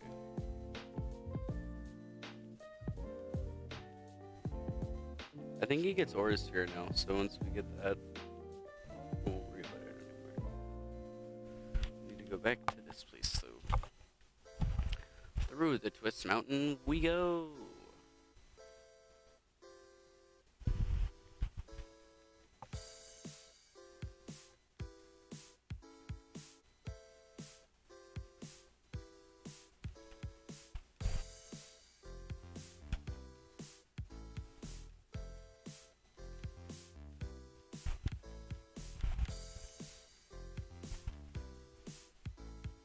Oh, Cardi B buffs in the sandstorm now. It's whack. I forgot about that.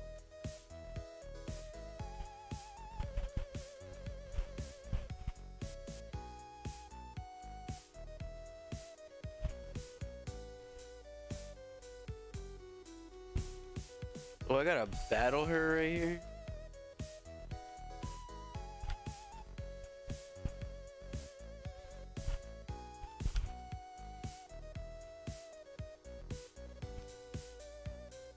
Sheesh.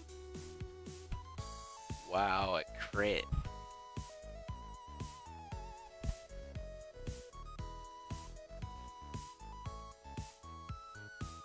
Come on, DP that punk, my man. Bam.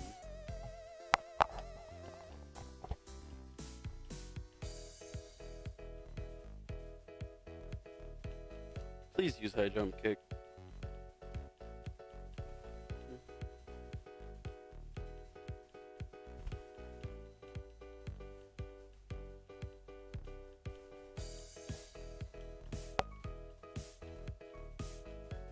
Why did I expect the lowland Persian right there to be like no cap?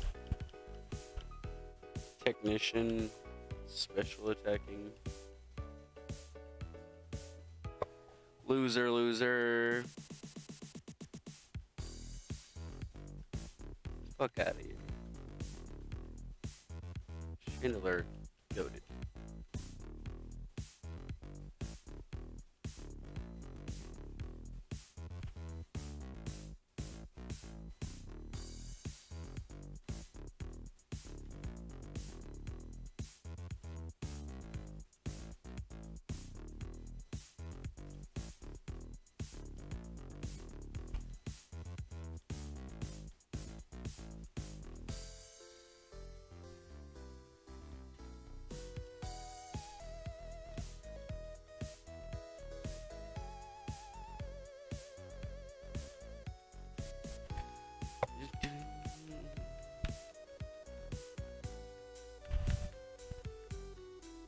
What the fuck?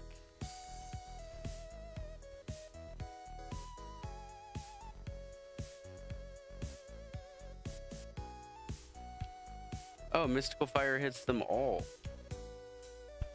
So does Adlin.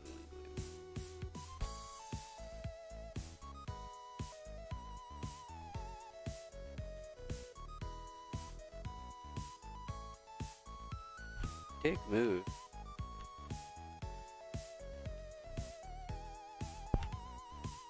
Loser.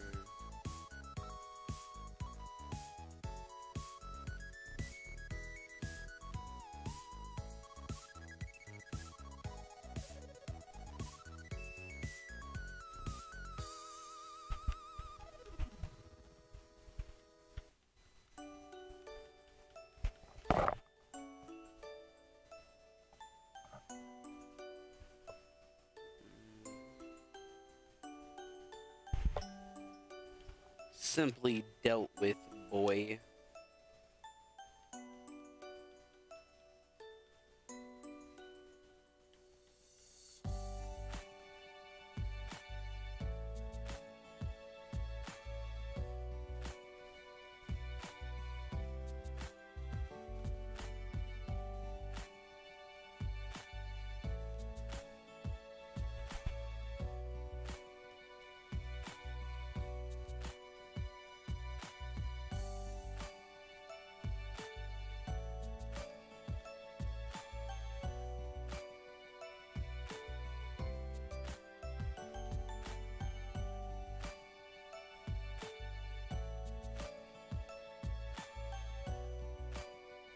Why?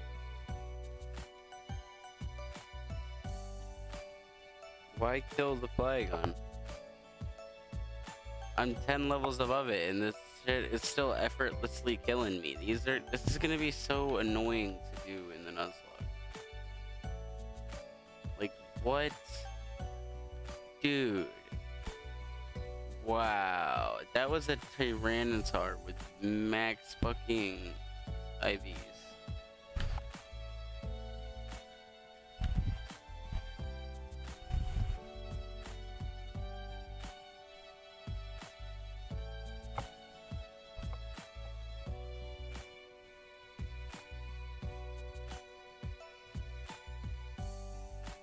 That's not gonna kill.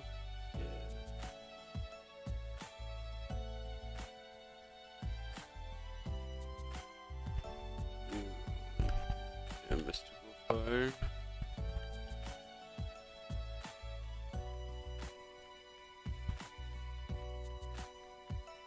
You little bitch.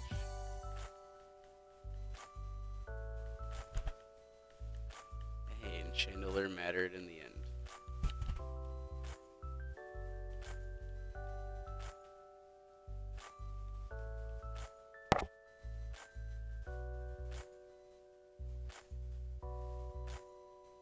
I should check phone. What?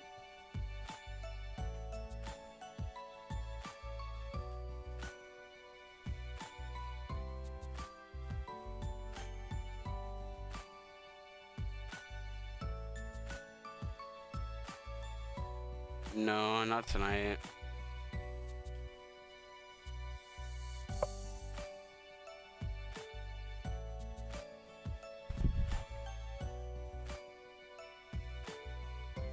Bro, what the fuck?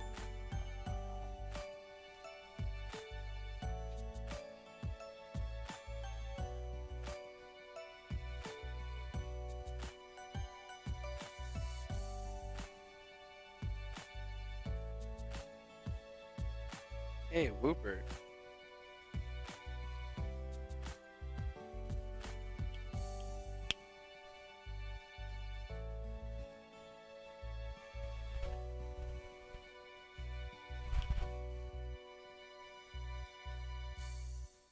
Flamethrower. Hey, there we go. There's something cool.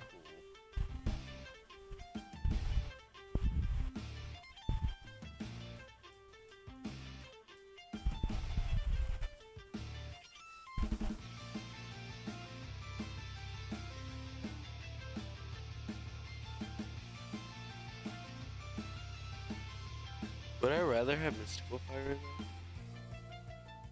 though? Low-key thinking I would.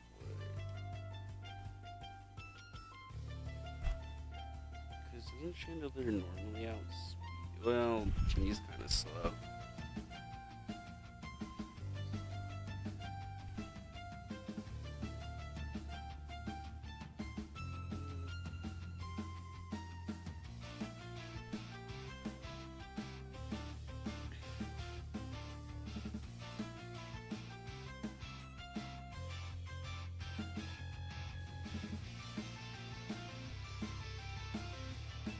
Yeah, I'm gonna give him like.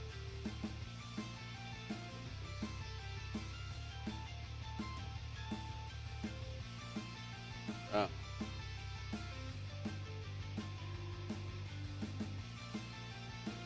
Where is.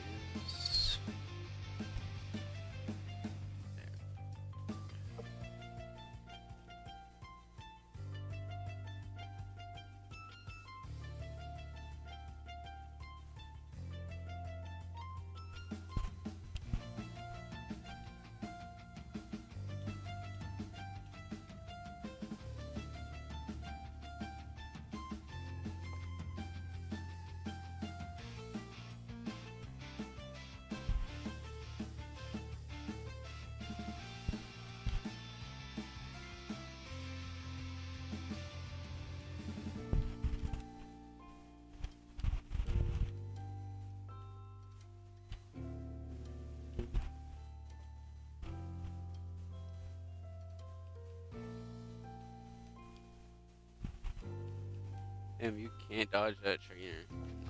They some bitches.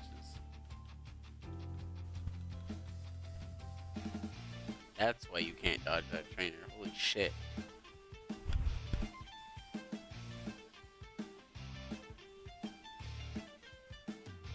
Alright.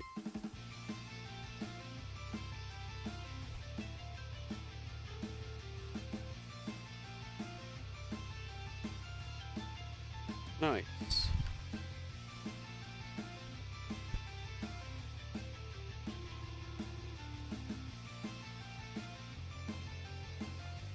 Oh, okay. Literally not worried at all anymore.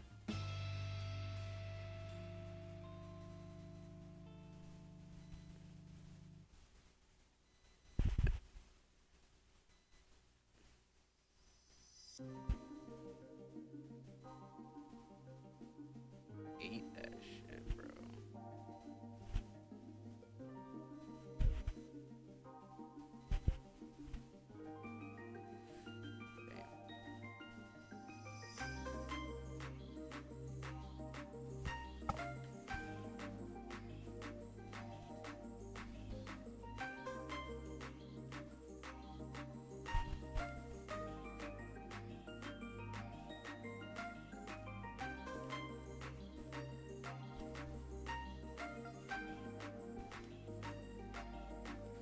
The doctor is a stop fight? Are you kidding me? And it's a triple battle. Oh my god. Is this a joke?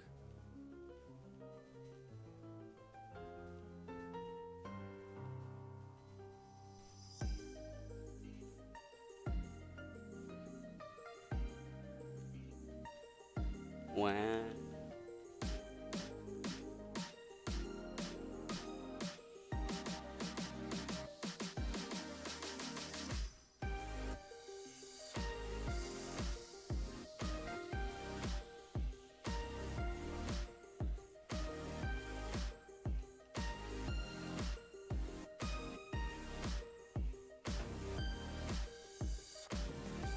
Sheesh.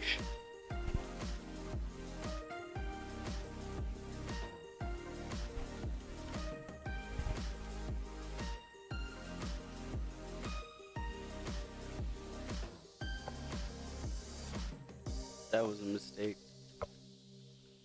You died, my friend.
Uh.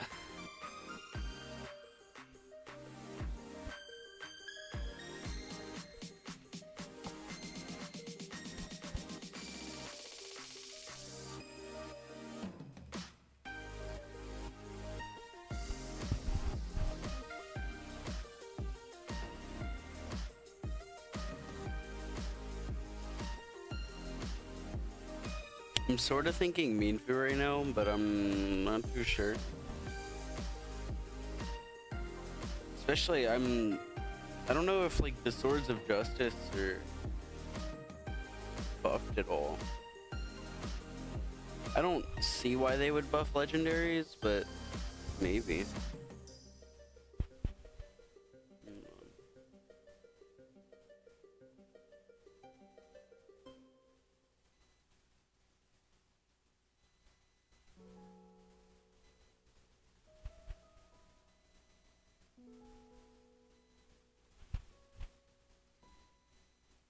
They gave Zekrom and Reshiram Earthquake now.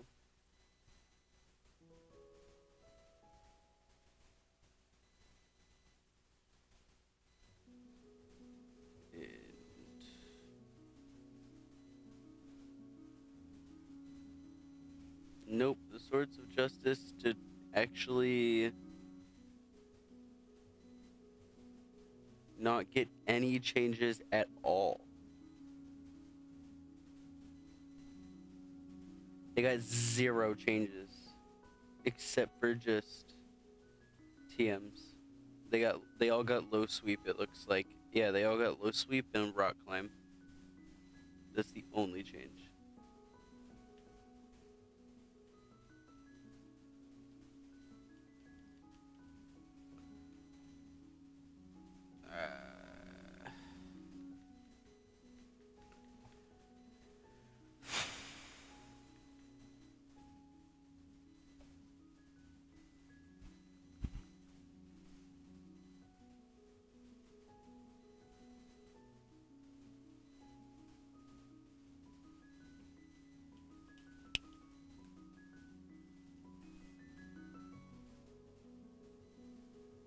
Fuck. Dude, did I go the complete wrong way?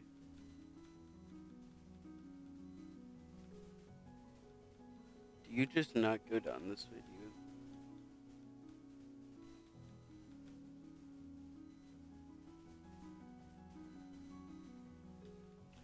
Oh my god, bro.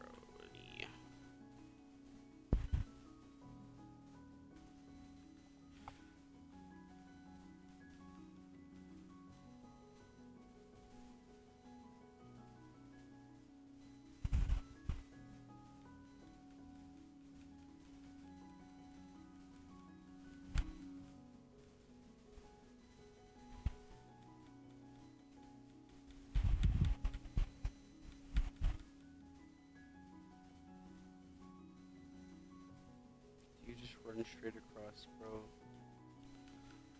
Oh my god.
Damn, that Wormadam got fucked.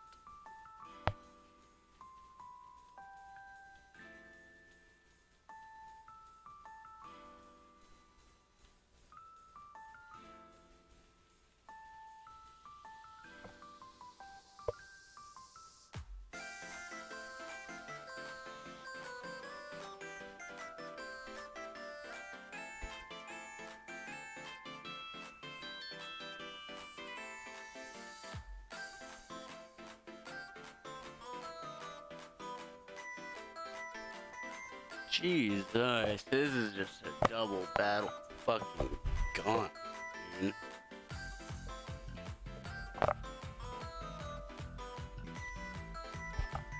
I guess you've got Bianca like healing you the whole time, you know?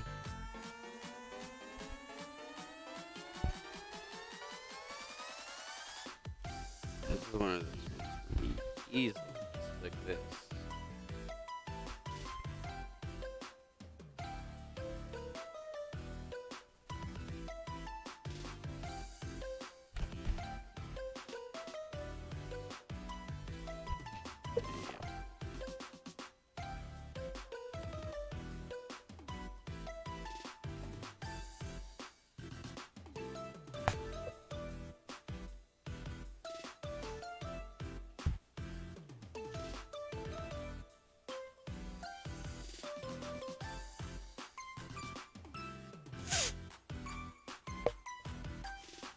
Pokemo Pogger.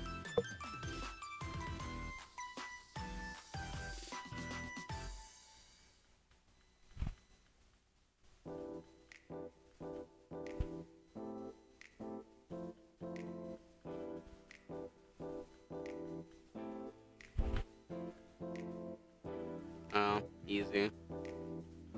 Mystical fire them hoes.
Ooh, I got return.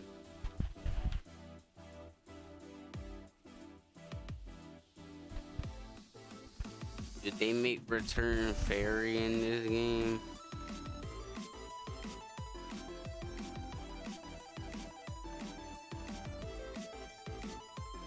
Don't.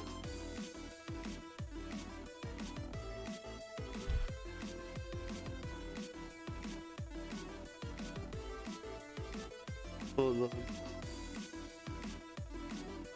Move change.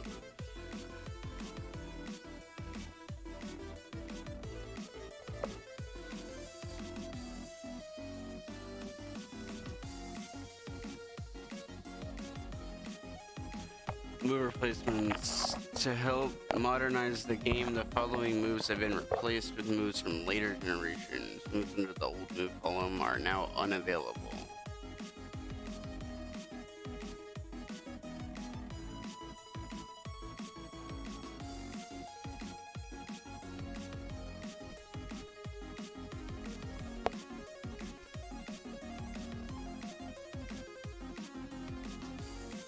Ooh, dual wing beats in the game.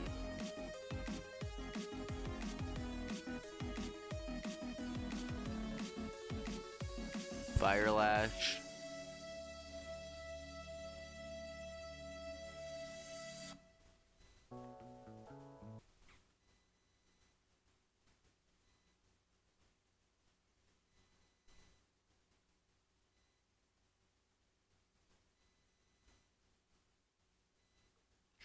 axle.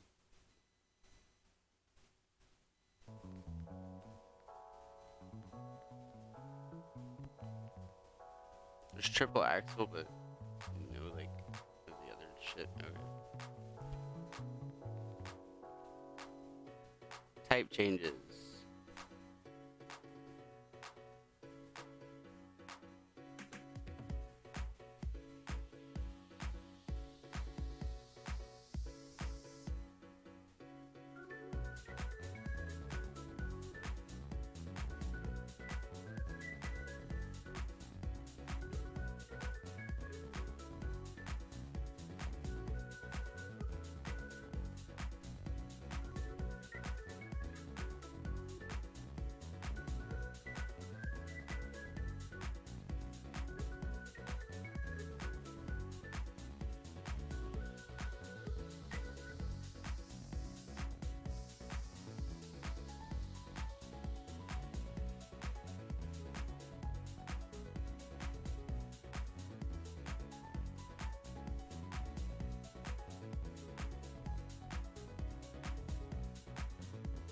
Okay.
X Scissor has a high crit ratio now, which actually makes sense. Sorry, I'm looking at type changes. Not type changes, move changes.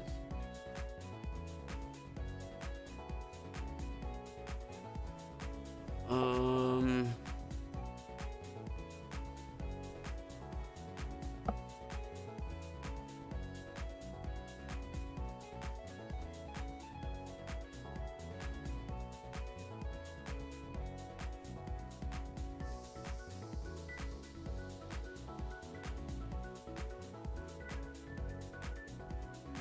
Return isn't changed at all. Okay.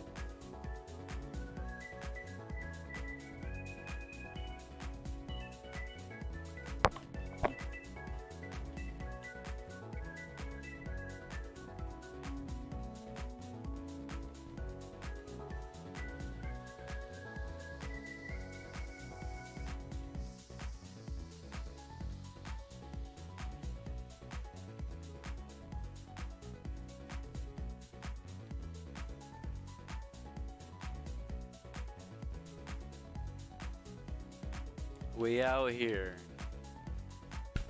Shiny stuff. There.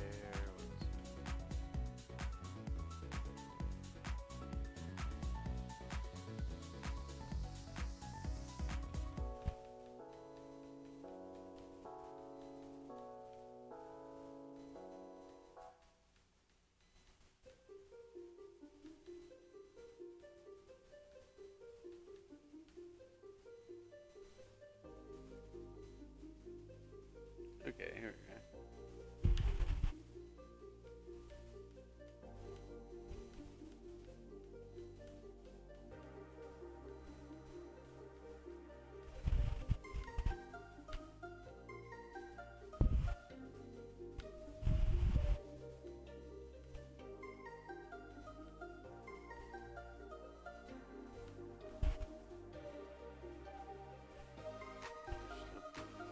Waterfall. Okay.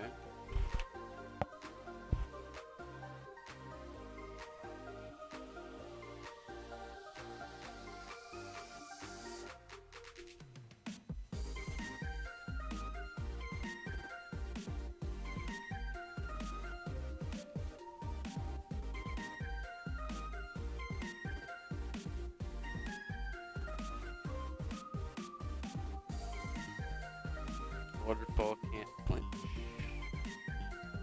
So it's really not that good.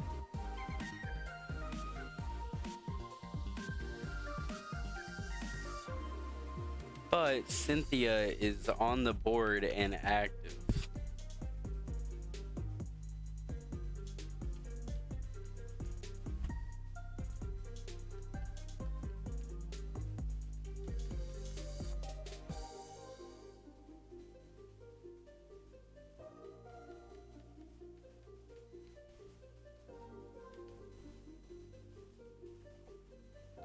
Wait, maybe TM's here.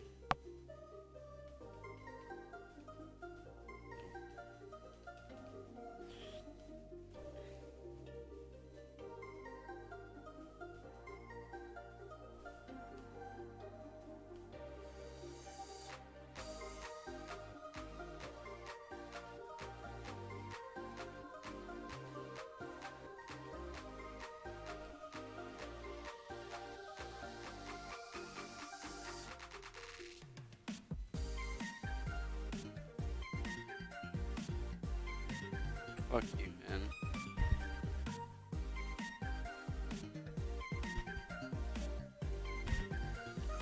I'll be right back. I'm gonna go look for food.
Sheesh.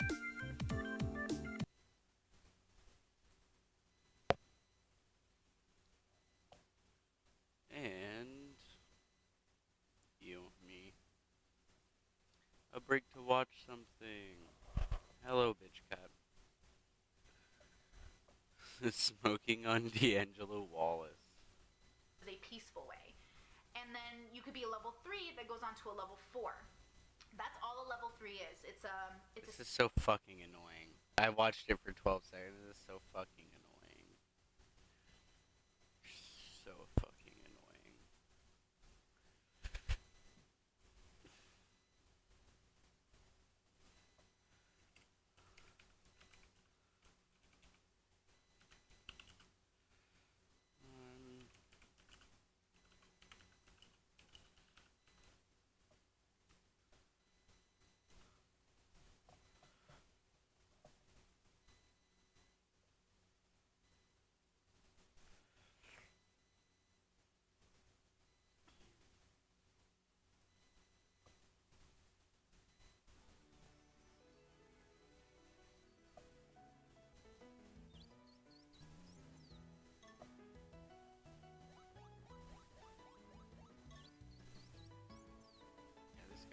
bad Pokemon Blaze emulator. Black 2 and Volt White 2 Redux are finally released. In this video, I will be going over what new features are in store, my review as a beta tester, and a tutorial on how to download. If you want to skip to any part, I will have timestamps below. But let's start with the question of, what is Redux? Well, it's basically a heavily updated version of Drayano's older hack from 2012. And since then, a ton of more ROM hacking tools have been developed, as well as a desire from the community to make a harder ROM hack.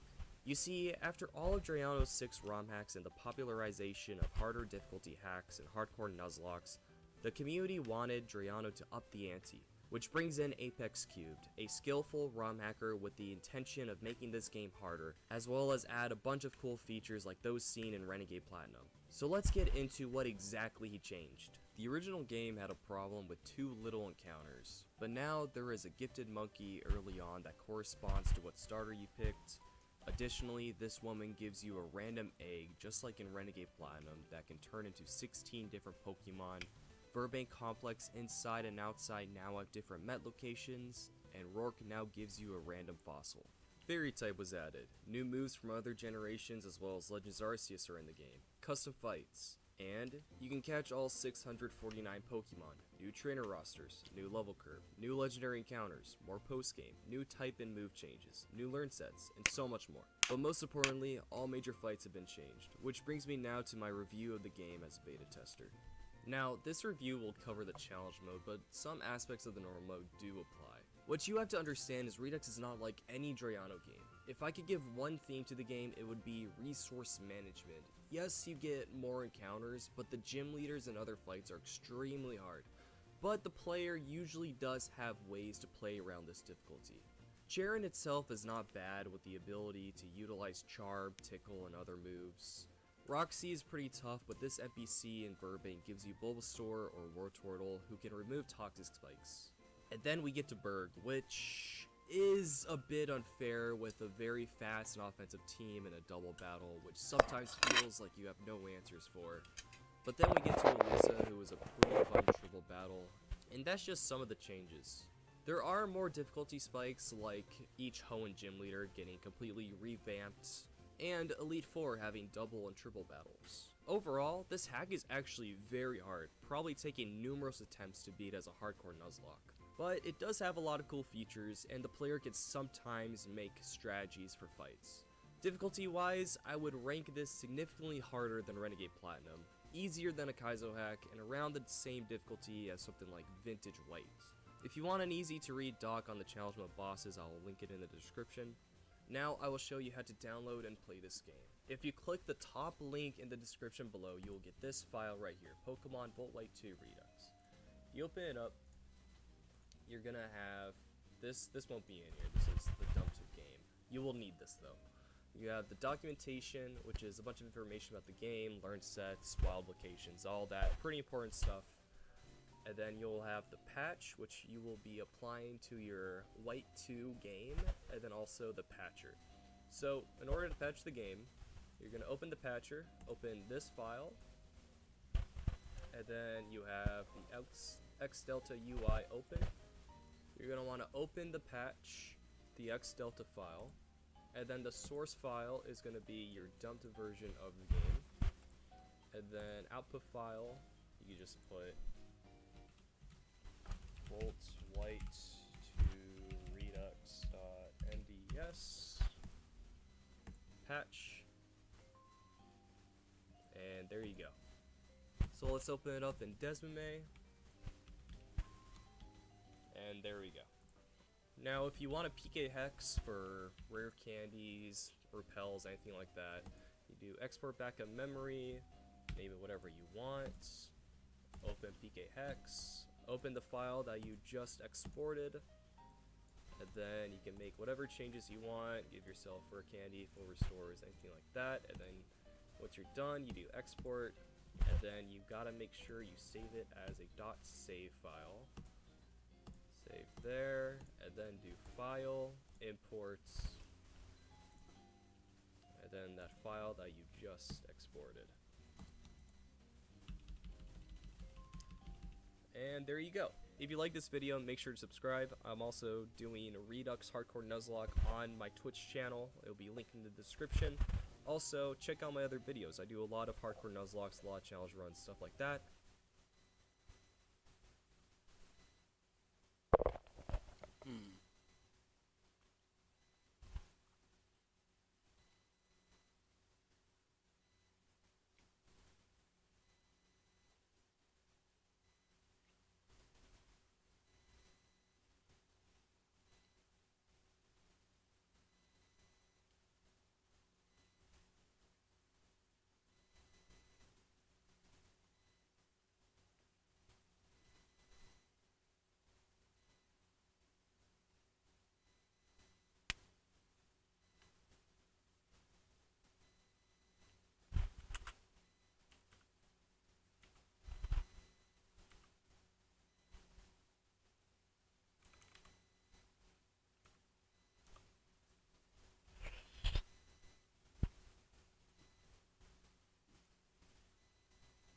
Alright, fellas.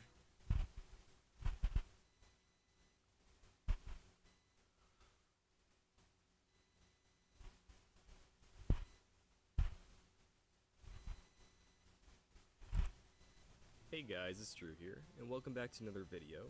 And today I'm going to be going over my list of the best Pokemon. You know I don't want you on the desk. Now No. this tier list is going to be coming from You a keep fucking with Nuzlocker's me. perspective for a little bit of background. You stop I attacking play me, I'll let you just mostly chill on the desk. Nuzlocke's You're being a hardcore bitch. challenges, deathless challenges, Kaizo. I'm going to be putting together a list basically based on how much I enjoy the games, not really the difficulty level, but just how much I've enjoyed the games, how well they're made, how well they're balanced, stuff like that. Let's start off with Drayano's first ROM hack ever made, Fire Red Omega. Basically, Fire Red Omega is very outdated, but it was also pretty good for its time. Now, ROM hacks nowadays are a lot more polished, there's a lot more thought put into. ROM hacks nowadays are a lot more balanced. A lot of these games are way more balanced than a lot of these Drayano games, and that's something that Drayano hacks are gonna lack.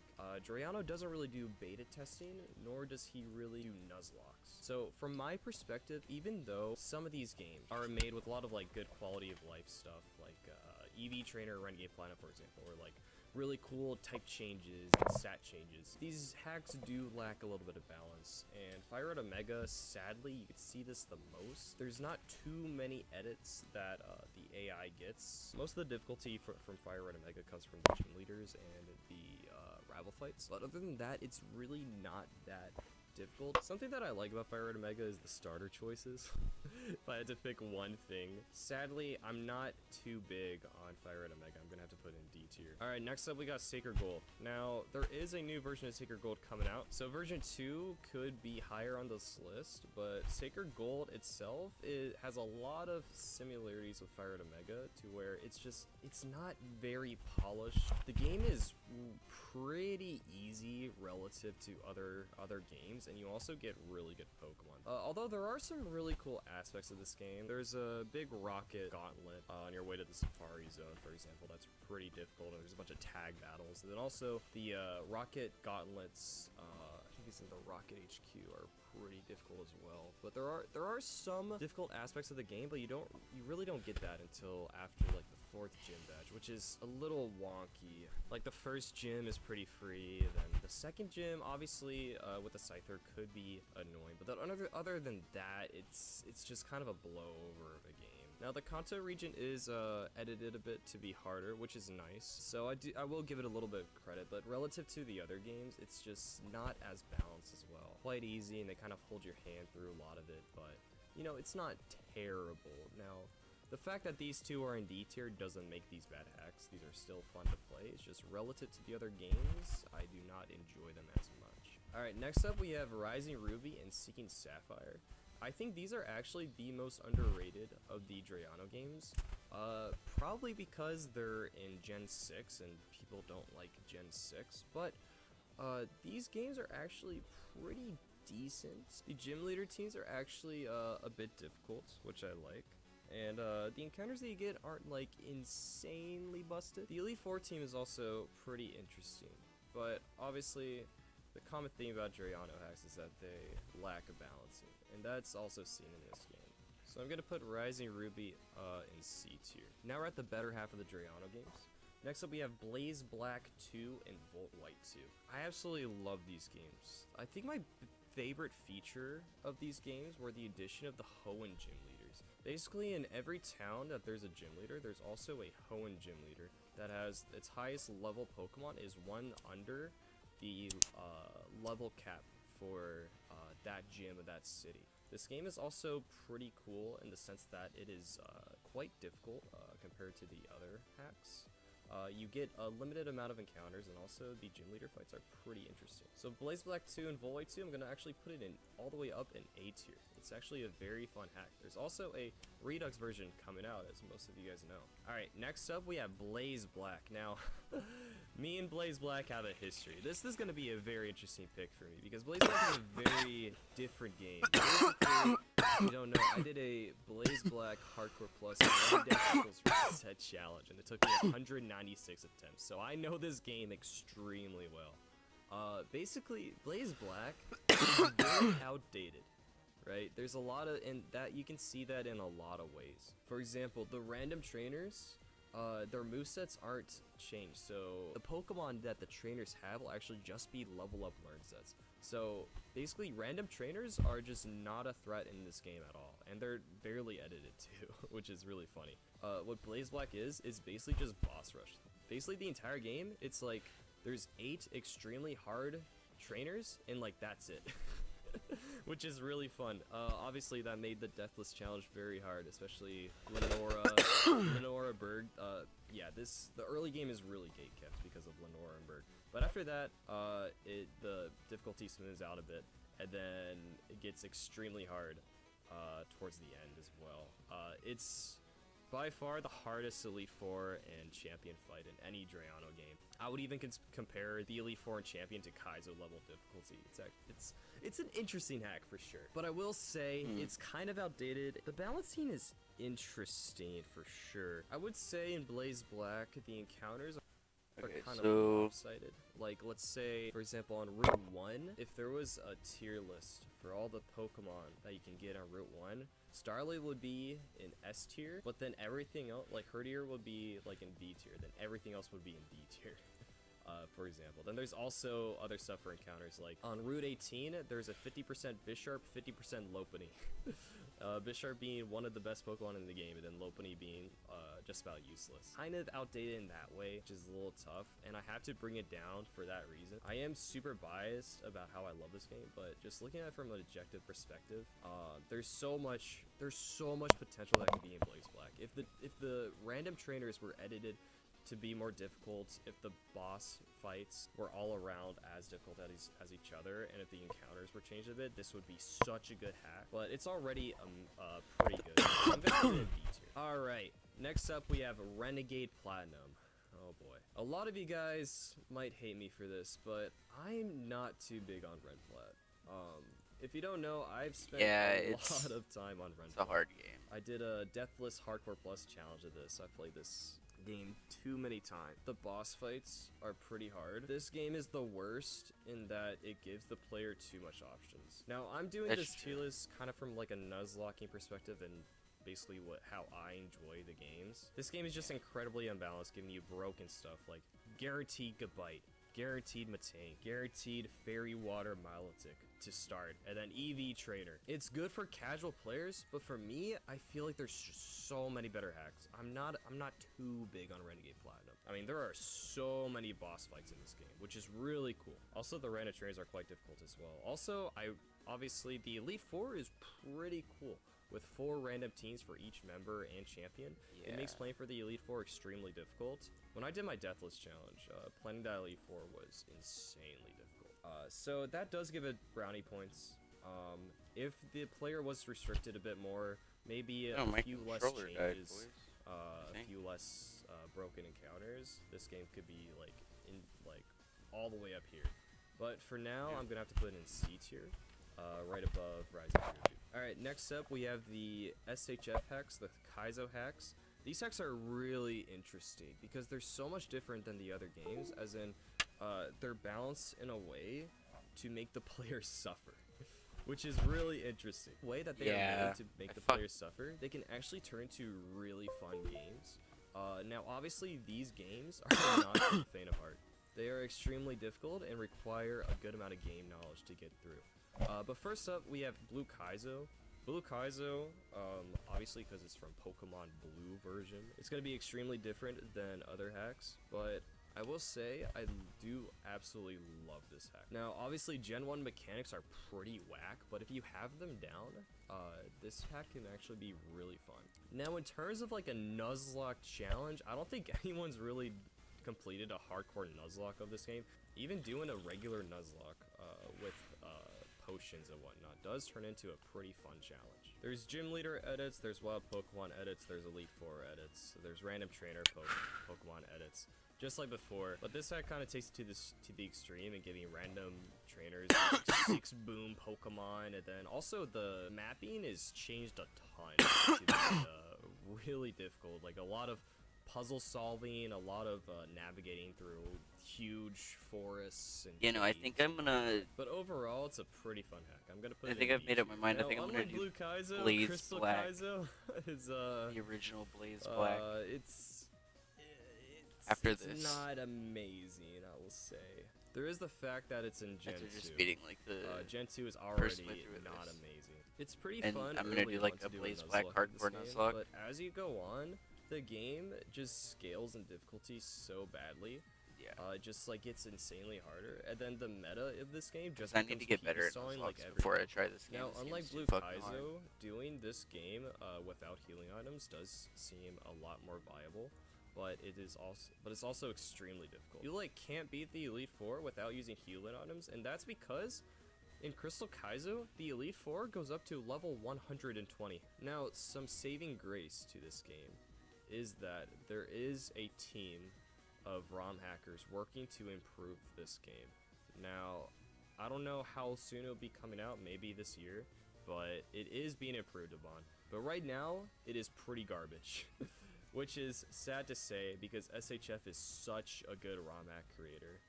Blue Kaizo, Emerald Kaizo are amazing hacks, and he's currently working on Platinum Kaizo as well. But this is definitely on the lower end of his works. Platinum Kaizo. So I'm gonna put it in D tier.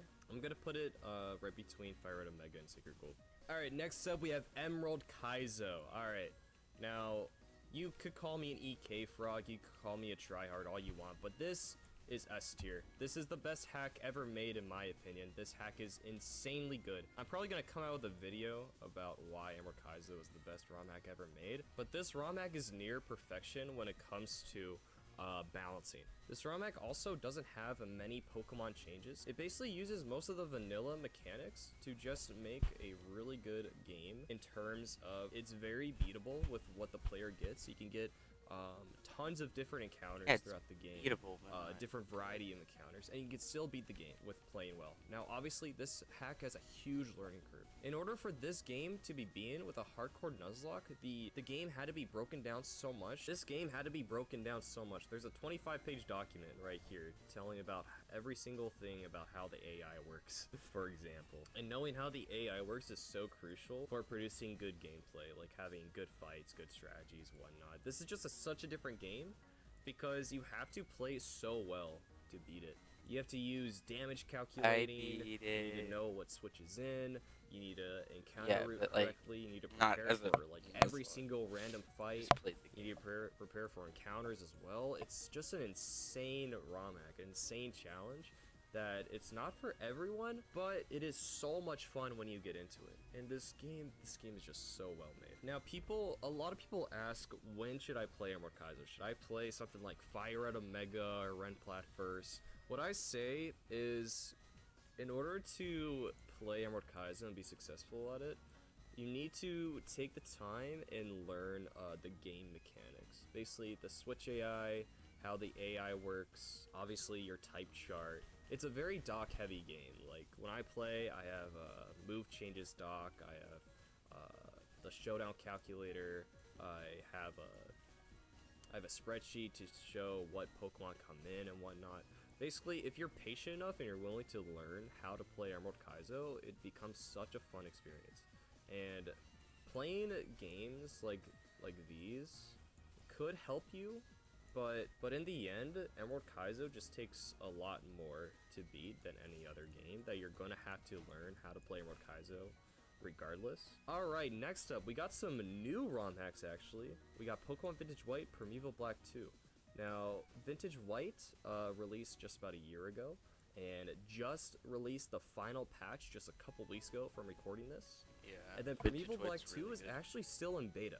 What is This is that? I've the never- sequel to Vintage White. Not many people know about this game, but Yeah. Primeval Black 2 is the sequel to Vintage White. There's a lot of similarities, but there are a lot of changes. I'll get into that in a bit. I'm actually good buddies with both of the creators of this game. These are actually not created by the same people. This is not Suicune and this is Nurse Ida, respectively. And something very interesting about Vintage White and Primeval Black 2 compared to any other game is that the creators of these games are actually hardcore Nuzlockers themselves. Now, Vintage White is very interesting because if you've ever played Vintage White, the first thing you notice is that there's so many changes to Pokemon, and it does take a lot to get used to. It's something that does sometimes rub me the wrong way. It does take a lot of getting used to, and you do have to constantly check the documentation for just about every Pokemon. But this game is made in a pretty well way. There's so many different Pokemon you can use, and I think the best thing about it is the difficulty scaling. The difficulty kind of stays consistent throughout the whole game, which is really cool. Obviously, it's not perfect. There's some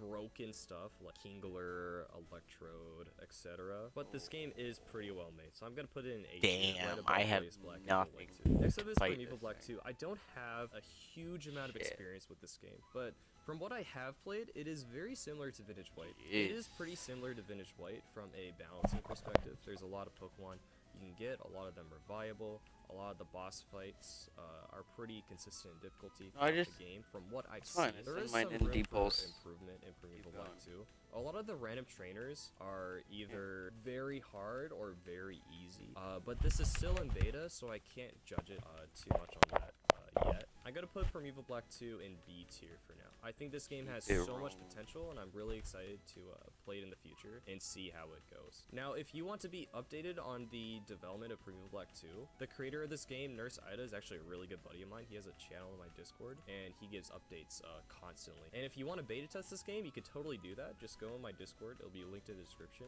and go into the Primeval Black channel, start beta testing, and help us out. Alright, next up we have Pokemon Radical Red. Radical Red is an amazing ROM hack. There's a huge team of people who work to put this ROM hack together. It's balanced pretty nicely. There's some good changes in the game. There's so many cool features. I can't even get into all the features, but there's so many cool features. If you haven't played Radical Red, I'd highly suggest it. Most people have. There's a lot of ways to play it. There's a lot of different modes. There's like randomizer mode, restricted mode, hardcore mode. There's so many different ways that you can play this game. You can do like a monotype challenge of this game. It's so much fun. There's so many different fights too. Now, a few criticisms that I will say about Radical Red is that the hardcore mode does need some improvement. When it says hardcore mode, I mean it is very hardcore. Sometimes a little unfair hardcore. Especially the Elite Four. The Elite Four is kind of crazy in hardcore mode. It's also pretty hard in normal mode, but hardcore mode is kind of taken to a next level. This is especially really difficult when it comes to Lorelei. Lorelei having a Hail team or a Rain team, which you kind of need different Pokemon for each of those fights, but you also need a plan for every other Elite Four member, which makes the Elite Four extremely difficult. Another way that hardcore mode kind of needs work is that, and this was kind of a problem with Vintage White, a streamer or a YouTuber will beat the game and use something that seemed to be pretty broken. In Radical Red's case, it was Withdraw Slowbro. Withdraw Slowbro with Shell Armor basically just sweeps Bruno. Immediately after someone beat it with that, it was removed from the game, which kind of sucks because the streamer who beat it, maybe their win isn't as credible as someone who beats it after that. And this was huge at Vintage White. Like, Vintage White, someone will beat the Elite Four, and then hazards were removed. or someone would beat the Elite Four, then Sableye would be removed from Victory Road. It's kind of similar in Radical Red, where people would beat the game and then stuff would be removed. But there is a 2.4 version coming out soon. Hopefully that polishes up the game a lot more. Even with those criticisms, Radical Red has to be S tier. I would say I enjoy Emerald Kaizo slightly more than Radical Red, but Radical Red has to be S tier. There's no question. Alright, next we got the 2 Buffle hacks on this list. Inclement Emerald is a newer ROM hack. It is very similar to Radical Red in a lot of the quality of life changes. It's almost as if they copy and paste the Radical Red changes into Inclement Emerald. But Inclement Emerald is pretty interesting. There's a lot of map edits that make the game pretty cool. I think the biggest downside to Inclement Emerald is the balancing. The difficulty scaling for a Nuzlocke is kind of weird, and the hardcore mode versus the normal mode isn't different enough for me to really enjoy, in my opinion, for it to be justified as being hardcore. Overall, it's a pretty fun hack, but I feel like it just had so much more potential with the balancing. So I'm gonna put it in B tier, right above Blue Kaizo. Alright, next up we have Photonic Sun and Prismatic Moon. This is also a hack made by Buffle, creator of Inclement Emerald. Now this hack is really interesting because there's not gym leaders, obviously, because it's Gen 7. There's totem fights, and it's really hard to scale difficulty for totem fight, because obviously they're totem fights. You can't really change the totem fights. And basically the strategies for totem fights become the exact same each time you go to them, which makes it kind of repetitive. But finding those strategies are pretty fun, and there are some pretty cool boss fights in this game. The Elite Four in this game is also pretty fun. One thing about this game though is that you get so many encounters, and a lot of the encounters are super broken, so it's kind of tough in the balancing that way. But I have to give some credit because it's kind of hard to make a really good Gen 7 hack, but this hack does definitely need a lot of improvement. Something about Buffalo hacks is that when compared to like Vintage White, Radical Red, Emerald Kaizo, they're just not balanced in the right way. So I'm gonna put Prismatic Moon, Photonic Sun in C tier, right behind Renegade Platinum. Alright, next up we have probably the most underrated ROM hack on this tier list, being Pokemon Unbound. Unbound is an insanely fun ROM hack. It's a completely new map, completely new story. It's balanced very nicely. The boss fights are really fun. And I haven't said this about any other hack, but the music in this game is amazing. On top of having, you know, the usual Pokemon experience of fighting gym leaders, doing fights, encounters, whatnot, this ROM hack also makes extremely hard puzzles, which are really fun to try and beat. So Unbound, I'm actually going to put it in S tier, right behind Radical Red. This hack also has an Insanity mode, which is extremely difficult as well. It's a really, really fun challenge. Alright, next up, we have Dark Rising. Oh man, I don't even know why I put this on this list. Dark Rising, it's a ROM hack that is so bad, so incredibly stupid, that it's actually kind of fun, if that makes sense. This ROM hack was literally made by a 12-year-old. The level scaling is terrible. The second gym is like level 30, then the fourth gym is like level 70. There's so many typos in the game, and there's also a bunch of bugs. This game is absolutely horrendous, but it's kind of funny to play, and it's actually kind of entertaining to try and navigate the atrocity of what this game is. So this is kind of funny. I'm actually gonna put it above Fire Red Omega just because I had a lot of fun playing this game because of just how bad it was. Alright, next up we have Kaizo Pokemon White 2. Now if you don't know what this game is, that's good, because this game is absolutely horrendous. If a 12-year-old made this game, a 5-year-old made this game. I am going to make another tier for this game. I'm making another tier for this game because this game is absolutely horrendous. Never play this game ever in your life. Basically, there is no balance in this game. Balancing does not exist. This person doesn't know what balancing is. The fights are so unfair that you literally have to go like 20 levels above or just catch like different Pokemon to try and find a solution to fights. I'm gonna put the champion team on screen and you can just see how dumb this game is. There's literally a part in this game where you can get soft locked because the map editing was so bad. Now, one saving grace is that there's actually someone improving this game and making Kaizo White 2 better. There's actually a channel on my Discord. His name is Questionable Specimen, changing this game to White 2 Lunatic mode, and he's actually doing a really good job of it, but it's still in development, still in beta testing. So if you want to be updated on the updates to this game, you can go on my Discord. We have a channel for it. Alright, next up we have Dude, that's crazy. I was not expecting him to still kill right there. Holy shit. I talked a lot about balancing, and basically the way that this game is balanced is that it only gives you trash Pokemon, and you have to kind of work your way through the game with terrible Pokemon. Like, you get a Sunkern, but you don't get a Leaf Stone, or you get a Goldeen that doesn't learn a water move. And then you have to try and use a love disc. Dude, as well. It's Magnezone a really is fun game. insane. It's very balanced and it's just vanilla. It's straight up vanilla, which is really cool. I'm actually gonna put the Emerald Trash Lock in B tier. I highly suggest people play this. This game is actually a lot of fun. Alright, next up we have Pokemon Eternal X and Wilting Y. Now, before I say anything, I feel like Gen 6 ROM hacking is really cool, and I feel like there's so much potential for a really good Gen 6 game. I think there could even be a really cool Gen 6 Kaizo game at some point. But Eternal X and Wilting Y is the best that we have right now. And similar to Radical Red and Unbound, there's actually an Insanity mode to this game. But sadly, the Insanity mode is pretty unbalanced. Basically, you're just granted broken Pokemon. Like, you can get like a guaranteed Dialga, Giratina, Lugia, Ho-Oh, all these things, but also the AI has insanely good legendaries and insanely good legendary sets, especially the Elite Four. The Elite Four Insanity mode is like Kyogre, Drizzle, Rain Team, and whatnot.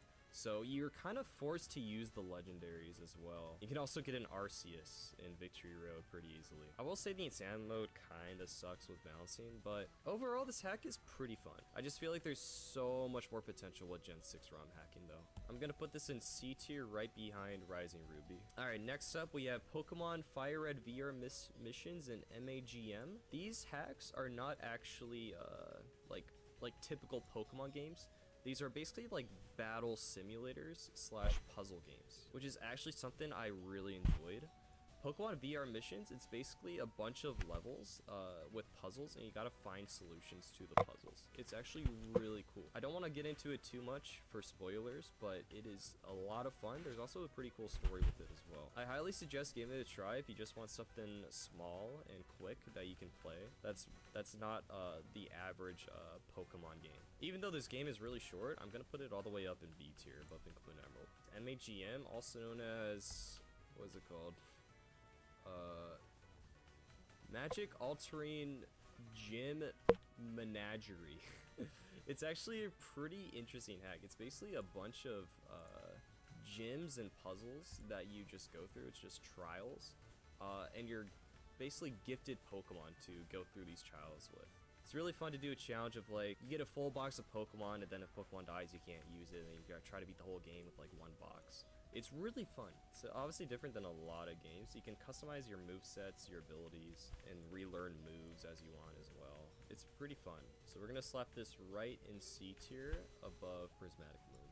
And there you go. That is my ROM hack tier list, mainly for Nuzlocking. Now remember that I'm a pretty hardcore gamer. I play these games with calcs and rare candies and level caps and all that, so take this with a grain of salt. If you want to do one of these tier lists for yourselves, I'll link it in the description. But yeah, I hope you guys enjoyed this tier list, and I hope you guys have a great day. Peace.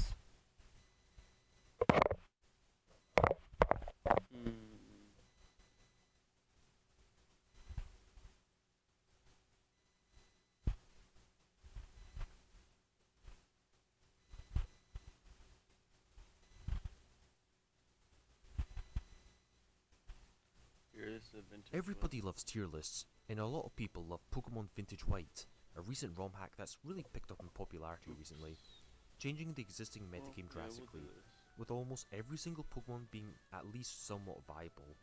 I have hardcore Nuzlocked this game 8 times in total and have completed post-game, and am probably the most knowledgeable person about this game in the whole wide world, with hundreds of hours put into this game.